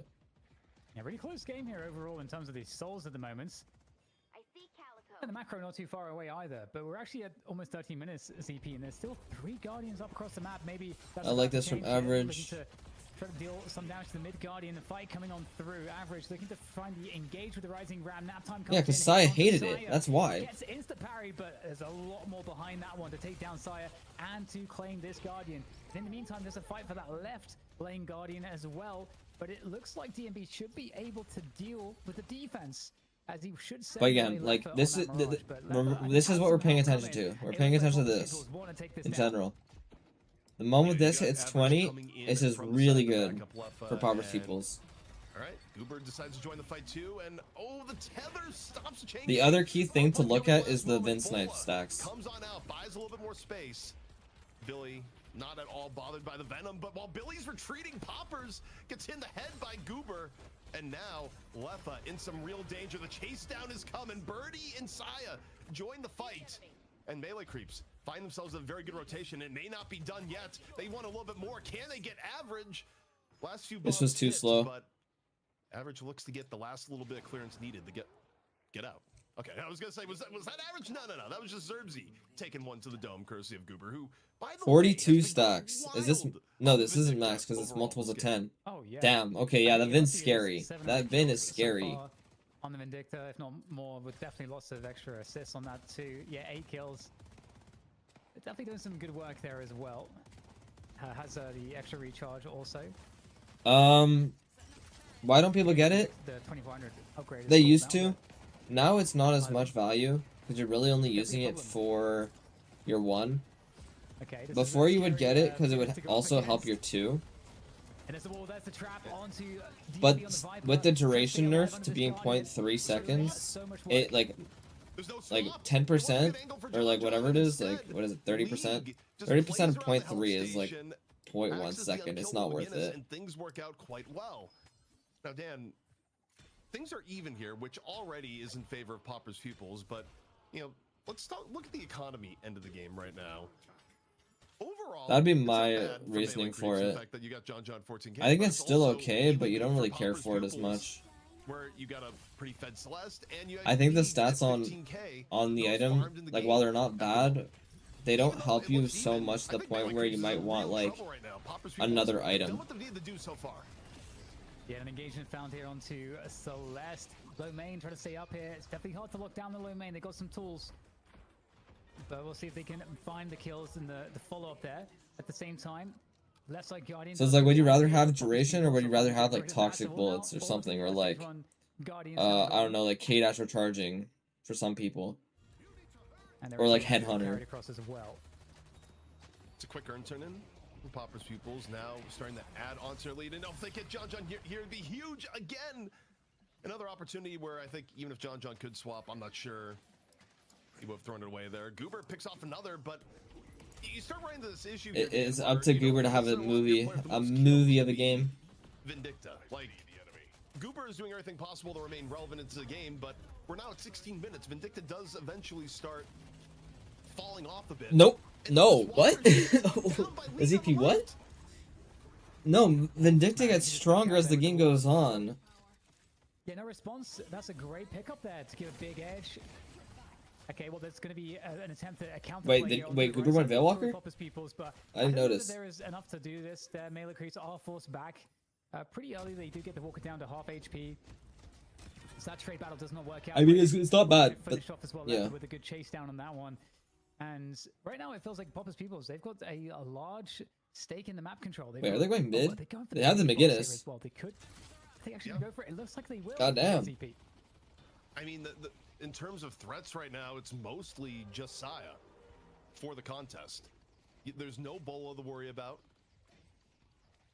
But instead, they're just going to make the boss stream and look for picks, which I think is... Well, Veil's great. They realize no picks. But it's also because Goober... Go back in and... Goober's a pick character. Like, you can't blame him for it. Like, I would love the item too if I was a pick character. Popper's Pupils looking to catch someone out.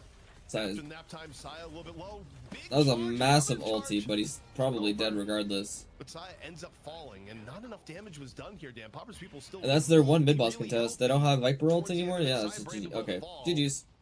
Popper's Pupils wins game 1. For Popper's Pupils... Wait, is Goober's trying something here?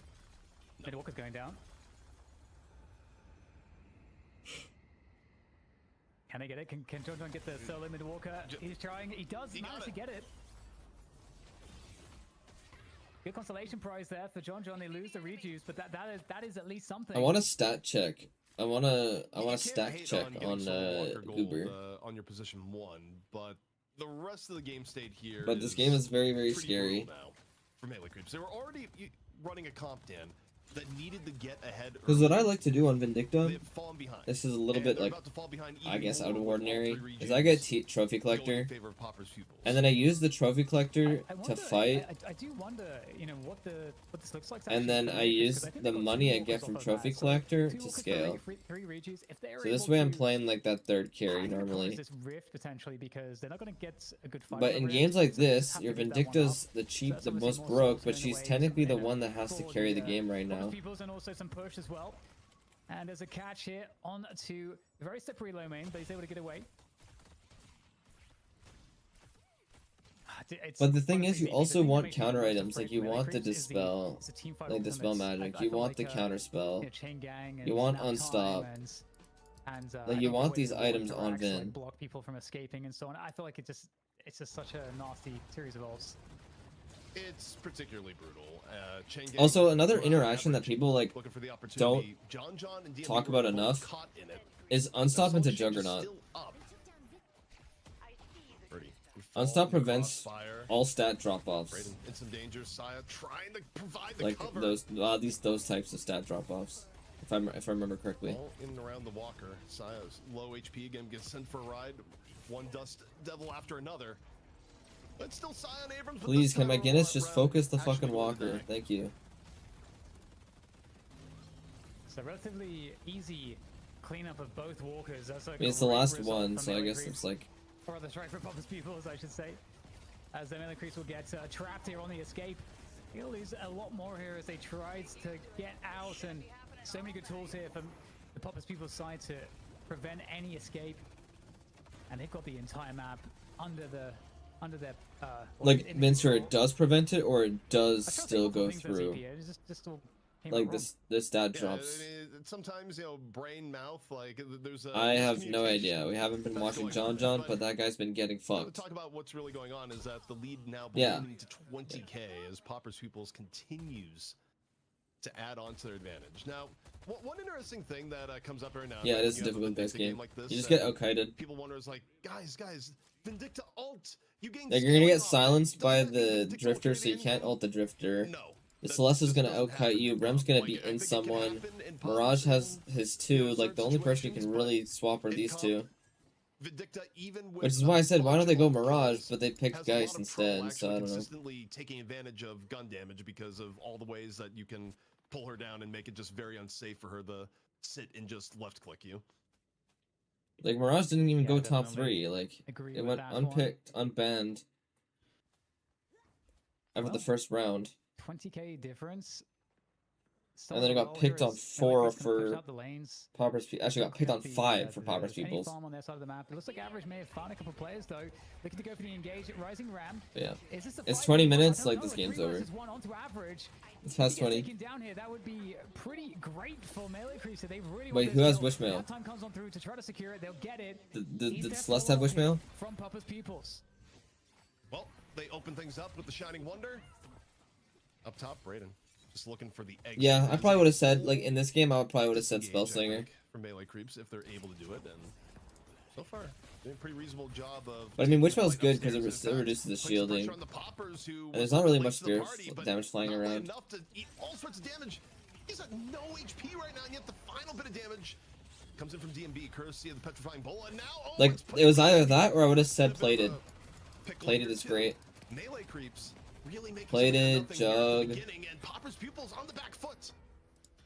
Hey, Melee Creeps, this could be the moment to try to make something happen. But I mean, Plated actually just makes it so you can't die. Just barely escaping low main back into the safety of the base. And there's, I think Juggernaut's also like kind of good value. Because you're not going to get the unstops anytime soon. Looks like right now, Gooba, so you're going to get a lot of value from it right now. Now, but what's left on the map? What can they capitalize upon after taking down those 2 players? Doesn't really seem like there's much left. So you want a defensive, it's probably that. It's dead. There really isn't much here. I mean, they got 2 walkers for mid-boss a little bit earlier in the game. Oh yeah, Wishmail's like fine. It's like one of her best items. They don't have enough time to actually so, it's like whatever. Thing. And of course, you know, mid-boss, as mentioned, is not going to be up for quite a while. So I think what you get from Melee Creeps there is that you get the actual soul count and a little bit of free room to grab some of the jungle. But being down 15k with their team comp, still a really, really difficult position to be in. And what just happened, Dan? They need yeah, it is an SRO game. But with mid-boss, honestly, or even like Rift Earn, you know, both. I think Saya should get it. Yeah. Saya should get it for Melee Creeps, and then Average gets it for Poppers. Honestly, even the Drifter could maybe even get it. Not really lose anything off of the back of that. It helps a lot for just running at them. I think with McGinnis, I think, you know, you have so much more strength to kind of force mid-boss fights and like. Actually, McGinnis could also get it. Average looking to try to find a kill that gets staked, locks down. So Rift to heavy melee. Everybody's on top of Average right now. Another pick potentially. Yes, Average will go down immediately. Didn't really have the support there in the team fight. Another opportunity here. Saya getting in close range wall there to try to isolate the fight away from his teammates, and it's not looking that bad. Does using curse during tagline provide the damage penalty to the person Rem's snapping with, or Rem? I actually have no idea, but it's probably the Rem. All of Melee Creeps, and now maybe a bit of a bola to slow things down. As Melee Creeps, because you're not applying it to yourself per se. Again, Dan, the timing isn't ripe. So yeah, Popper's Pupils, they bleed a little bit. But I'm assuming it would be the Rem. Very, very good spot here. As the game goes on, and still, you know, for next mid boss, you know, Melee Creeps still have to find it within themselves. Okay, can you generate that situation one more time? Yeah, yeah. It's so unfortunate that it didn't happen slightly later for them to capitalize more deeply off of it. Now, we're going to see that the kills are relatively even in terms of ultimates. The Shining Wonder still most problematic one ultimately for the mid-boss fight. So most people will feel pretty comfortable with that. But Melee Creeps, 10k deficit now. That's fairly marginal at this stage of the game.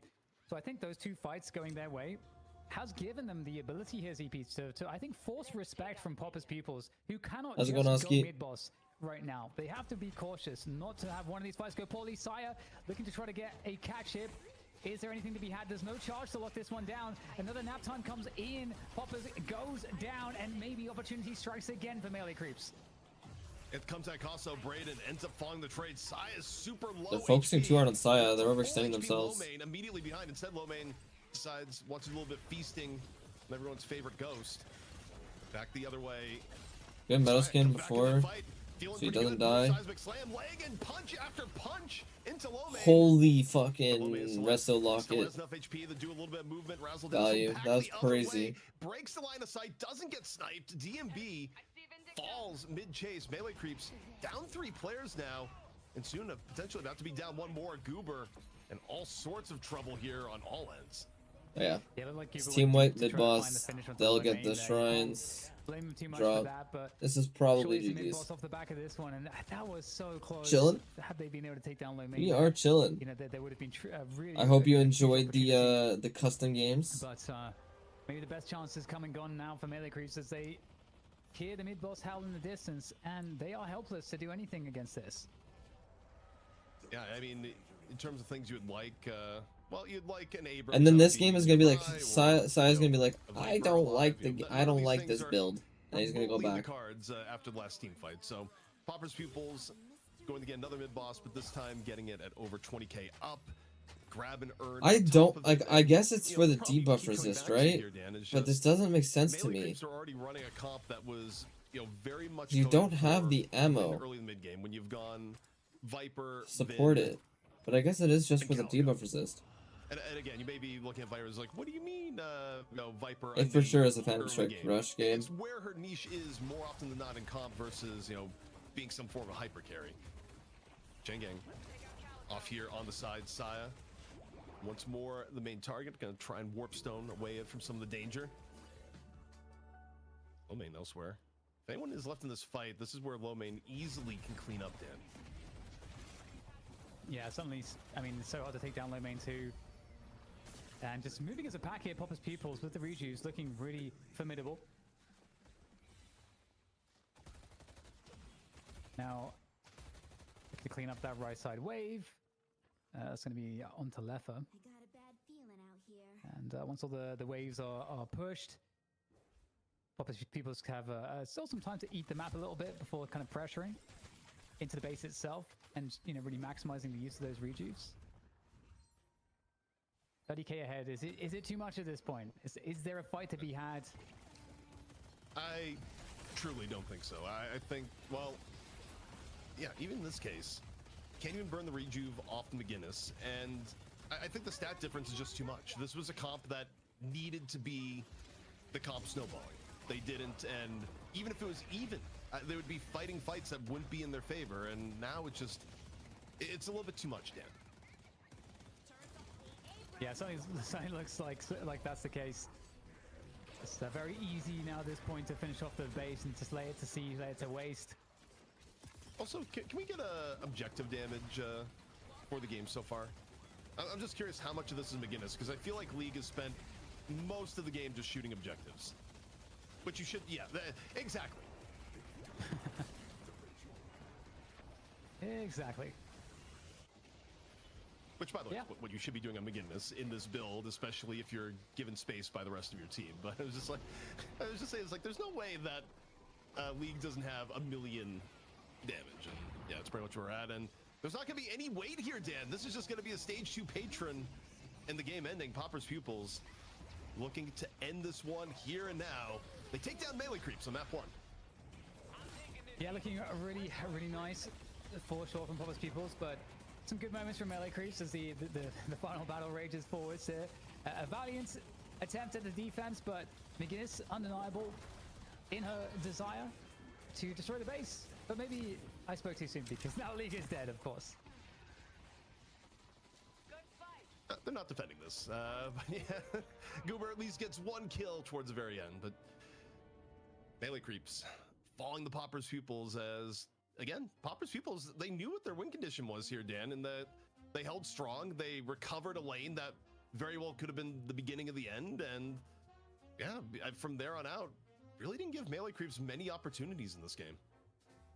No, it certainly didn't, and I think you highlighted it pretty well. The story we were following at the very beginning, where we had at the, I don't know, 2-minute mark or 3-minute mark, the very, very low Guardian, I think that was kind of what Melee creeps really needed to kind of go their way. But you have to hand it to Popper's pupils to be able to defend against that. I think it was 8 minutes that it went down instead of what should have been maybe 3 to 4 minutes, based on that initial progress, getting it down 80% very quickly.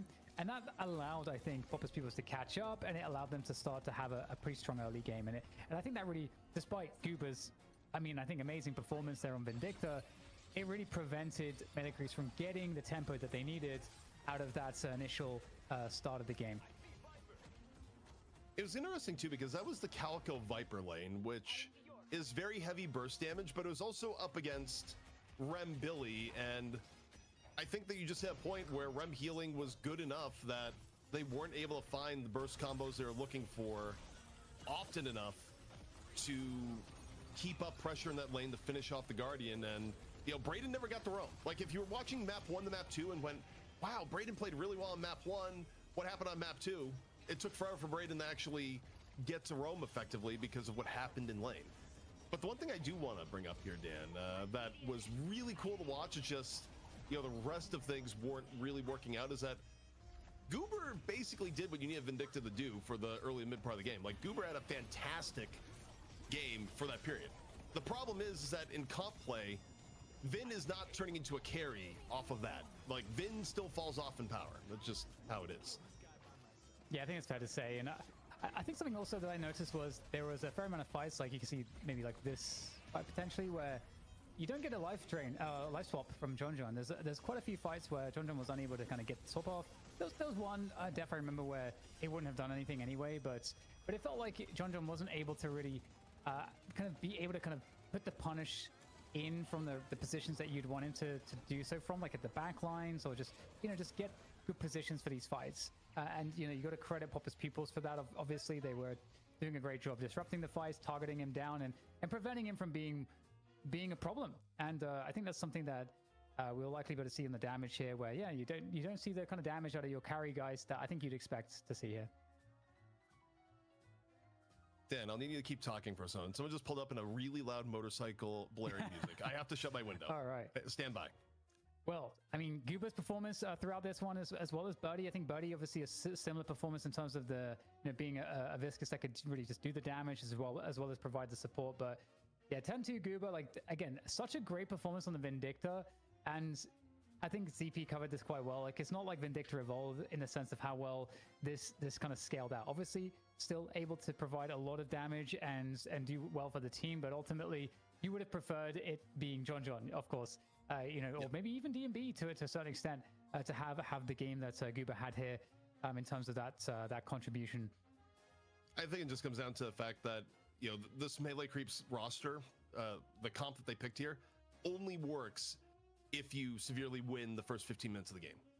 They didn't, and basically from there on out, you would take the Popper's Pupils comp post 15 minutes pretty much anywhere, so long as it's even. And yeah, also if the goal was shut down low main, in part with like petrifying Bola and assassinate, it didn't happen because, Dan, look at the amount of times low main died. Yeah. I mean, low main, we saw had some close escapes, but the key word there was closest. Well, key words, I suppose. The close escape actually managed to escape every time. So yeah, I totally agree with you on that one, CP. Definitely a great performance from low main. I think just really, really well done, and of course holding on to the shining wonders in just like the very key moments and making sure that was maximizing its potential in the team fights, and I think showing that Celeste is really, really irritating to deal with still. Yeah, and I mean, again, I think it's part some of the recent buffs, but also people really embracing the heal-centered build and realizing, wait, this build is super good. I mean, not only is it just good in general with Celeste staying alive forever, but you think about how it impacts things like if you actually get a stronger Rift fight, like actually killing Celeste in those scenarios is really, really difficult. It also, you talk about options for Rem. Not only was Zerbzy having really good options to go in onto the Billy, but Zerbzy could also hop on the low main. The general sustain too for Pauper's Pupils was kind of ridiculous team comp-wise, where you think about it, you have both the McGinnis and the Rem. When we finally did get to the point of 6-man team fights, you have an unreal amount of healing going out. You have Billy, who is tankier than ever, and okay, so are you going to go onto the Mirage? Not easily. And Drifter is very likely to just get a Rem hop. There wasn't anyone easy to actually kill on Pauper's Pupils once the game got into its later stages, and that was a problem for melee creeps. Yeah, that's a great point, honestly. I didn't think about that, but yeah, the level of tankiness there is rather concerning, and it does raise some interesting questions, as always is, EP, because we look at the first map of the best of 3, and we think, okay, well, you lost. What are you adjusting into the next draft? Thinking about this draft and how it went down, I don't know. I'm trying to think of what they want to change up, because in a way, part of this was just execution based, right? I do think maybe if you see low main is going to be high prowing the Celeste, maybe you could start considering maybe you ban the Celeste more aggressively, but do you want to give up Doorman? That's an internal team conversation. We've seen that Doorman can lose, though. It's not like Doorman is hitting games with a 100% win rate. It's not the most unreal thing to bring up, but either way, Dan, what we know for sure is that melee creeps need to change something up. They're down 1 map here in our money match on our full year anniversary of shows. This is Night Shift 52. When we come back, the potential conclusion is underway. Headed to York.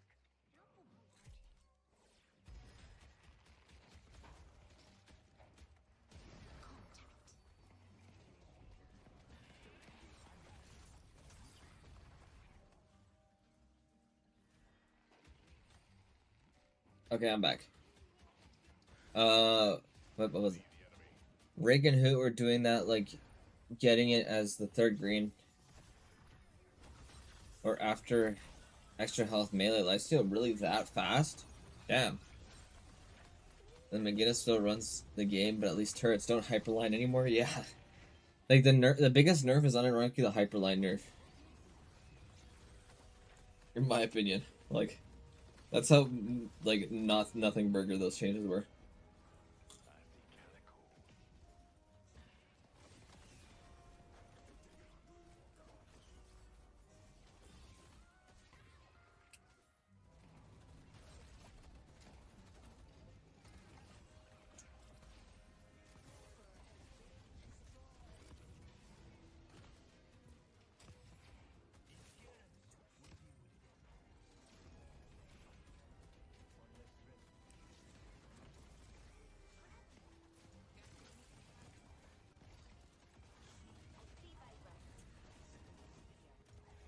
Wait, John didn't swap there? Was he silenced?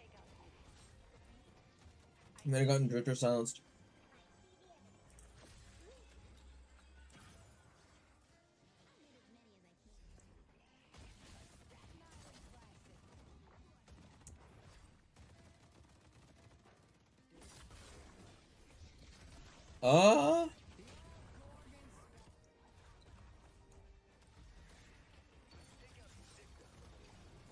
I guess that would make sense. I mean, part of it is if you need some spirit damage for the late game, and there's also that context. If you're very damage heavy, but you need some extra spirit damage on your team. She's one of the better spirit carries that build a lot more of the util spirit items, or can. So she can get the Soul Shredder bullets, if you don't have one that can buy it. So it's not bad in that regard either.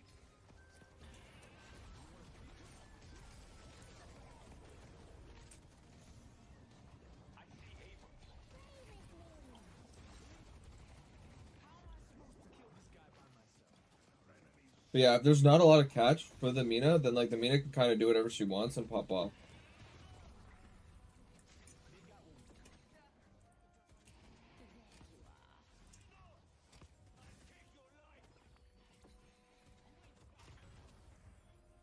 honestly, Oski, something that a lot of people are doing in general are actually just looking to unlock every hero for ranked right now. Because apparently MM is like pretty bad, or at least once you've ranked up a bit. But it's still so like, what's it called? Like the ranks are still like messy right now.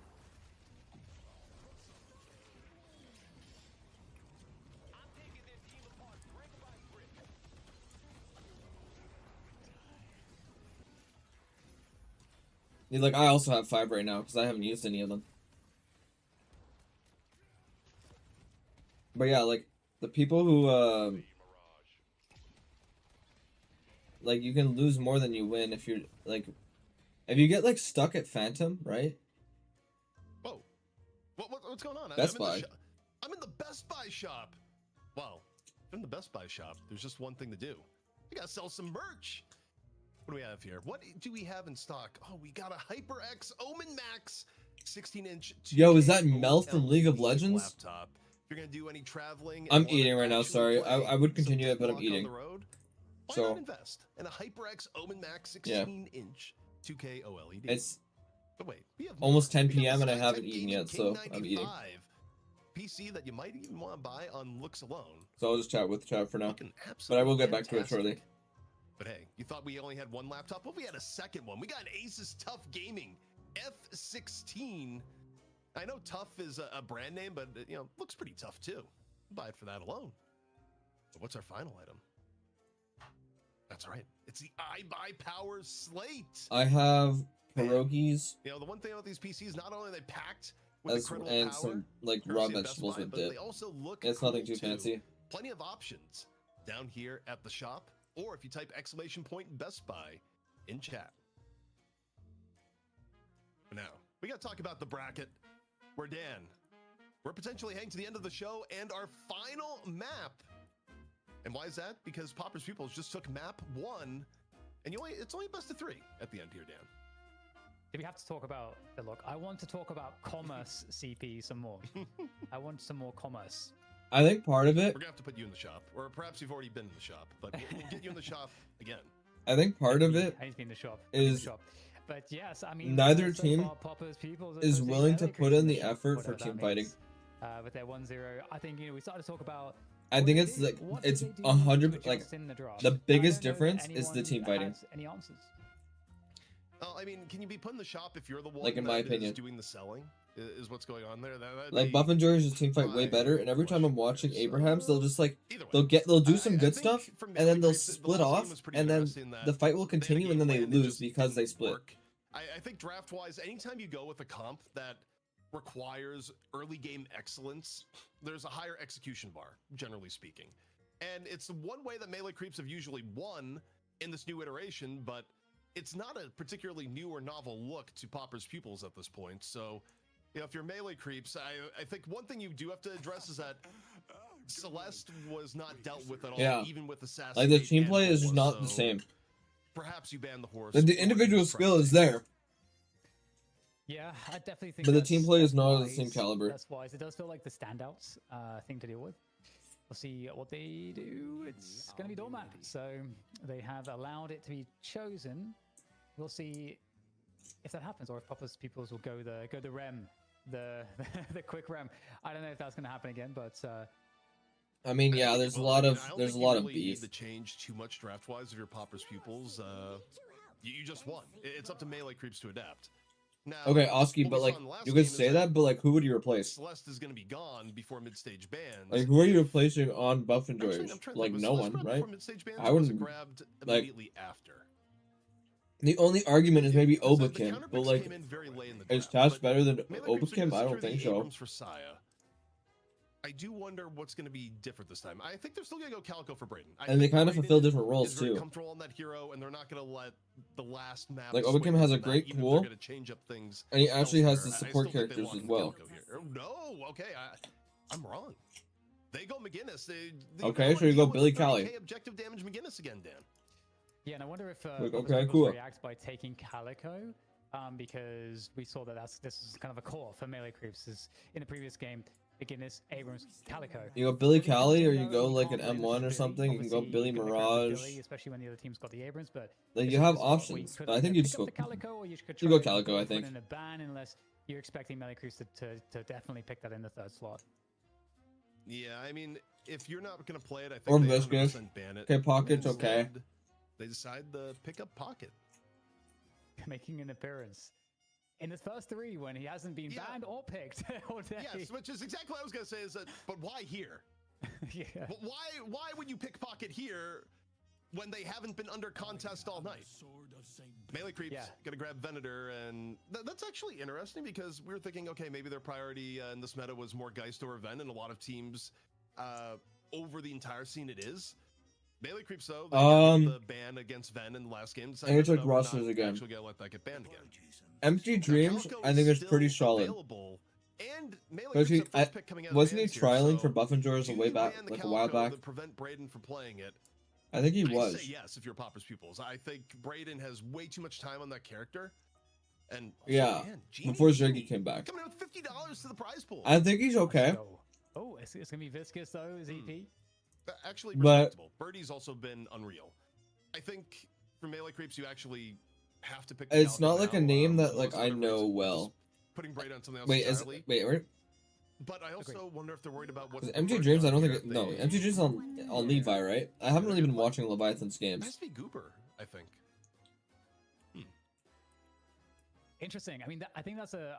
I like this because I definitely felt like Lemming had a great game on it. And obviously, I mean, the thing is though, is that Lemming probably is going to be playing. So I can't really form the best of what the fuck. I haven't seen Paradox in a minute, but that's really fun to see as well. But I like this as well. Calico's still unpicked, but still very pickable. I think. I don't like the Paradox for both teams. So I'm curious, you know, whether Pauper's Pupils are going to try to steal that at this point. I wonder if this is a counter pick.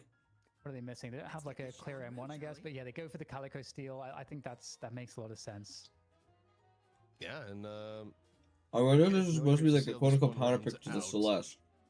Again, kind of assuming that the Celeste is going to be part of Goober's hero pool, so it probably rules out seeing. But my issue right now is they don't really have a proper way to deal with the Guinea. So this is a draft where I cause like, you know, maybe it's not going to be this, and then it actually ends up being that entirely. So that to me, Dan, would indicate it's maybe not Goober on the Celeste then. I would kind of like to see. Yeah, it's Carbine build. Here for melee creeps, I think Ivy would be really fun. Ooh. I love the Kudzu connection with Venator. I think that's like a lot of fun. And also with McGinnis, I think you can do some fun stuff. Alrighty. Paige I'm ready for some Paige McGinnis lanes. Bit more playable. Paige paid last week at all, Dan? The 1 week I haven't been here in forever, but Paige was played. Okay. But I think Paige was played in the LAN. They still don't have anything to do with the McGinnis. I think it was in EU. I think it was the challenger match. Well, I don't know about NA. Back. And she's NNA right now, which also I guess does Braden have Celeste in his hero pool? I'm still like thinking about who would be playing it here. It's probably Braden, because it's gonna be Birdie on Page. It was Jimmy Dodge on for the Venator McGinnis. So the interesting thing is that, you know, for me, so I'm curious who you think should go with the Page, because Venator or McGinnis, I could see. It's McGinnis for sure. Just because, you know, the shield's giving more rate of fire and stuff like that. Like it's McGinnis. You just take towers in like 2 seconds. What's your take, ZP, on the Page usage? Who's the Page gonna lane with here? I mean, honest for Birdie, I mean, I could see a world where you could either do Page with Abrams, which is something you actually used to see a lot back when Page was more. There's no way you're doing Page Abrams. Abrams just play like the most aggressive. You're probably doing like Bebop Abrams or something. Yeah. But also the same could be true of Celeste if you do a Page Celeste lane. Or like Bebop Celeste. You could do Bebop Celeste and you have like. It's really difficult to deal with Abrams Venator, which is fine. But I would guess between one of those two characters.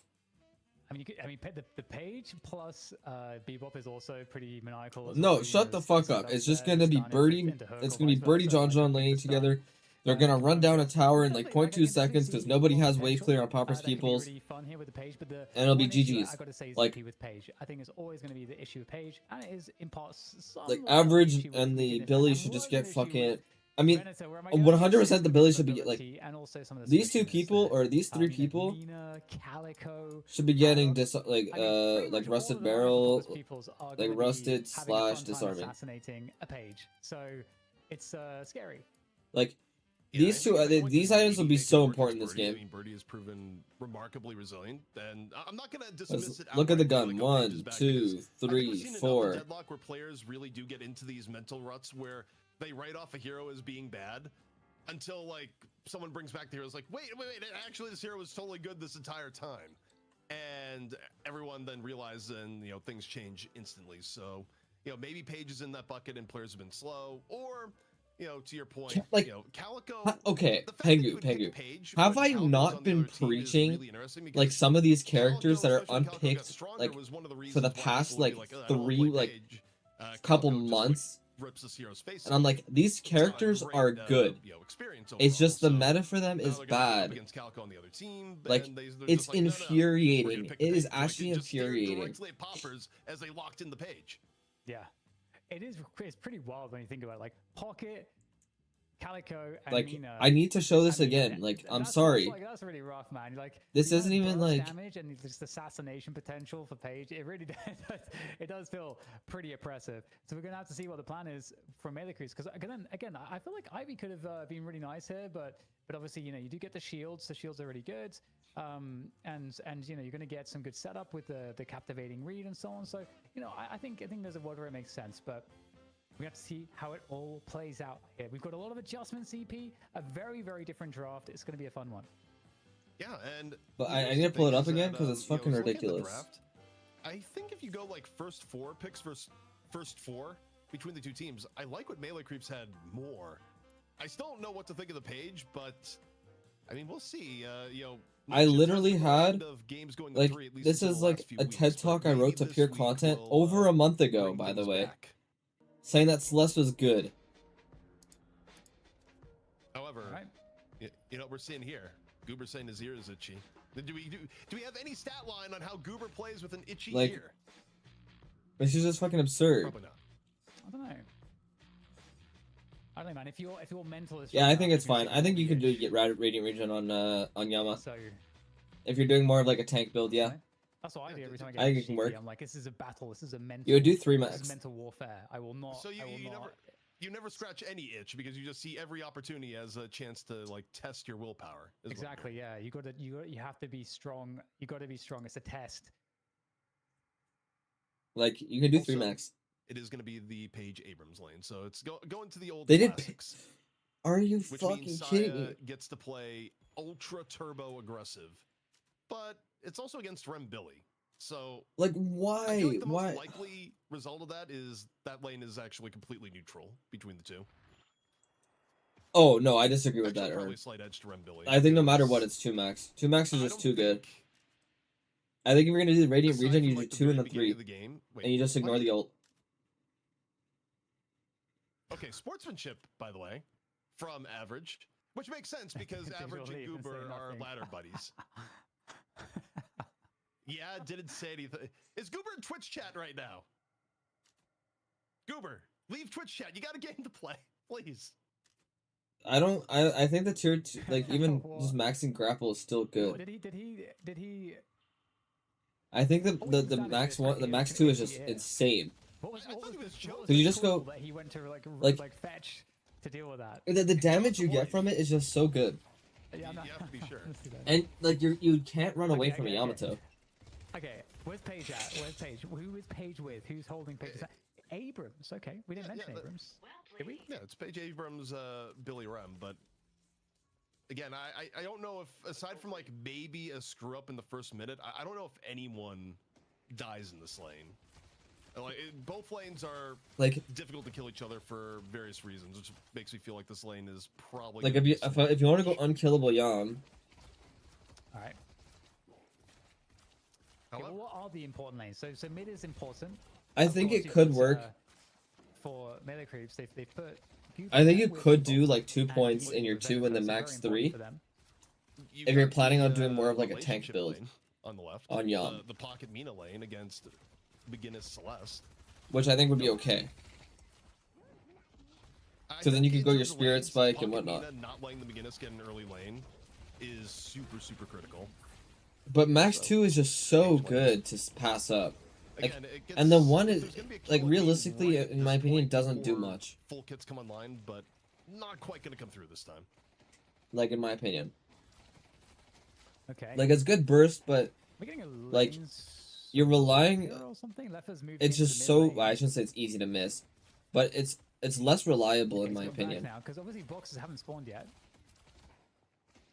Yeah, I think Leffa was just doing an opportunistic drive-by for a brief second, but now it's I mean, I think it's fine.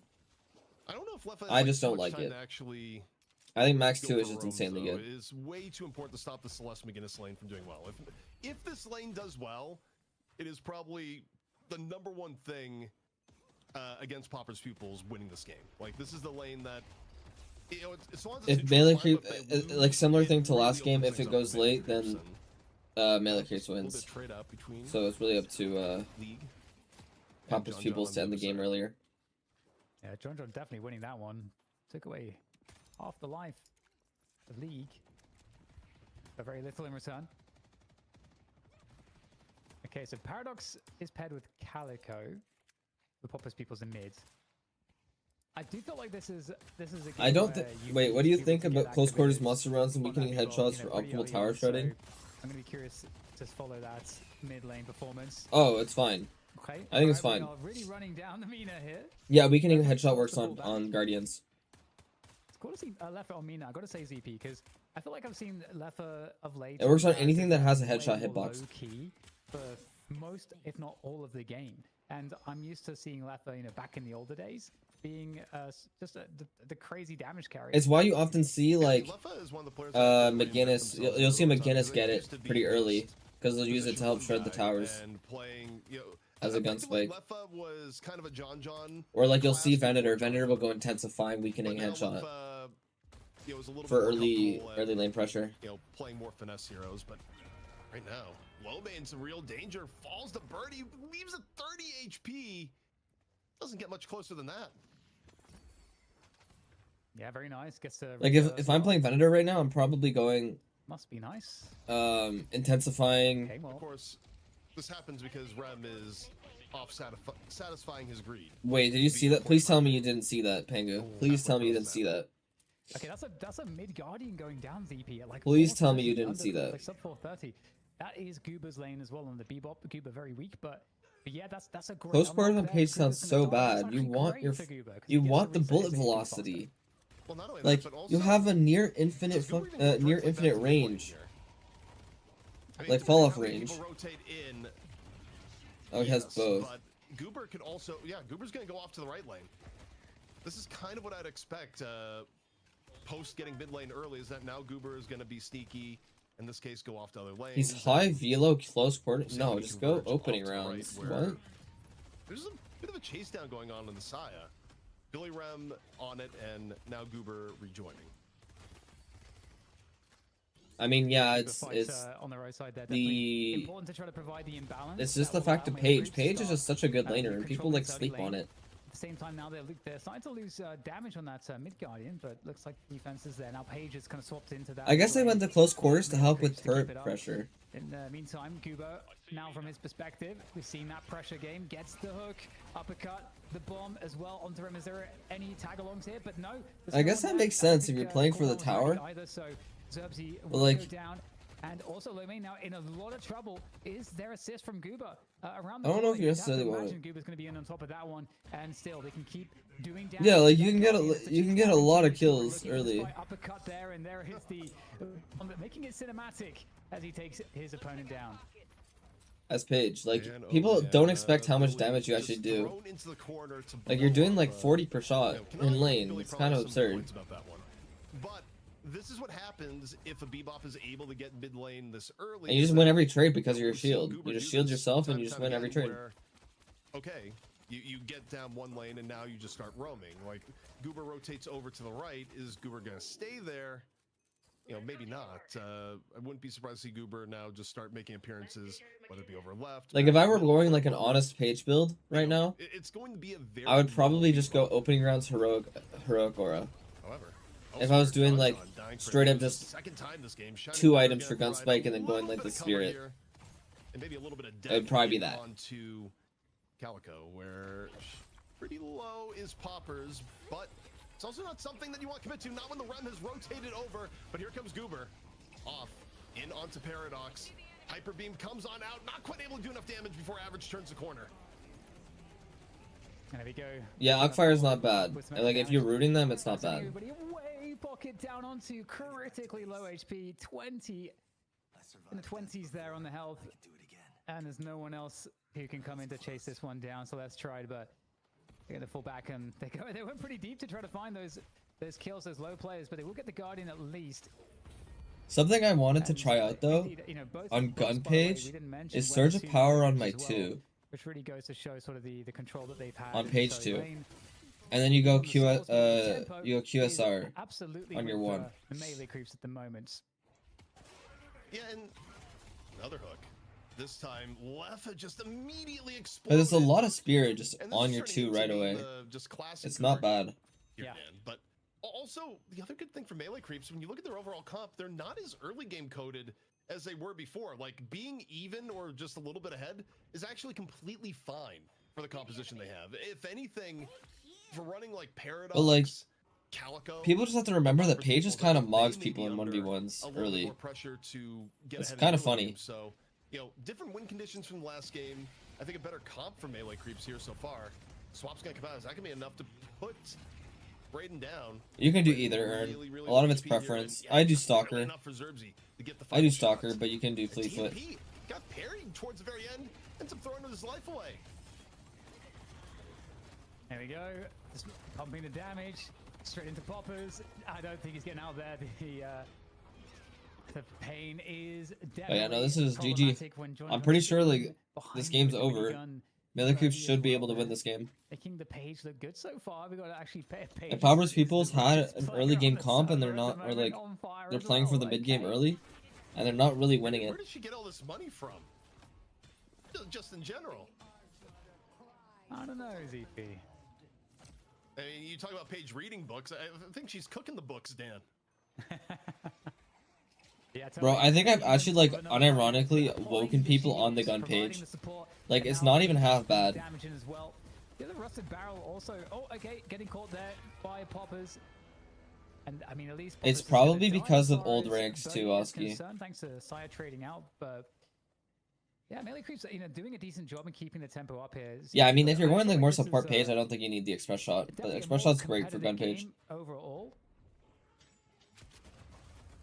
Ooh, what a catch. Leffa's dead. Leffa is dead. League wasn't able to take the cake. Never mind. Or was he? But yeah, no, express shot is like a lot of burst damage. I don't think so. Sure no. I think League Mage page till you die. It's possible towards the end. Wait, this bebop's scary. I won't even lie. Where'd he go? But now both buffs being claimed by melee creeps once again. And what's still turning into Brady likes express shot weighted shots. Yeah, like that combo makes sense because you're applying the slow. Braden for now. Just with the express shot, or like you're building up. Like you only need to hit one more shot after. By melee creeps. So you gotta go and you get it. The and I mean, there's no challenging this one really. They can maybe try to snipe some of the orbs, the soul orbs, but everybody there rallied around the position for melee creeps for any potential fight. But for the rest of Popper's peoples, they're going to put the focus elsewhere on the map. They still have that mid guardian to deal with as well.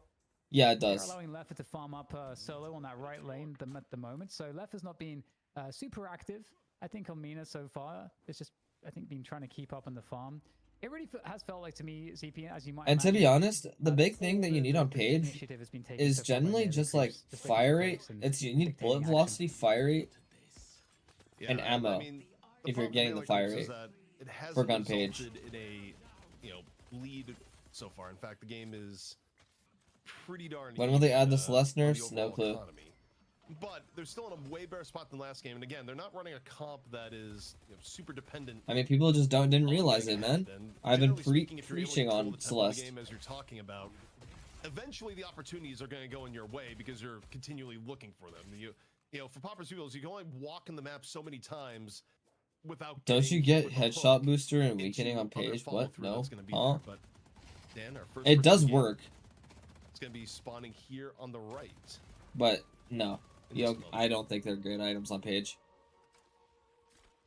Yes, and this should be pretty Yeah, contested. I think they both do teams work.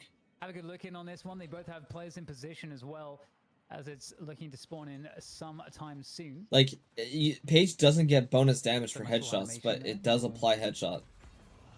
Get all that effect, like lens flare falling from the sky. And okay, I mean, there's no one here from Popper's Pupils. Where they at? Well, they're trying to look for a kill on mid and then maybe some mid tower damage, which is why you got Braden rotating over. Saya buys a lot of time, but can Saya get out alive? Saya's on Abrams. We've seen the Great Escape many times before. And once more, Saya buys enough time. I don't know if the bug still exists, but you used to be able to headshot with viscous right click. Now, does Braden give up his life for a trade here? It's Celeste. There's a lot of HP. I don't know if that's still in the game or and not. Skipping to jump away goes Braden. Yeah, oh, hello, catch onto Leper. Has not been having a good time with those hooks. How is this fight going to go, though? We'll have the reactive barrier triggered, or the grit triggered. And that's going to be the Nox Nostra to try to do some damage here. But how we're going to see a lot of damage onto the Walker. Got to be very cautious here if you're Popper's Pupils. They will be able to defend that one, but what else can they get off the back of it? Again, it just seems like they're being reactive at the moment. You know, Malekith is the ones pushing the issue. As I say that, oh my god, initiative taken and a close miss on the hook. Here comes Saya, and this is just for the last remaining Guardian. Parry on to... I don't know if that's... Give him the kill for Guardian here, especially if you give a second kill. You know, a little bit questionable value-wise. Rem's gonna get caught towards the end of this too here, Dan. Well, maybe. Is it It's cultist Rem. meta again? Maybe Not he'll find really. someone to hop on and no. So you give up 2 kills for Guardian. You're gonna be I just giving up more, Sinner's like, priority too. Usable now, I guess. Are coming back up. Oh, the parry was unreal from DMB, but he's afflicted, and surely, if DMB gets away, it would be unreal. But no, League is able to chase it down. But Braden, in pursuit for the Calico, Poppers can't find a way. Wait, did out. Birdie get Veilwalker? Trades that are overall going in favor of melee That's creeps, funny. still keeping them I'm not paying in attention the so driver's much seat to the top of my as screen. far as the tempo of the game is concerned. Yeah, and here is a catch onto Saya on the Abrams. Are they able to take him down though? Leper. They're not going to be able to take him down. They don't have enough damage. Kind of deleted, I felt like. Yeah, The Popper's Pupils is actually like lacking damage. Like, it sounds weird. There's no swap. Oh no. And Birdie just got here. So the answer to that is no. Oh no. Well, also, why would you chase Saya like this? There's so many times where we've seen games get thrown by being over aggro on chasing Saya. Hey, whoa, Pengu. I'm just letting you know. I start your builds. I start your builds. That's all I'm saying. And they split up, and he was able to get a 1v1, and then again. Like, what's good? And then I send you your build. That was the most. And then you adjust it very slightly to make it more for you. Today, CP. Like that was really rough. Well, again, just for it starting with chasing Saya. Yeah. Gun buff the John on McGinnis. Wait, oh. You cannot ask for better RNG treatment than that. Okay, well, I mean, melee creeps are in a really good spot here to keep. Oh, do I remember it? Both bars. Is that still any good? Yeah, it's still fine. And they've got. Yeah. Ishiv's Mina Rush is still good. Like, engagements. Mina's meant to be annoying, and Ishiv just helps with that. Because it helps you get your cooldowns off again. So if you can't leave and then come back, it's a good way to reset the cooldowns. And it's a good survival tool. I think people aren't building Ishiv as much. They're gonna try to push that right side lane whilst the sun is getting run. Wait, how much to run my support Mina build? Push, especially with melee Not in creeps, ranked. I'd be down to run it in standard one time again. Free. And that was looking kind of fun. The aggregate, the game still looks particularly close, but the eye test, it's showing. I couldn't tell you. Different here, Dan. As once more, we turn the Sai's kind of weird when it comes to building. Super early. And now we're gonna see this leave away. But it works for him. Domini's pulled out, and this should be a very dead pocket before it's all said and done. However, nap time comes on in. Zerbzy tries to make a little bit of room. Not enough to save League, but is enough to catch John the crossfire, but it comes at a cost. Zerbzy ends up falling, and here comes the Walker. I mean, they're training the Walkers, which is fine. But the issue is, Popper's Pupils don't scale. Yeah, They do not looking like scale. a clean trade for both sides. Like melee creep scales. So interesting to see kind of who comes out ahead on this one. Ultimately, I totally Also, agree with what you're where's saying on Love the and eye Spirit test. Rend or something? It's felt like Popper's where's Pupils the have been shred? just, again, just reactive the entire game. Have had the Like, game can I get some dictated to them. I mean, Soul Shredder bullets here? it makes sense when you're up against you know, Bebop that's as active as Gooba. But hold the horses, hold the phone, hold it all. We're going for a mid boss here, melee creeps. Even though League is going to be up in time, I think. Well, you wouldn't Team sell loves to monster collapse on rounds for this. close quarters. Like, that's pointless. Okay, the melee creeps making the call to go mid boss here. This is Okay, gonna strengthen people hate on melee weapon creeps shielding, as but far as like good in the shot calls like go. in the like We'll see if this one falls pre in 25 that minutes, the item is like bucket. okay. Shining Wonder was used early in the fight and is Everything already afterwards is gone. pretty shit. Weakness on top of the Guardian. Page ult comes in to help secure all three rejuves, go the way of melee creeps, and now looking for the cleanup. They lose one charge on the birdie, but the rest of Popper's pupils desperately need to leave here, Dan, because anyone that's left is just gonna get run over. Yeah, they get caught here, and the lanes aren't in great condition here for Popper's Pupils. They're okay, but this mid one is very pushed, and you can see full advantage taken under the tower. The charge comes through from Saya. Good swap though, actually. This is really nice damage into a hook as well. So Saya losing a lot of health there, but staying up. So how's that Wait, reduce? They weren't able to burn MLC that is one high away, gun and the burst mid early. walker will be, of course, Yep. going to the Popper's Pupils side, so they can get out now. Job done, and they're pushing the right walker too.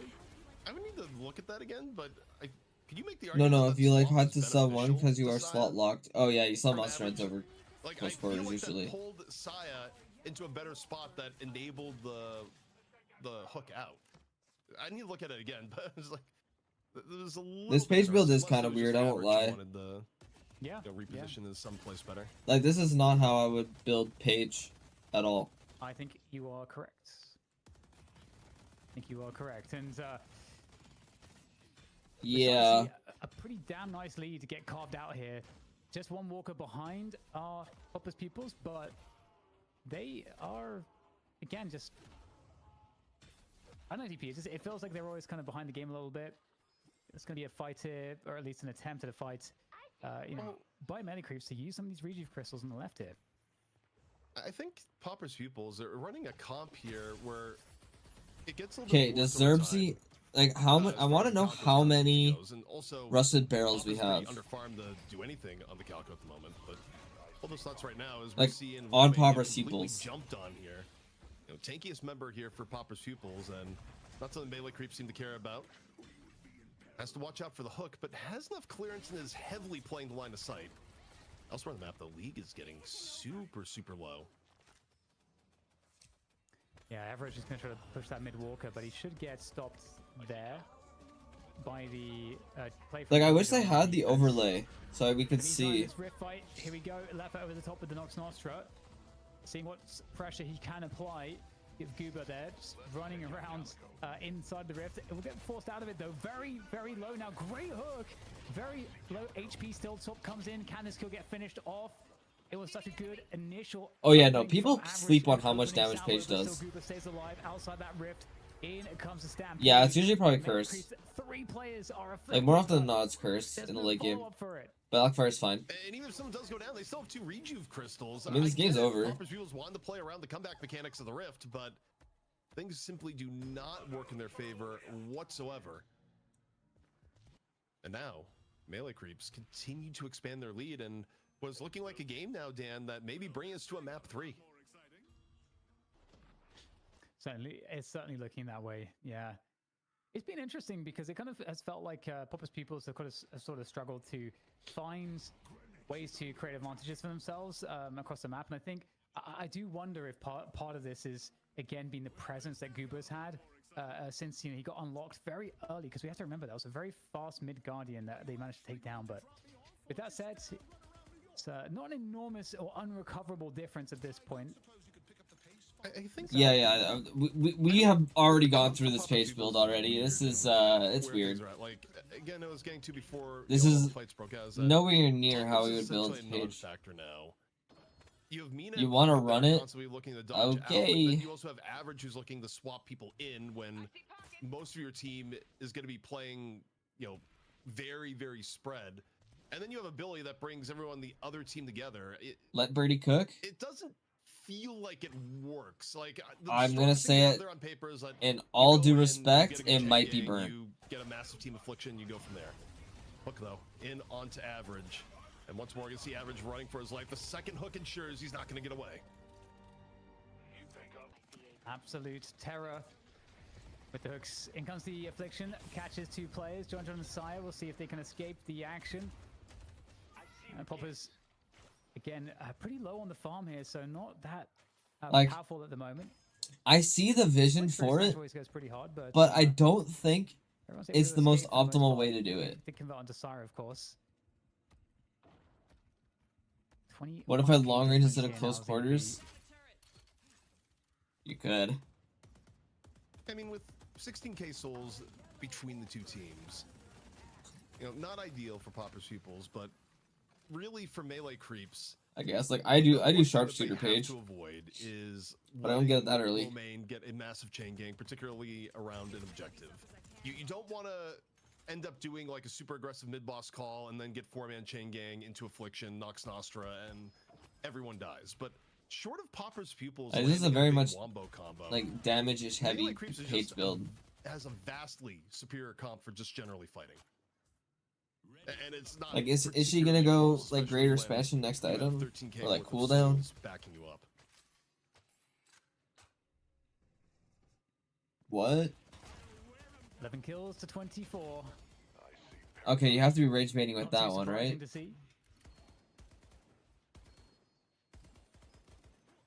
Just trying to catch all the farm here now as well. Mid boss up in 50 seconds, so it's gonna be a key time to start finding picks.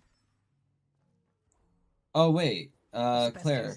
What has to happen? DM me when you're available, by the way. You know, Because you still have to get that that session. Well, like I was talking about earlier, is that they have to look to low main and say grab 4 people, whether that be at mid boss, someone baits, whatever it may end up being. You need a large chain gang, and that's number 1. Or nap time. The one you've redeemed for the live stream. It has to be one. Effectively alt wombo combo. If you don't get some ridiculous combination of alts, and you just fight in the neutral, so they got counterspell. You lose this game, like you 100% do. So for melee creeps and Poppers to an extent, it's a matter of positioning and not being caught out, and a lot of it centering on where's the Billy. Yeah, just let me know when you're available. Just remind me that I still owe you that. Fight is going to be initiated, and nap time's in there. As we'll see the Stampede as well. Goodbye, Leffa. Sire is going to take down Leffa, so really finding good engagements here of melee creeps as they look to control the fight, and they are crushing everybody here. There's no way that anything is going to work out here for Popper's pupils. The affliction comes in, 4 players connected with, but it's so late into the fight. Yeah, it's far too little, far too late. That it's just the biggest affliction. It's like, yeah. I mean, I'm gonna be honest. I think this is a draft diff. I won't lie. A bunch of people on melee creeps are gonna be down at half HP. I think the Popper's people draft is atrociously bad. The rest of your team is at 0 HP. It just the fight got started on melee creeps terms, and by the time Popper's people's rotated over, there wasn't anything else left to win. And now melee creeps, they make the very obvious shot call of going mid boss, and there's not even the opportunity for a multi swap from Average here. There's just gonna be 3 uncontested crystals going. Well, they had to win in like 15 minutes. Yeah. You got that McGinnis heal as well to deal with all the affliction damage. It's not even just the paradox choice. It's just in general, it was odd. Final Walker will get targeted as well. Looks like Popper's pupils will try to jump on top of that one. Like, though. Rift is going to be something. Your side leaders this game are Pocket Mina, and then it's like. It's odd. Like, you just have to win the game in like 3 seconds. There's Leffa getting targeted down. I don't think it's and like just not a care in the so let's just tank the Mina ult like it was fucking nothing. And Lomain may have offered himself up as the sacrifice here. See if there's enough damage to take down Lomain. If anyone can survive, maybe the Billy, but a second hook. Gonna pull in Lomain one more time. Rift secured by melee creeps. Urn about to be run on in, and Lomain is still alive here. Wait. What is going on? Okay, that was weird graphically, but Lomain may have run out of lives here, but still working around the outskirts. Instead, Rem turns into being the target. Look Look at Billy's HP post run. Yeah, how is Lomain still alive? He's still dead, but yeah. Good effort. Well, Walker finally goes down, and Lepers is pushing mid by himself, so he might actually get a walk. No, okay. So all right, so it does get stopped. John has been there to just prevent Yeah, any this is the weird game. Walker trades the entire game. So can we get a death counter right now? They do lots I feel like I have to. Okay, it's actually around the. Well, what do they do? 8. They do I lots thought left was a little bit higher, but pretty How do we evenly feel about the Billy balanced trades? across most I'm of okay with them. people's I think here, Billy's still good. Very, very one-sided. Both shrines gonna go down. He's just more frontline Zero focused Patriots rather soon to than follow, and damage. you have 2 rejuves in the bank and over 40k lead now, Dan. That is I think it. it's safe to say a third map is in the cards. yeah, and I mean backing off isn't even. Don't worry, necessary. I don't like Rem players either. It's gonna connect with a few. Rem has players. to be my most hated No hero. big deal, you can just use a healing salve and get everybody up again. They're gonna go back to base. So of course, with the Guardians down, you can get back pretty fast. Sometimes I wonder for pocket players if there's kind of this element sometimes of, well, we're losing the game, but I'm gonna go. Yeah, what my gave way that? through What gave that several idea, multi-man Pingu? afflictions anyways. What Not gave that even if idea? It's at the right timing, but just to be like, if my team did something, also for stat padding, etc. Yeah. I feel like that's sometimes that feels like where we've had a few games recently where the Pockets team is clearly completely out of it, but they on a personal level Yeah, they're all idiots. have gone They're wild all with somehow damage idiots. and big afflictions towards the end. They do the dumbest things, Yeah. I mean, it's just one way to do it, I suppose. and they get away with it. Yeah, Pockets is a weird one for me because the level of value versus Somehow. I think the games won with the Pocket. I feel like it's kind of it's a bad correlation. Yeah. And now, I mean, for win conditions here, the problem is the stat difference is so high that, we've talked a lot about the Poppers People's Comp basically really focusing on alt combos. I don't think they win a fight now, even if they What get their alt ideal combos are you? combo. I think What? it's more likely that John and Braden just kind of walk over and take everyone down along with DMB. Yeah, totally. So I just picked up Phantom Strike as well, which is I feel like that's always a moment for an Abrams when you get to that Phantom Strike. It just changes the game because you get Phantom Strike onto the Mino, the Pocket. Really It wasn't anybody, that. It's not and just, healthy. charge. The amount of damage you can do to them is absolutely absurd. And Somehow I've then always it's run into so Wraith it's- Remlins. I don't know how to fight that lane. Abrams says, let's see what this Monster can do, rounds. And apparently teleport is one of his options as, okay, low main just... Billy taking ult out combo. near Counterspelled. a wonderful shot where, GG's. I was out selling a few items recently. GG's. Good thing you got out of there in time. I mean, Yeah, it got a little bit rough. It got a little bit rough a little bit later on. okay, we're going back in. They're going back in. The patron is getting hit by something, so I guess the troopers are on it. And just gonna just go for this fight outside the base. We got Hey, two bars are not people. moving here. Two-man affliction comes out on the Goober and Birdie, and okay, Birdie cares about it a little bit, but the Eurozamini is out, nearly takes down Poppers. Braden gets a finish, and that is going to be it. A map 3 is coming. I your like this way as V-Ball Melee build. creeps Well, welcome. even That's out what I the run. series. Thank you. Bye bye. Yeah, and I gotta say, this game felt it felt sad. I feel like for Poppers Peoples, in the sense that, again, it just felt like they had to react, and some of those key players that you would expect to maybe be the ones taking some fights and creating some moments, like maybe Leffer on the Mina, for example, or maybe your Calico Poppers. Yeah, I can agree with that. Didn't really see anything like that. It was kind of melee creeps kind of pulling. All right, well, that was a draft diff and a half.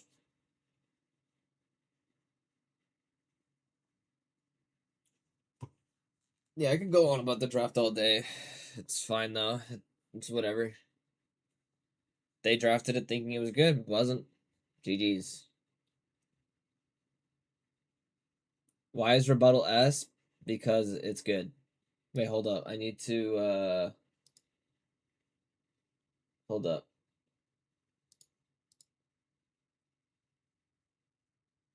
I'm just gonna send it to midnight. Hold up. There you go. Midnight's gonna be so confused and he's gonna be like, what? Rebuttal is S+ because Rebuttal's OP. The stats on it are too good. Melee lifesteal's good. Wait, what do you mean, why is melee lifesteal that high? Melee lifesteal is insanely strong.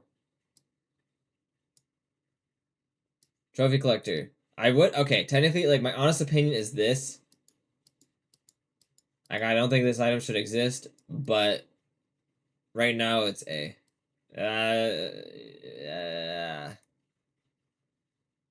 I'm gonna do high A. High A, low S. It's one of those items that's just really good in general. Prints money for you. Great on roamers. No, we're not really ordering in the ranks. But, like, I'll say it if it's high A or not. But, like, high or low S. But, yeah. Like, Trophy Collector's is a fantastic item. Right now, you just get kills. But it's kind of a gamble of whether or not you do end up getting assists or whatnot. So... But having the money printer in the game is sus. I'm putting this in C tier. Very, very situational. Not very often that it's better than like spirit shielding or reactive. And it really falls off a cliff into the late game where it becomes pretty much useless. But yeah. Yeah, and sometimes like you roll like a passive team for the trophy collector. So you're not going to be able to get any stacks. But if you're active constantly and you're playing a roamer style character, it's really good because you can roam around, get a bunch of stacks, and then you kind of print money for the rest of the game. And you just win because you're giga rich. No one ever buys this item. I'm sorry. It's the harsh truth. And I'm just doing this, by the way. I'm putting the next two items because it's there. Bro Resilience is never purchased. I think every time you see this item purchased, you are immediately questioning why the hell are you picking it. If you are buying it, like, there's so many better options. Like, there's Metal Skin. There's even, like, Escalating Resilience or something. It's really not worth buying.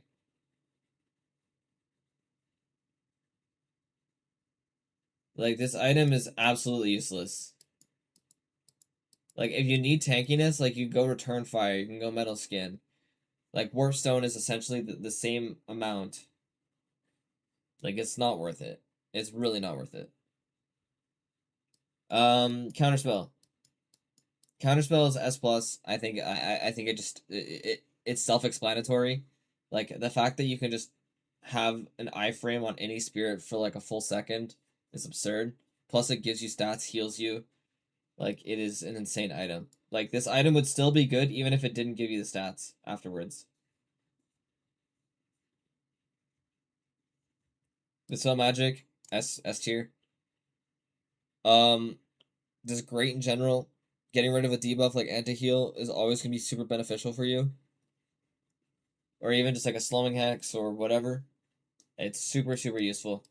Also, hard counters a lot of good heroes.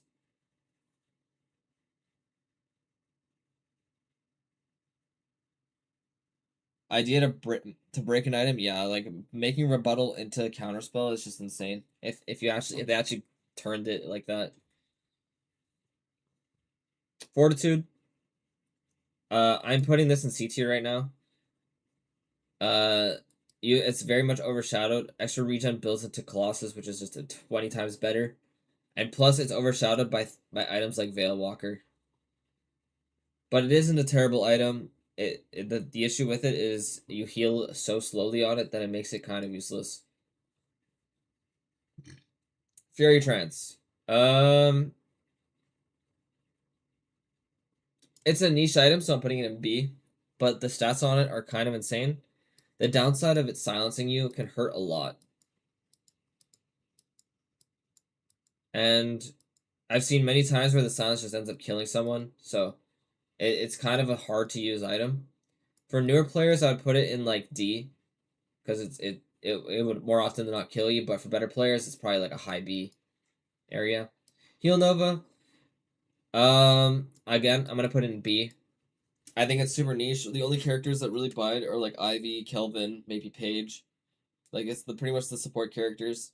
So it's not too common, but the item is pretty decent in the early game.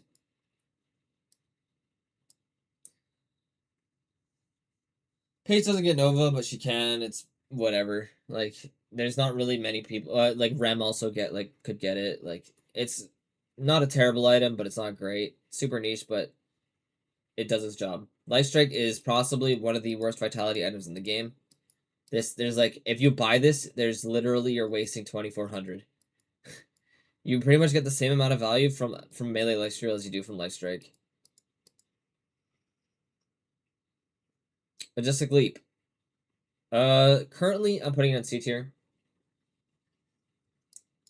I think the item is good. Just right now, it's a little mediocre. I actually know I'm gonna put it in B. I'm putting it in B.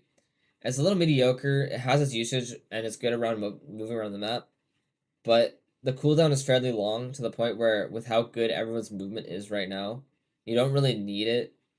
So it's really just like Majestic Leap for like Warden, Pocket. It's a pretty niche item in general. But it is a very fun item, so it'll slot its way into B. Metal Skin. I'm putting it into A tier. I know right now it's a very spirit-heavy meta, so this isn't really seen as much. But into gun carries, this item is absolutely insane. It is one of the best items in the game for counters, for counter buying. And just like that, it is going to slot its way into A, like, pretty easily. Rescue Beam, I'm putting it to A tier as well. Again, it's only the support characters that really get value from it. But it like when someone is good with this item, it is probably it can easily slot its way into like S because it can save like an entire game. Like if your teammate like overextends, it's really good. But in general, it's like A or S. I'm gonna put it probably around A tier. I don't think it's quite S because a lot of people use it just for a repositioning tool. And it can also like kill you. Like it can kill like there's been times where I get Rescue Beam back into a fight and I just die because of it. Spirit Resilience, putting that in S+. There's almost you should be getting this item almost every game. Like the Spirit Resilience is probably one of the items that you should be buying literally every single game because of how much spirit will be flying around. There's a statistic out there somewhere where it's like 60 at minimum 60% of the damage is spirit damage in the late game, and just reducing that like random spread damage is going to be so useful into the late game. Yeah, it's pretty funny. You have the bullet resilience at D, and then you have the spirit resilience in S+. Stam mastery, I'm putting that in A tier. It's very useful on the characters that rely heavily on mobility, like Celeste, Lash, Mina, Pocket. Like, it's a very good item in general. So, with that, I think it's just like it slots its way well into S, or into A.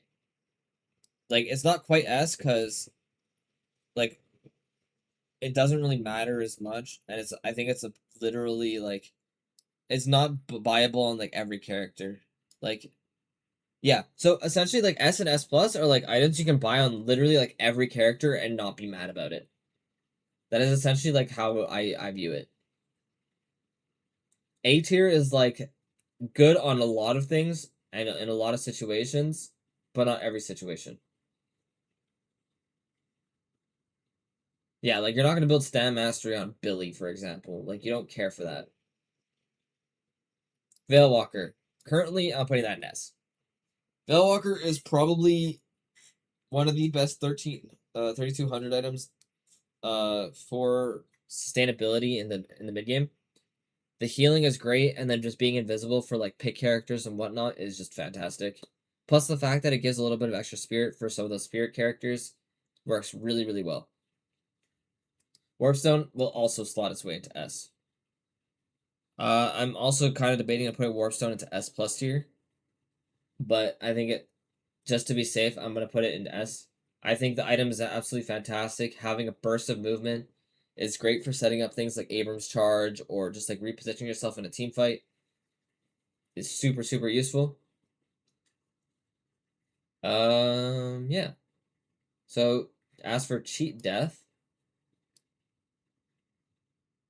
I want to put this in B, but I think it's so niche that I'm putting it to C. So few characters actually build this item, and when you do buy it, the point where you would end up buying it, people will already have like curse and whatnot, which you'll just get cursed out of cheat death and die. So it really doesn't matter. Yeah, and it's not like terrible like bullet resilience and life strike where it has a niche, and it is good in certain situations. Same thing with like fortitude. Fortitude is good in certain situations, but there's usually just better items out there, and cheat death isn't really that necessary. Like maybe if you're an important character like that will get bursted down pretty quickly, like a Mina, like it's good, or like maybe a Pocket too. It's not bad, but you're not getting it on like a Billy or whatever. Yeah, it's super niche. Or like the kidnapped doorman builds, for example, as well. Colossus, I want to put into A tier. I'm gonna put in this high A tier. I don't think it's quite S, but I think it's one of the best defensive items in the game and can make anyone into like a tank character. The item is absolutely fantastic, gives you a crap ton of HP and survivability, as well as giving you a little bit of extra damage. So I think the item is absolutely just crazy strong, and fantastic not only for front lines but for damage carries as well as a defensive option. And it just works very, very well. Divine Barrier. Wait, oh, did draft start? Okay, not yet. Divine Barrier, I'm going to put into A tier as well.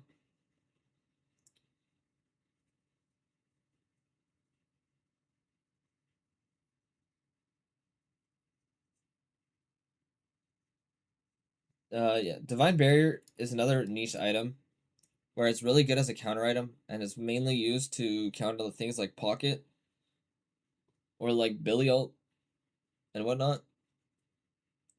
But it's generally not like the best item, but it's very, very good if it fills the job that it needs to do, and it's very good at doing it. So I'm going to put it into A. Diner's Kevlar. I'm putting this in a B. I think it's underrated. Not many characters build it in general, but the characters who do and eventually can build it, the item gets pretty strong. Getting a big shield is very useful, and then getting bonus damage as well is also extremely useful. And then it also gives duration, which is just fantastic. For like characters like Pocket or like Warden, or the like if you're playing like Ult Warden. And it's just a good survivability tool to a certain extent as well. Healing tempo.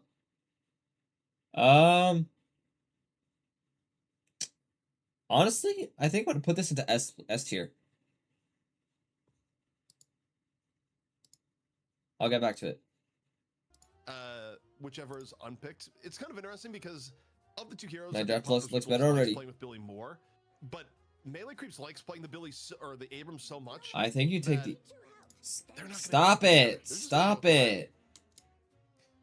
Yeah, that is really interesting because I mean there is a world. I don't know that this world is upon us of the Abrams Billy steal right now, which is again I don't know if that's too good. That might be a bit crazy. No, they don't have the people to play it. Like who's gonna play it? One of them for sure. There's the Abrams. Like you take the Abe and then this is just gonna be Billy, but left open to the Rem I don't think is that good. But I also would be surprised to see Billy here for Melee Creeps. I would imagine they're gonna get the Calico potentially here. Okay, what I think it is if you can get a bulky team, but it's not in their traditional role sets. Also, if you can get a bulky team, it's really good. Even if it's not John on it, they've basically secured, John and McGinnis, DMB on the. But it's like, are you always gonna get that? I don't think so. I mean, you just take the proper peoples will just take Billy. Before the mid-stage bans, because that's usually a target. Okay, so they take Mirage. Okay, so you ban the Billy. Yeah, Billy is unpicked and very bannable, and Popper's Peoples I'm sure would love to have it, so I can only imagine Melee Creeps must ban Billy. Banning Billy would be pretty huge here. I think you ban Billy, and then this is just gonna be. Okay, maybe they're probably gonna go Geist, but that's not exactly. Yeah, that makes sense. front Jarman's line. good. Like, actually, being without either Abrams or Billy. Yeah, this has to be pretty tough. Billy. So, Like, yeah, I'm pretty sure Billy it has to in be here Billy. Would be It's just too big a ban. pretty good for melee creeps. I think grabbing the barrage may have been a little bit greedy, but we'll see. Does melee creeps actually ban the Billy? Yeah. No, they ban Viscous. Oh, interesting. It's also interesting because, you know, it's something that Birdie still could play. Well, the but thing they- is, they I think you want let the a Billy Birdie slide play down the to page again, 6. but banning the Viscous over the Billy, 'Cause when Billy is still no one else available, plays it on melee creeps. Look, I So think you're I not can see gonna some you're not gonna logic apply it behind at. I'm still not entirely sure. I Yeah. agree with it, but Pocket is gonna come in. Yeah, It's Pocket not gonna be comes Ivy. in, And the one question mark I have is if Apollo is going to get drafted here for I either think- team. Apollo's pretty good at still, and you know, in every phase of the game as well. So That's the there's Apollo. Yeah. That I've been looking for. I feel Because like this I've been has to be expecting see this more 6 is Apollo Billy today, but This probably. is the first time we're going to see it. So And I then think what it's do you nice to pick up pick? the melee creeps. I think you want something The pseudo frontline tanky, question but is quite troubling though for Popper's People's ZP. it's Popper's pick. Yeah, I mean, they're still gonna be able to get the Billy, like if they want here. You know, Oh, wait, find no, one, two it's picks, not. Nothing else Wait, is it? standing in its way, so they dodge a bullet because I That's actually think Zerbzy that would have been pretty League. ugly. Now, Left- the funniest thing No, here this by is far would be if they Leffa. picked Page as a, oh, we think that's also good now. Like they go Billy Page as the last 2 picks, and then you wonder, oh, Who's okay, left? so what's Birdie gonna play now? Because I think Because he if wants you're something banning pseudo Viscous, tanky. you weren't like trying to have And I'm Birdie play thinking it's Viscous, Yam. and you know, previously you go, oh, But I Birdie's don't gonna think get it's an Ivy, but, Yamato. you know, after last game, it's like, yeah, Birdie's probably gonna go Page again. Drifter. This is a way better draft for Popper's Peoples. I think it's fair to say. I agree. They I think they this is the better. Pocket, but minus Calico and Mina, and then plus like I you know, think- Lash Mirage, Drifter, like whichever way you want to kind I of mean, slice it. again, these 2 people So have to be much building more out of the disarm. draft, like it a lot. Page comes in just like you said. So Disarming hex.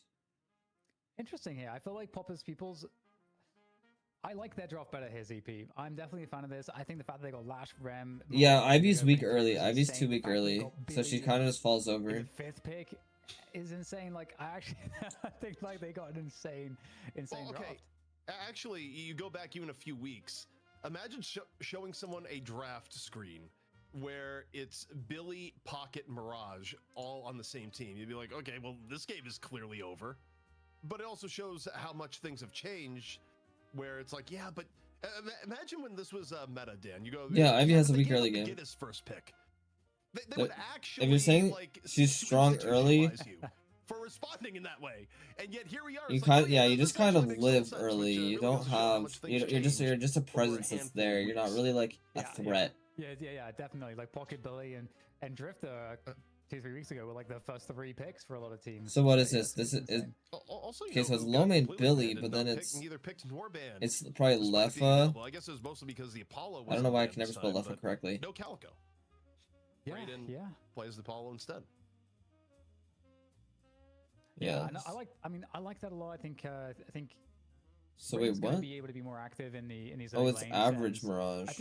I think Polo obviously offers some similar things, but different, right? He's not quite the assassin. Yeah, it's but like, he has a but lot you're of like burst useless damage. until you He's get able to on Tesla. top of you. I do like the team fight that Polo has with all the burst. They'll just get damage run and at the a lot of the AoE time. as well as the ult. So I'm a big fan of this. I'm surprised we haven't seen more Apollo today. Wait, Peng, I just want to say I'm really curious about that Celeste how got it's gonna more and work more with the priority Mavericks. throughout So this do you DNS, feel and now she was personally first that Popper's banned. People's got away with a better draft here. You're not sure? You think it's marginal? No, I actually, when I look at here, okay, again, go top 4 the top 4. And then obviously, yes, you've gotten Billy like pretty late into the draft, but top 4 the top 4, from what we've seen over the course of today, I take McGinnis, Abrams, then Apollo over Lash, Rem, Mirage, Pocket. What, like 100%.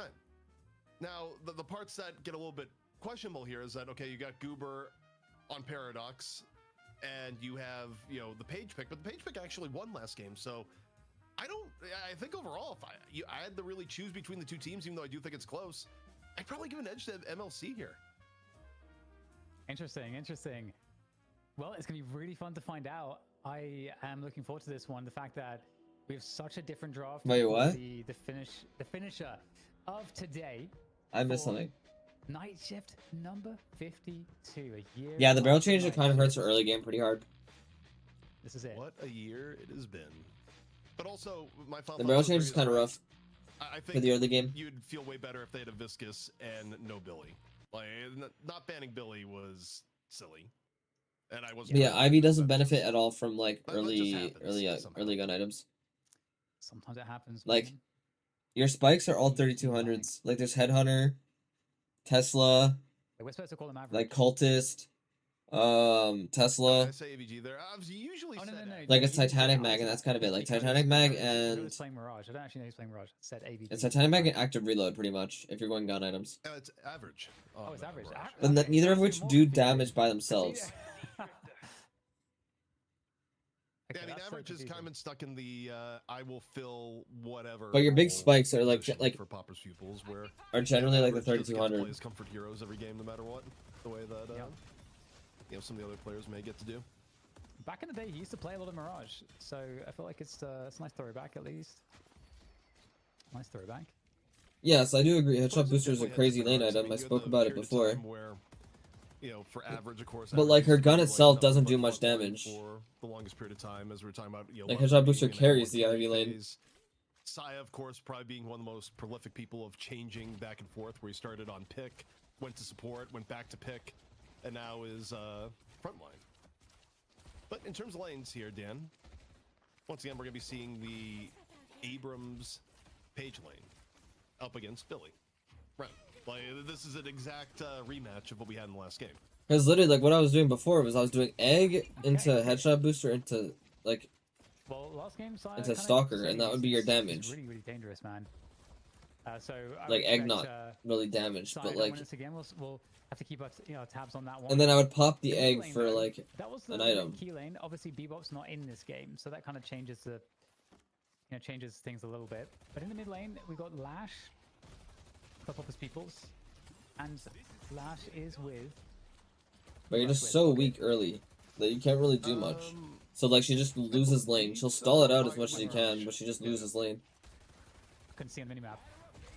Yeah, the minimap was hiding the info for a brief second. I mean, No, you don't need to start doing Egg. You don't need to start Paradox doing Egg. have been- I don't know if I give either side a huge I'm advantage LARPing here. with I'll the just Egg. Down the execution. I mean, I guess technically on paper, the Lash Mirage, but there's a lot of ways this lane can go wrong, especially if you like over push and eat a bad gut shot.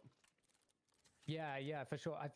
For me, it feels like a lane where you want to play a bit more defensively if you're the Ven Paradox until you get some. I like more killing abilities tempo with the on 1 as ultimates well, online. You on wanna kind of Ivy. Make sure that you're healthy for that, and then you become really dangerous. Your kill threat's like very high. Whereas before Like, that, I felt that's the my push first was a little 6K. bit better for Lash and Mirage. Alright, Also, we'll see how it works out. the lane we haven't talked about that we really should be talking about is Apollo McGinnis is terrifying. Like, we saved the best for last. That is a objective survive lane for Drifter Pocket.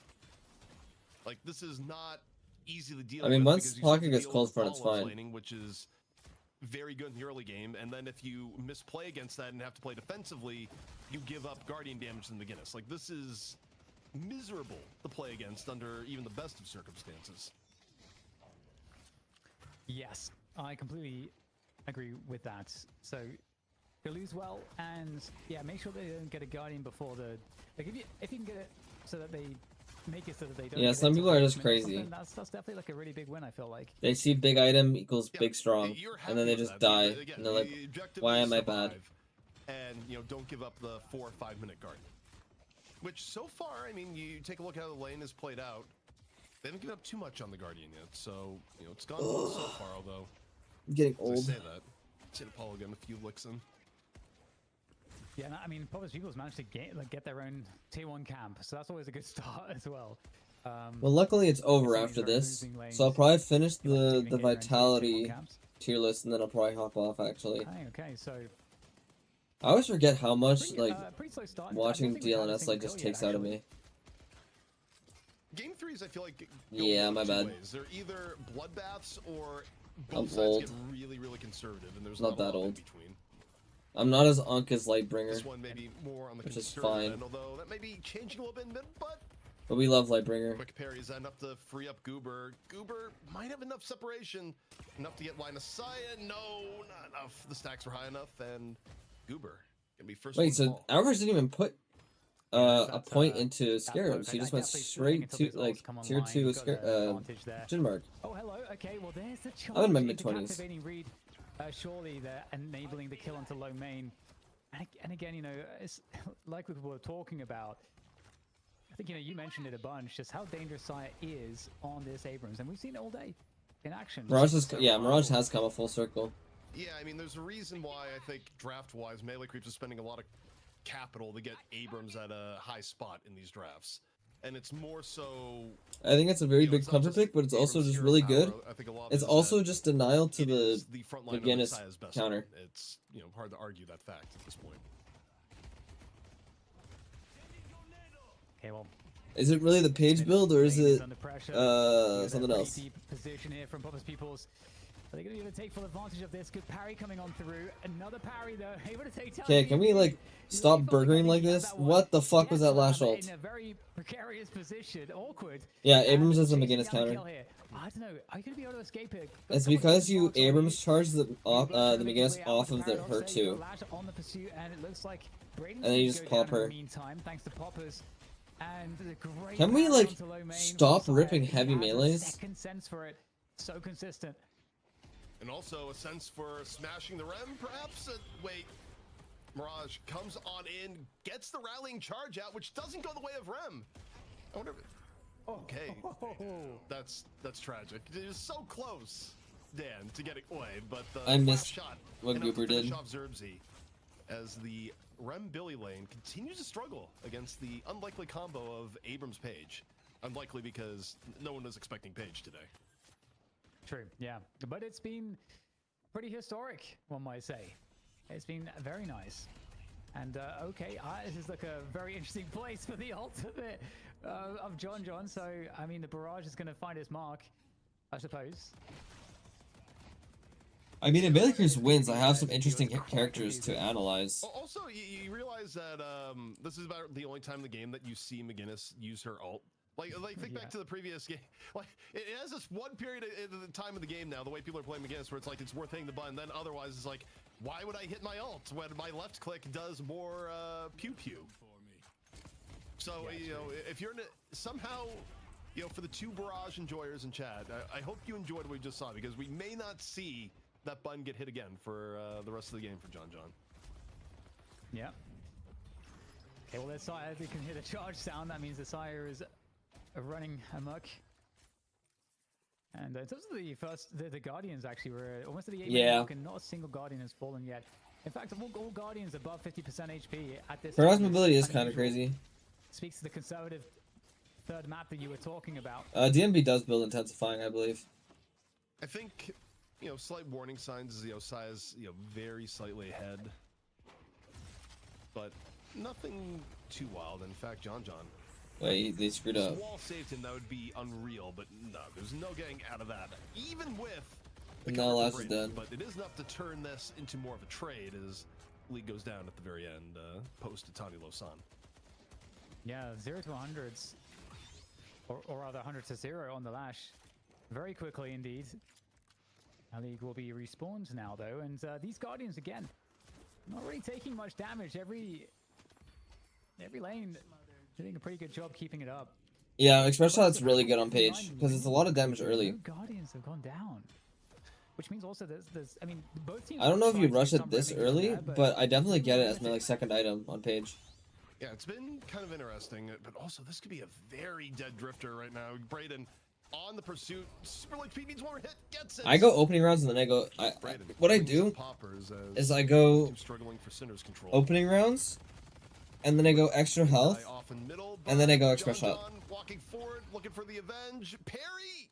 Maybe grit if I need it, and he got hyperlined. But wait, where'd Saya come from? Saya walks on in, finishes off League, and still is able to turn that into more of a trade. Whoa, okay. I mean, he's not gonna die. It's gonna slow things down.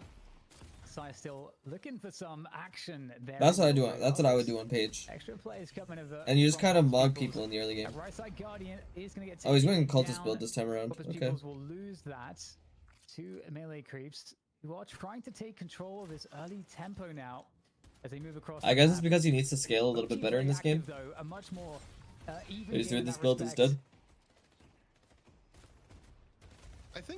one of the bigger question marks here, and not just if Left is able to get afflictions later on. Is I was just thinking about Left and it actually killed him, Dan. That's on me. But for average, I'm starting to think Pocket is like overrated. Needs like average to get pretty farmed up this game. Like you expended high draft capital on the Mirage. Yeah, I don't think you need Guardian Ward. Pretty important pieces for it. You know, I think Guardian Ward's like has a great game, and another parry on the side. One of those items where it's like it's not always necessary. Well, that's not part of Mirage's kit, but it is part of having a great game. So average up to the task. And if you're with Mage Page, I don't even think you need Guardian Ward at all. Looking in good shape at the moment.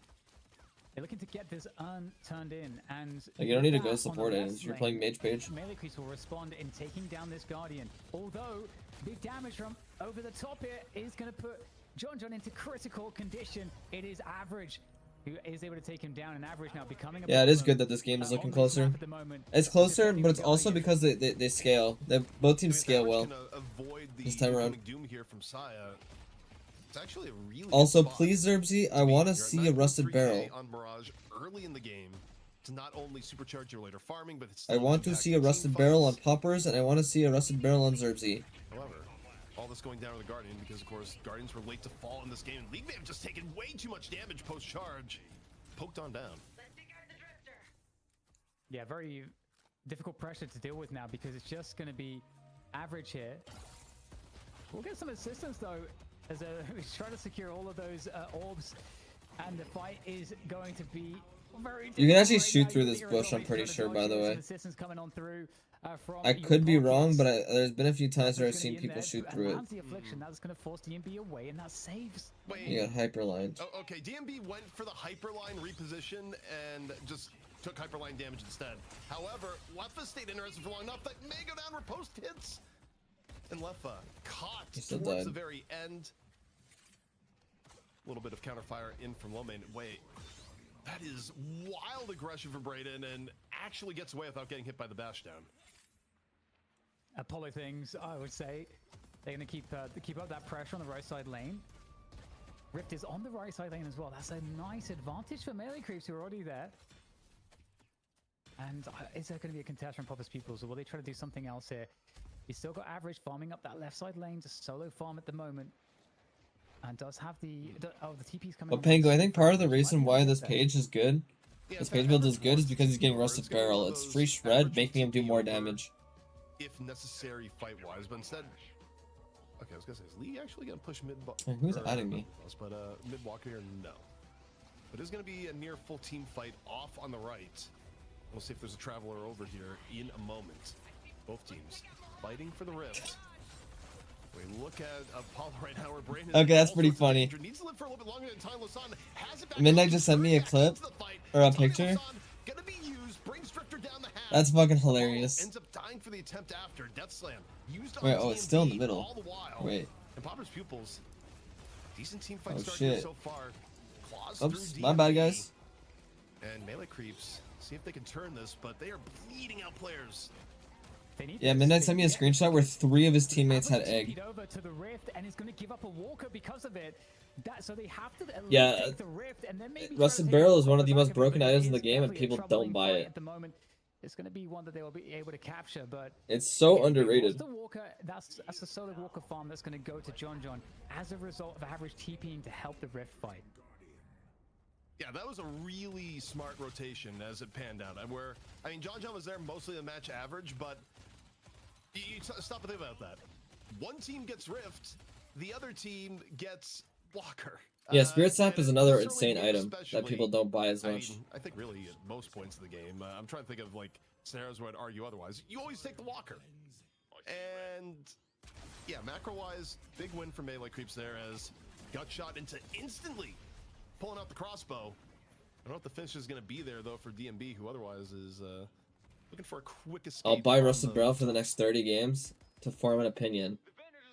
Yeah, some clean movement to get up there, and yeah, it's a pretty good item. Looking for some action here in the enemy jungle. Can they catch anybody? Looks like melee creeps will be able to avoid that, and there'll just be some farm that gets stolen away instead from Popper's Pupils. Even game on the farm, but yeah, that walk. Spirit Sap, yeah, Spirit Sap's just really good in general. Like, I mean, It's the one item that can make your spirit go negative. In the meantime, you may see melee. You can actually have negative spirit. I don't know if you guys knew that. Definitely keen to do it over the buffs. Average. First one being targeted here at the beginning. Riposte back up. Chrissy at Braden. Chain Gang used already from low main, and now trying to dive in on the birdie. 2-mana flexion comes out at the same time. Swap. Focus fire on the low main. Enough to take him down. Buff claimed, by the way, by Saya. A survival buff on Abrams. That is so if you're going like Mage Page, you can go Spirit Sap, and you're not getting nuked by the Spirit characters in lane. Yeah, definitely. For example. It's got to be at the right time, right place, right time. And we've got the counter here on this left side, courtesy of League. Solo Walker from Ash. That's a huge pickup. They're going for mid boss. This is the one thing you'd trade Walker for at this point.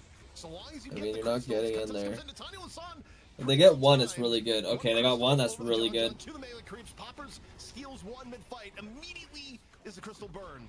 Both teams fighting. And, oh, Birdie, yeah, so this region is useless, they got a free Walker. It's worth it. Oh, the pause. No. Not the mid-fight pause on mid-boss. That. No, this is one. This is Poppers People's game. Uh-oh. Really bad. That's not good. I can't move. Okay, at least you look where Goober's positioned in this fight. The story does kind of check out. Where are you at? Yeah, You know, the wild thing about this fight here, Dan, is that melee creeps had more crystals. They're both gone, and Braden effectively can't fight anymore. DMB can't really fight. Saya is Abrams' survival buff, so the HP bar is a lie. The other thing too, ZP, is that League, who got the Walker, just arrived with the Death Slam as well, and full HP and so on. So, or close. Yeah, Goober might be dead. Worth it at all for melee creeps. Like, if they I will say though, crystals clean, yes. The fact this that mid boss they is not that got great 2 of the crystals for and melee lost creeps. both I think of it's them, too overzealous. this scenario has been a macro win so far. And it's quite interesting too, because you could say that obviously we're making the point too previously that the Rift trade, getting average over to the Rift and giving up the left lane, which I think is a hard position, because I think he actually had to do that to prevent his team from getting wiped. Because I think that was like that extra player was necessary for them to just barely win that fight. But we're going back in here, ZP. We are going back in. Thoughts on Spirit Shredder for Page? It's probably fine. Takes down DMB. If you can hit your shots, that is. You gotta give it to Poppers. I mean, have the edge here, the issue is with especially Spirit Run, it's gonna be hard to hit the Spirit Run procs. But Melee Creek's still doing a good job. That's a really good NATO. And kills Leffa as this is going. And then they got team wiped. And the rest of Poppers people was able to clean up. Yeah, this isn't a good look. And then they have mid prio, so they're gonna get mid walker here. Potentially. Okay, they're not. A little bit unreal. Actually, it'll put melee creeps ahead on the aggregate when it's all said and done. Yeah. But so they're not gonna be able to get the walker. That secret okay, event's still that's pretty fine. good for Poppers pupils, given the fact that they got a walker for essentially nothing in the end. Yeah, it kind of ties the game up in terms of that macro. So I got the urn though. Yep, that's important. Urn. And especially because it's on the same side of the map as well. Makes the game really interesting. Certainly the closest map that we've had so far, I think, no doubt. Yeah, which also seems to go one of two ways. When you get a map 3, it's either a turbo stomp because one team is, just that locked in, or, it's something like this where it's as close as a game can get.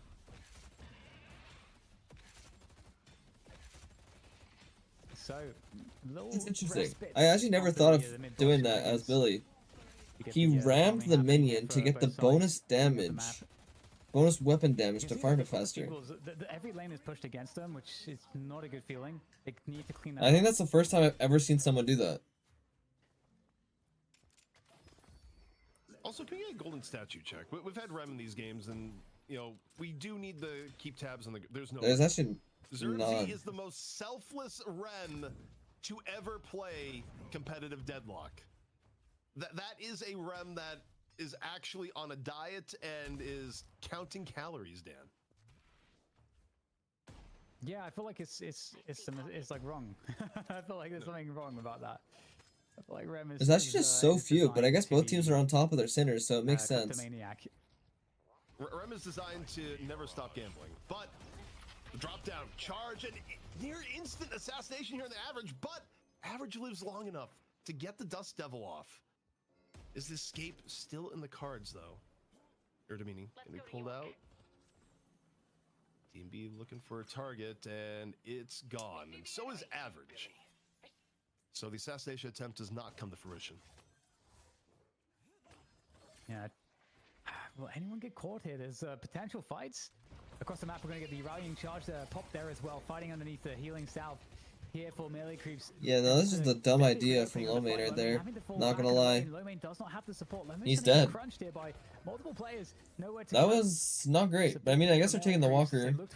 And Sai's getting 1v1 by League on the side lane, so it's kind of good. As they also look for additional picks here, they know there are the players lurking, and right now, Popper's Pupils, they're out of position. They're going to be able to take down a Walker themselves, obviously cleaning up that right side lane, but they're going to lose mid. Yeah, losing mid Walker for what was honestly pretty well timed for melee creeps. Smart on their part. Like, yes, they've given up Sion, but getting mid Walker, definitely huge. However, Popper's Pupils, you know, potentially looking to just run it back down the other side now. We'll see. Affliction. That's a really big ulti. On the two, results in John dying, and Braden has to reset now. No longer being a factor in the fight, so does this just go Walker for Walker here in mid? It doesn't seem like Popper's Pupils is necessarily going to. They don't have the wave to go get the mid one.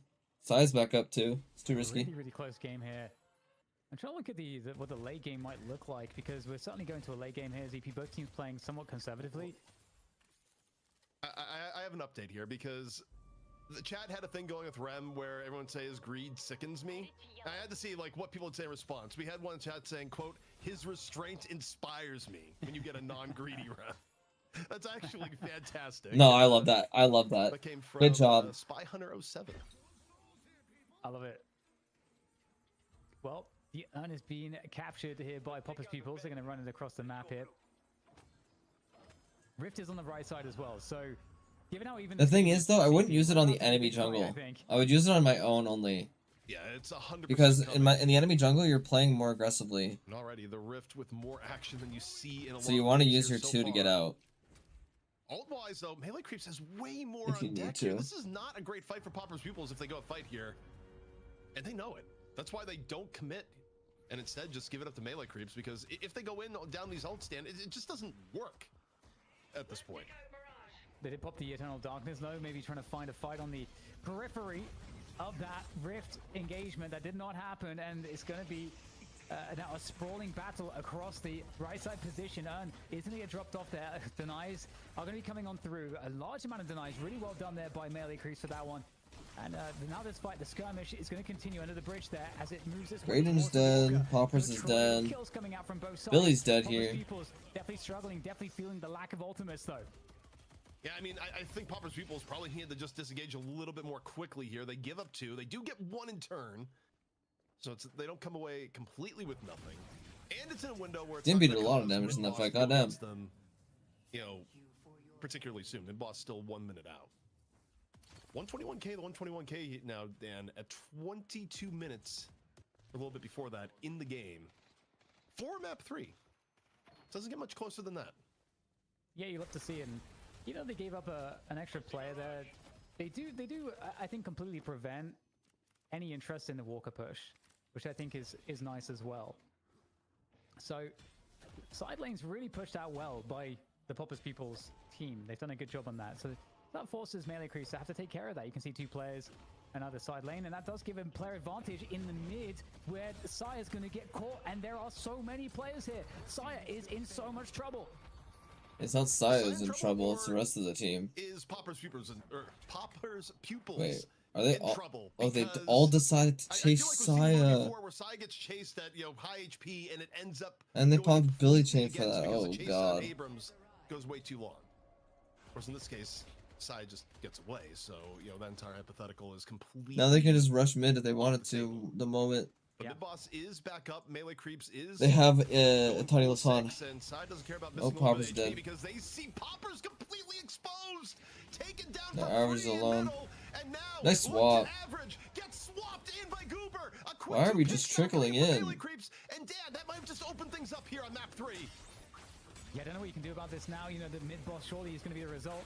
Itanilo-san comes on through as well, sending that one deep across into a spot where maybe Populous can get some focused fire, but still they are completely outnumbered. I think it's a massive problem here. Still trying to do damage from above. The Pain actually coming in on top of Saya. He is afflicted. He is out of the fight here, so there is a potential for Popper's Pupils to do something. They can't turn this fight. You can see Apollo is low. Saya's low. They bought enough time. They can turn this on the enemy. It can't be attacked just yet, but it is still going to be. If Luffa gets out, they can reset. Once they've healed up. And they can go mid now. Popper's Pupils had a really good counter engage there after they were down 2. I think they realized, okay, we need to try and make. But you don't have the team finals, so it's not worth doing. Snowball into mid boss. But they're doing it. They're doing it. Oh. At the very least, they're able to take down Brayden. And on even 2-man affliction there from Leffa, 2 very important targets to actually hit with it. Now, once more, see a little bit of pressure on Messiah, who's. I got scared there. I thought they were gonna start it for a second. I was like, hell no, that's a bad mid boss. You don't have ultis. They're just gonna test. They're gonna die. Near even game state again. Yeah, and the call out on the affliction, I think, was completely right as well, especially at that time in the fight. To save the day, and okay, well, there's no more affliction. There's very little in the way of ultimates here for Popper's Pupils to really do too much with. They've got the Eternal Darkness. Okay, I don't think you need heavy melee charge on Drifter. The big ults, I guess, are not online. I guess people just love ripping the heavies, so. The play around okay, so they're going to play for the bait here. You've got melee creeps. They're going to force mid boss to roar, and they're going to be looking. Wait, they got the lash. So I was looking for the charge pick to start things off. Seismic slam into they got League. And that hits. The quick punch towards the end. Another 2 pickoffs here. Popper's Pupils down 3. Melee creeps still looking pretty healthy. Looking for an extra one here. Pocket running for their lives towards the very end. We'll see Cape going directly up. You don't have to chase it because you got mid boss on the menu. Yeah, the last that started that engagement, that was bad. Lowy didn't pop ulti either. The way of melee creeps, the stalemate, Dan. Finally game, Broken Pocket though comes on in, drops the affliction, goes for some parries, but is there gonna be a steal? Absolutely not. Yeah, good last ditch attempt there, but looking really nice here now for melee creeps, and a very difficult situation for Popper's Pupils. And that's one of those fights, CP, where I feel like you have to kind of like go back and look at the demo and see, you know, how did the positioning and timing break out? Because melee creeps got a lot of multiple players on one, and that obviously is never how you want a team fight to go, and that's kind of how it broke down. Melee creeps on the verge. It's kind of interesting. Of taking this lead and winning their first championship in weeks here on the 1-year anniversary of Night Shift. We see Popper's Pupils though, the game is not out of reach. Is 11K right now, and you know the challenge here is just playing around the rejuve to keep it where it's at relative to letting things get completely out of hand. And average being able to get the urn, that's a start. All right, we'll see what they can do with this position. I mean, they're giving the rift. Giving the rift spot. I mean, it's the worst thing ever because you don't get a resist with this little of a lead, or deficit, I should say, from Popper's Pupils' perspective. And that right side Guardian, you know, that lane is going to get, or rather, that right side Walker, that lane is going to get pressured now by the likes of John on the McGinnis. They got to be careful about that. They're going to get tied up into a fight here on the other side of the map here, though, ZP. Yeah, they use the Page ult there and the Paradox ulti. At the moment has to be. You want to engage soon if you're Popper's Pupils. Even though they have rejuve, you have your ultimates turn. The goal here, Dan, turn is stuff. limiting the damage. You know you're going to give up more of a lead because as long as you pocket afflict after the rejuve crystals go down, it's like it's kind of worth it. But you try and limit it by fighting around objectives. But you want to engage soon. You know, hoping to burn a crystal off a dumb mistake here or there. You know how much you lose by when rejuve is up on the OT. And you have it's probably around now. A pretty important skill that teams get judged on, and you know it's why teams like Buff and Warriors side killable here. Games that you expect them lost is that they can be in a situation like this and not lose. Saya is definitely killable here. You'd otherwise think. Well, this Walker is under serious threat. Itanilo-san comes on through. Does it get a catch? I believe it does. Okay, some good shields coming on through. There's no way Saya hasn't gone down yet. Up for the time being, Low Main is going to stay alive. He's got the chain gang online as well. So and he's turned it. Oh my god, you got him. No, that's huge. And Saya used one there, so they're not going to have it for this fight. This is huge. This is a great ultimate from Lash. Holy shit. All Rejuve's gone, but is that going to be enough? Goober is dead. The rest of melee creeps are still up, and Popper's pupils, they are reeling. The Walker is still going to go down. No, like this fight's neutral, but like that is a crazy neutral fight. So far, so long as people don't get caught while trying to get away, and that is Oh, they're getting caught running away. Oh. End up falling. It was a great wombo combo, but the Rejuve undoes. Am I trying to play ranked after? Maybe. I don't know though. Yeah, nice follow up there with the seismic slam as well, locking down League, and just like you say, you know, losing. This should be a drop. Back out. Raj doesn't have Ricochet yet, so he can't really apply a lot of pressure. He's probably just dead here. And now staggering the deaths. You don't want to be doing that. It looks like absolutely for sure a first patron drop is coming, and looks like melee creeps are in. I mean, they're very close to winning the game right now. Yeah, they're not going to go for full end, but if they could get first stage patron here, which looks pretty darn likely. This looks pretty good for melee creeps. Very happy. So you drop patron here, you back out, and now you have permanent advantage for the rest of the game on the creep waves, as long as your own shrines don't die, and a big stat lead on top of it. DMB though, essentially in a little Irish needs to buy. Trying to punish on the outskirts, but backup seemingly gets there in time. Yeah, they would have TP out, but I don't know if the same story is going to be said for the teammates here looking for the engage. A couple players getting caught there by the Apollo ultimate as the escape here is attempted. League's back out there trying to shut it down. Got the drifter. And they actually just get out. That's actually crazy. Really trying to get some of these stragglers on the way out, but it's a clean escape, it seems like, for melee creeps. And melee creeps, the only positive thing there is that they had the left and mid lane pushed quite dramatically whilst all that bad stuff was happening in their base. But now they've got to get back to it again, do the hard labor, and like you say, the creeps are going to be against them now. I think you look at win conditions for Popper's pupils, they need another combo play like the one we saw, but with no rejuves on the board. Also, that swap just a little bit off target. Not gonna connect, as Poppers turns out the lights for melee creeps. Gonna be on the quick run here from Goober. And yeah, I mean, for Popper's pupils, really at this point, Dan, you're looking either for a pick because melee creeps has gone too far up, or you're looking for a big team fight ult play, and you know, there's not too much other than that. Oh no, the slash got picked off. I mean, he got the parry, which is big. And there's the Rem healing. Escape there. Good heal comes on through as well. Using all the tools to try to see what they can do in this particular fight. Hip Hopper's pupils, they really need this one to work out as they're trying to reposition. Birdie's down. One, trying to get the better of this. They get the initial pick there onto Birdie. So something's going here for Popper's pupils. Yeah, they get the pick they're looking for at the minimum. Page being down for a minute is going to hurt. Death Slam. Oh, that's a big Death Slam. Oh, but went on top of the wall. Blown up before anything can happen with it. So both teams down one. Braden looking for more affliction. Still loaded. Two round affliction's okay. Drops it, hits two. Size low. This is a good fight. Is very spread out so far between both. But Jono's just going to be dishing damage. He's not getting looked at all. In a way, both teams may just be on the way back out with the Urn still in control by melee creeps.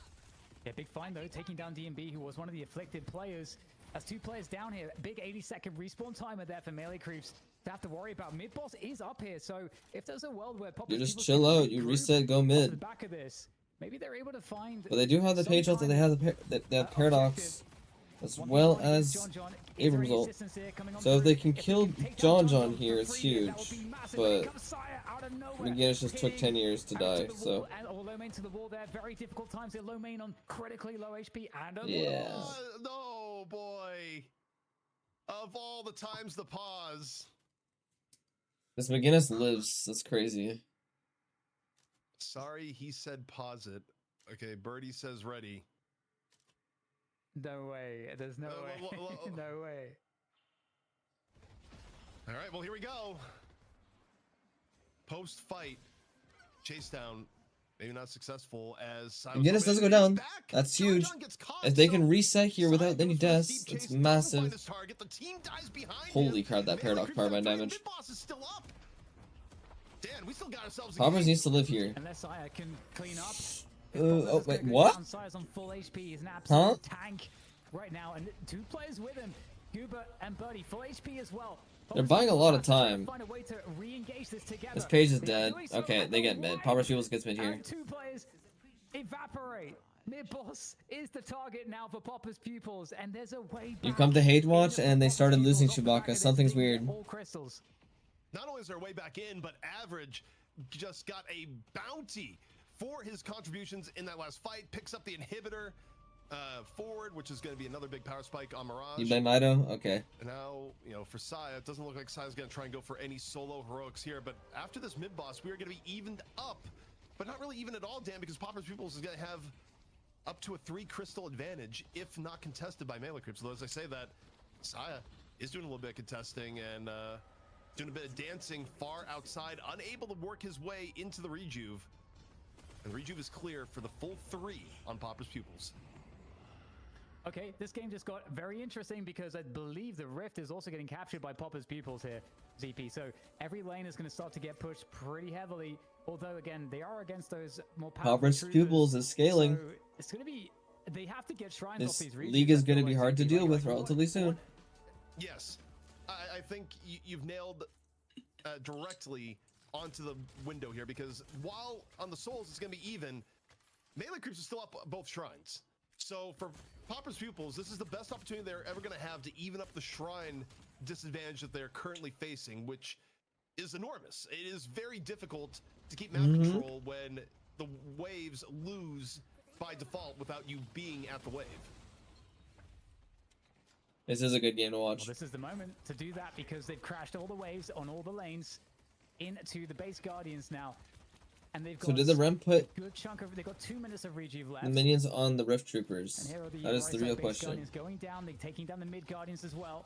Looking to work on the shrine. This has to be precise though, ZP. It can absolutely go against them. That healing is absurd. Person we're looking at right now is Lefa. What is the affliction potentially be low? Main is already super low. That'd be 1 rejuve gone. Gets topped off by the Rem. Wait, they're playing Now, this you have so time slow. with this rejuve. It's a 2-minute rejuve still remaining. You don't have Okay, to so throw they're it away resetting for just yet. buffs. Yeah, In that makes fact, sense. You know, Popper's Pupils are going to go back. Okay, it gets unstop. Pick up Please both tell me buffs it's unstop here. before making their next attempt. But I do agree Yeah. with Dan, and what you said just a bit before is that I do think there's some pretty big pressure to try and make something happen here, you know, play for shrines, because again, it's a little bit misleading that on one hand, you know, up about 15k at the moment. Wait, League needs to But be down careful. shrines is a really big deal. That's a really bad Slam. LT. Finds one. Is Apollo gonna But I be mean, able to I guess you get need to out? do it to Right live. now, hasn't taken If you too can much kill, damage post wait, death this slam. But another ground Wait. strike on top, and Braden can Braden. knock it away. The chase down successful. That was good Man util advantage out for usage. Popper's Pupils. We'll see if this turns into something more.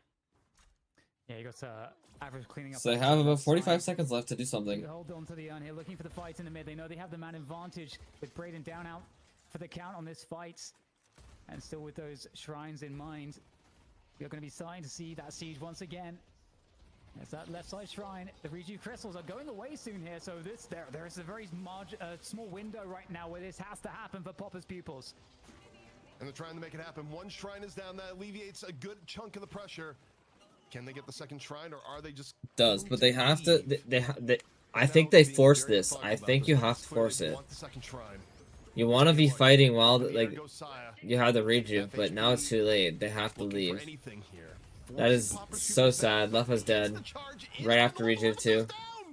Lefa just gets absolutely deleted at the very end, and the second shrine. I think they had to full commit on it. Yeah, just commit on shrines.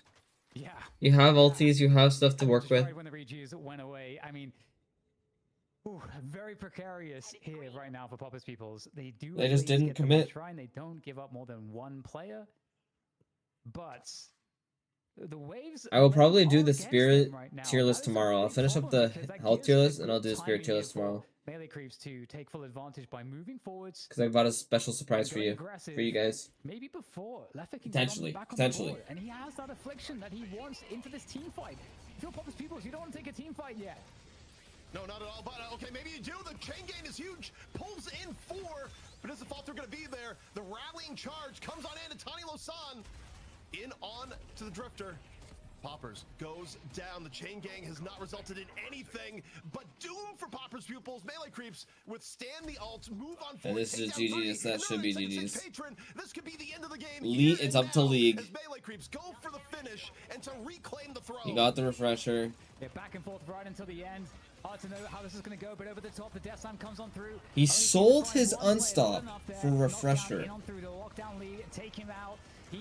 That can't be right. Patron also looks to be gone as well. Every single defender has been deleted, as have the chances here for Popper's pupils. That can't be right. We'll take night shift number 52 in a 2-1 fashion. And they also break the curse of not being able to win any weekly show. I mean, the MVP is definitely back in the day. Yeah, you probably would, yeah. On board as a sponsor, Melee Creeps famously, they weren't able to win anything, and they're just like, we just don't win tournaments with prize pools. Well, let me tell you, Melee Creeps, here during Intel Gamer Days, you are a winner. I mean, I guess the MVP has to go to Saya, right? Incredible. And the margins were so small as well, ZP. Like, the entire game kind of came down to that. Like, unironically, you probably still stem mastery before some of those items. Moment from Popper's pupils. You know, can they get enough of the base? You know, were they able to get both shrines and get out? But it couldn't be the case that they would assault the base, get one shrine, and then lose somebody. They had to either get both and be able to get out, or get one and be able to get out. They couldn't lose anybody, and that's the problem, is that they end up losing Lefa. We saw the collapse that happened afterwards. Yeah, yeah, probably like Stem Mastery Headhunter or something, yeah. The very, very end, the final pick being enough to seal the deal, because, you know, when you're... Well, whatever. We're going to finish the tier list, and then probably I'm hopping off. Maybe I'll play some ranked later tonight, but I'm probably not going to stream it. But yeah. Back to this beautiful, beautiful tier list. In Dom. Actually, I didn't talk about healing tempo. Maybe. But it should have come back up probably by that point. Anyway. But heal tempo. I put heal tempo in S. I think it's just great because you can just buff your entire team for an insane amount of movement speed, fire rate. It's fantastic for a lot of support characters. It's also just great for even M1s in general who will buy things like Siphon Bullets or something to pair it up with. So it's just really good. It's even also good with like Headhunter and whatnot because it pairs well with a lot of items and it's great for M1s in general. So I think the healing tempo is great. It's good on supports too. So a lot of people can buy it. And I think it's just a really good buff for your entire team if you're able to have it.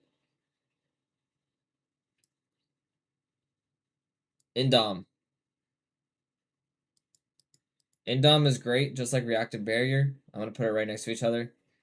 They fulfill a similar service. It's quite useful in a lot of situations where there's like pick characters where you can't really expect something to happen. So it's really good just to get like prevent people getting jumped on and whatnot. So it's a good item for that. So it has a purpose and it serves it well. Infuser. I'm gonna put this in B tier. I think the item's good on very, very niche characters, but it's on those niche characters that it's good on. In general, it's not that great because people are going to be buying Curse and whatnot to get rid of it if you get focused at all. So, there's that. Yo, Lightning Pete, thanks for the follow. I appreciate it. Okay, so I don't hear my alerts if I have it off. Okay, cool. Good to note. Inhib. I want to put an S. I think Inhib is a pretty underrated item in general. It's very good. Just reducing someone's damage output by 35% is absolutely fantastic, as well as reducing the amount of healing that they're getting. It's just a great supportive item for M1s in general, and a lot of characters apply it very, very well. So I think it's a good item. Juggernaut. I'm gonna put that in B tier as well.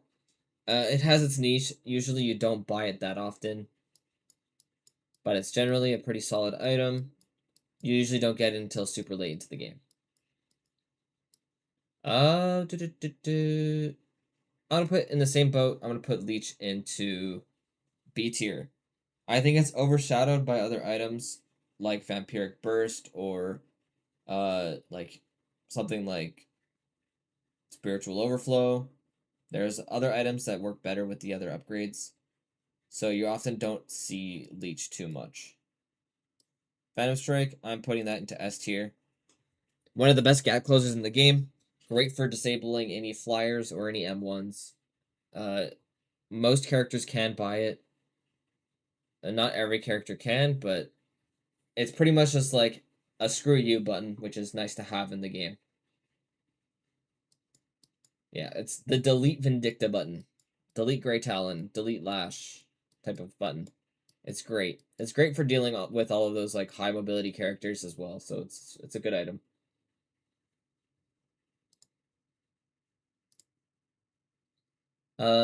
Plated armor.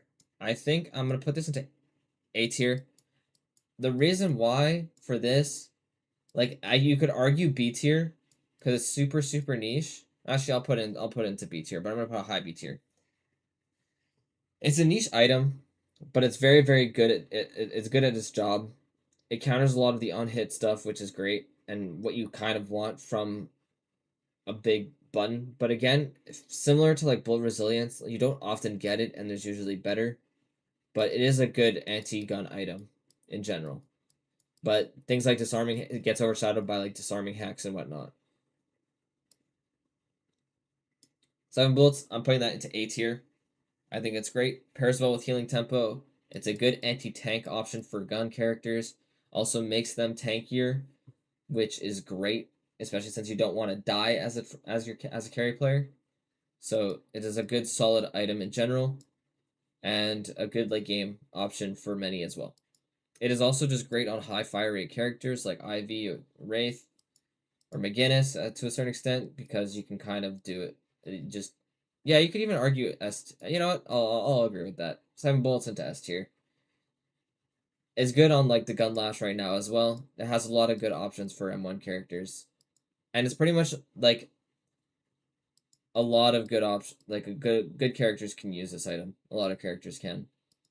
You don't see it too much on like the front line or like the supports as much, but in general, it's good. Or spirit carries, but for the gun, it's like one of the better gun items in the game. So you'll see a lot of people do it. It's percent HP damage, so yeah, it's tank busting, so it's good. Spellbreaker, I'm putting it into B tier, literally only because it has debuff resist. I think otherwise I would put it into C tier, even though it's a very spirit heavy meta. Like it only does it once every like few seconds, which isn't great.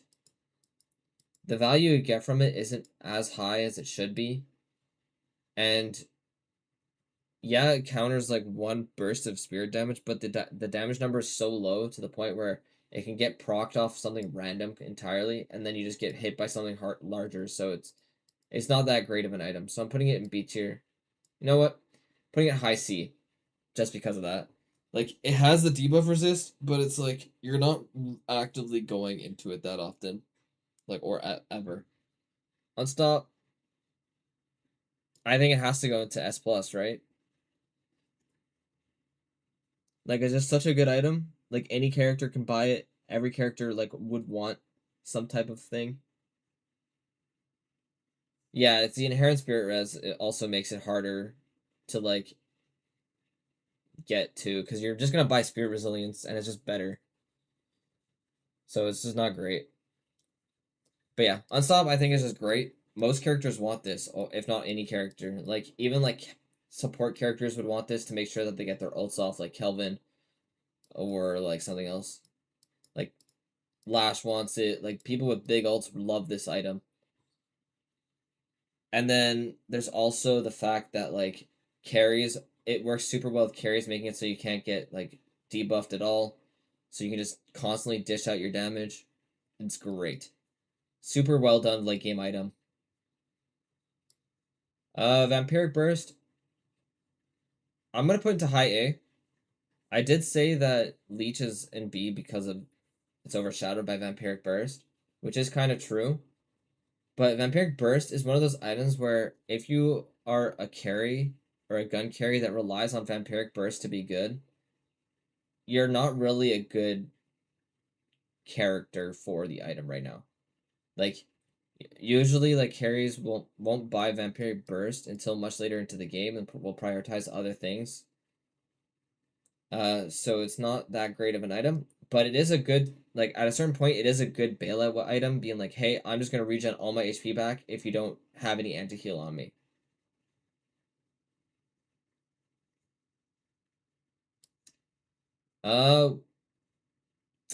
I want to put Witchmail in S tier, because I think it's a super underrated item, but not many characters buy it. So I'm going to put it into high A tier because of that. I want to put it in S, but I don't think that's justified as of yet.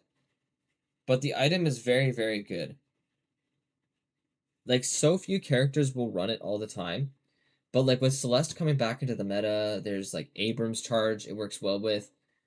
Like, Billy, too, it would, like, I think it's considered, it can be considered in, like, a super late game team comp, or in a super late game where Witchmail would be great on Billy with, like, reducing it. It's, like, it's great on these, like, frontline-ish characters or characters that rely on a lot of their cooldowns. Yamato as well. It's great. Does this guy do anything but yap? No. I yap. And yeah. Funny enough, there's no just remove this item in the Vitality. I think the items in there are just have a spot, and they're just generally pretty good. There's a lot of good things with Vitality.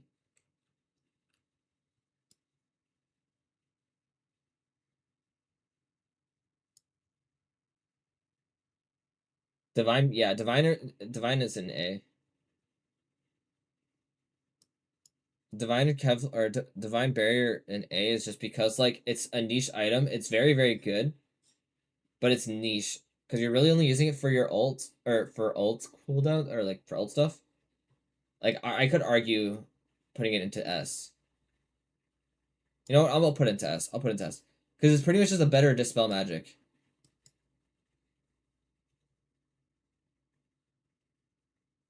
But no, actually, I'm gonna keep it in A. I'm gonna keep it in A because you don't want it every game.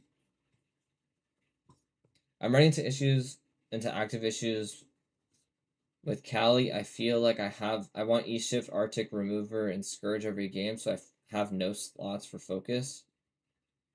I don't think you need Focus Lens. And I guess it's just pay attention to, like, every game, because sometimes Focus Lens is better.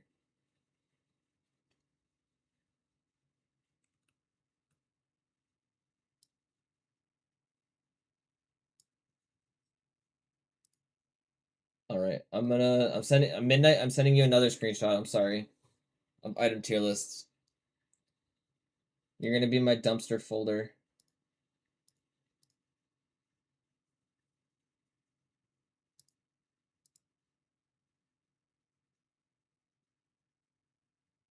But yeah.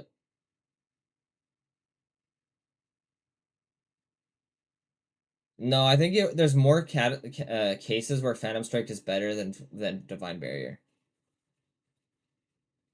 Vinster, I'm not posting them in my Discord because I want them to.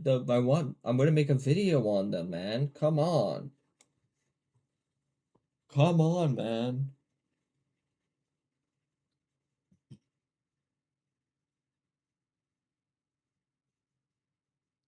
Yeah, I saw your 3-egg team. I commented on it. That's kind of funny. If I just post them in my Discord, those people won't need to watch my video. Oh. But yeah. Either way, I think this is where I'm going to end, though. It's been 6 hours. I don't really want to play right now.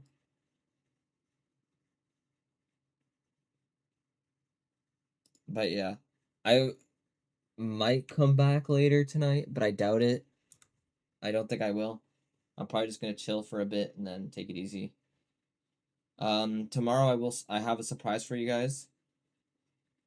Well, it's not really a surprise. I don't know if it's true or not, if I'm actually going to be doing it, but we will see. Yeah, either way, I will be doing the spirit items tier list tomorrow. And yeah,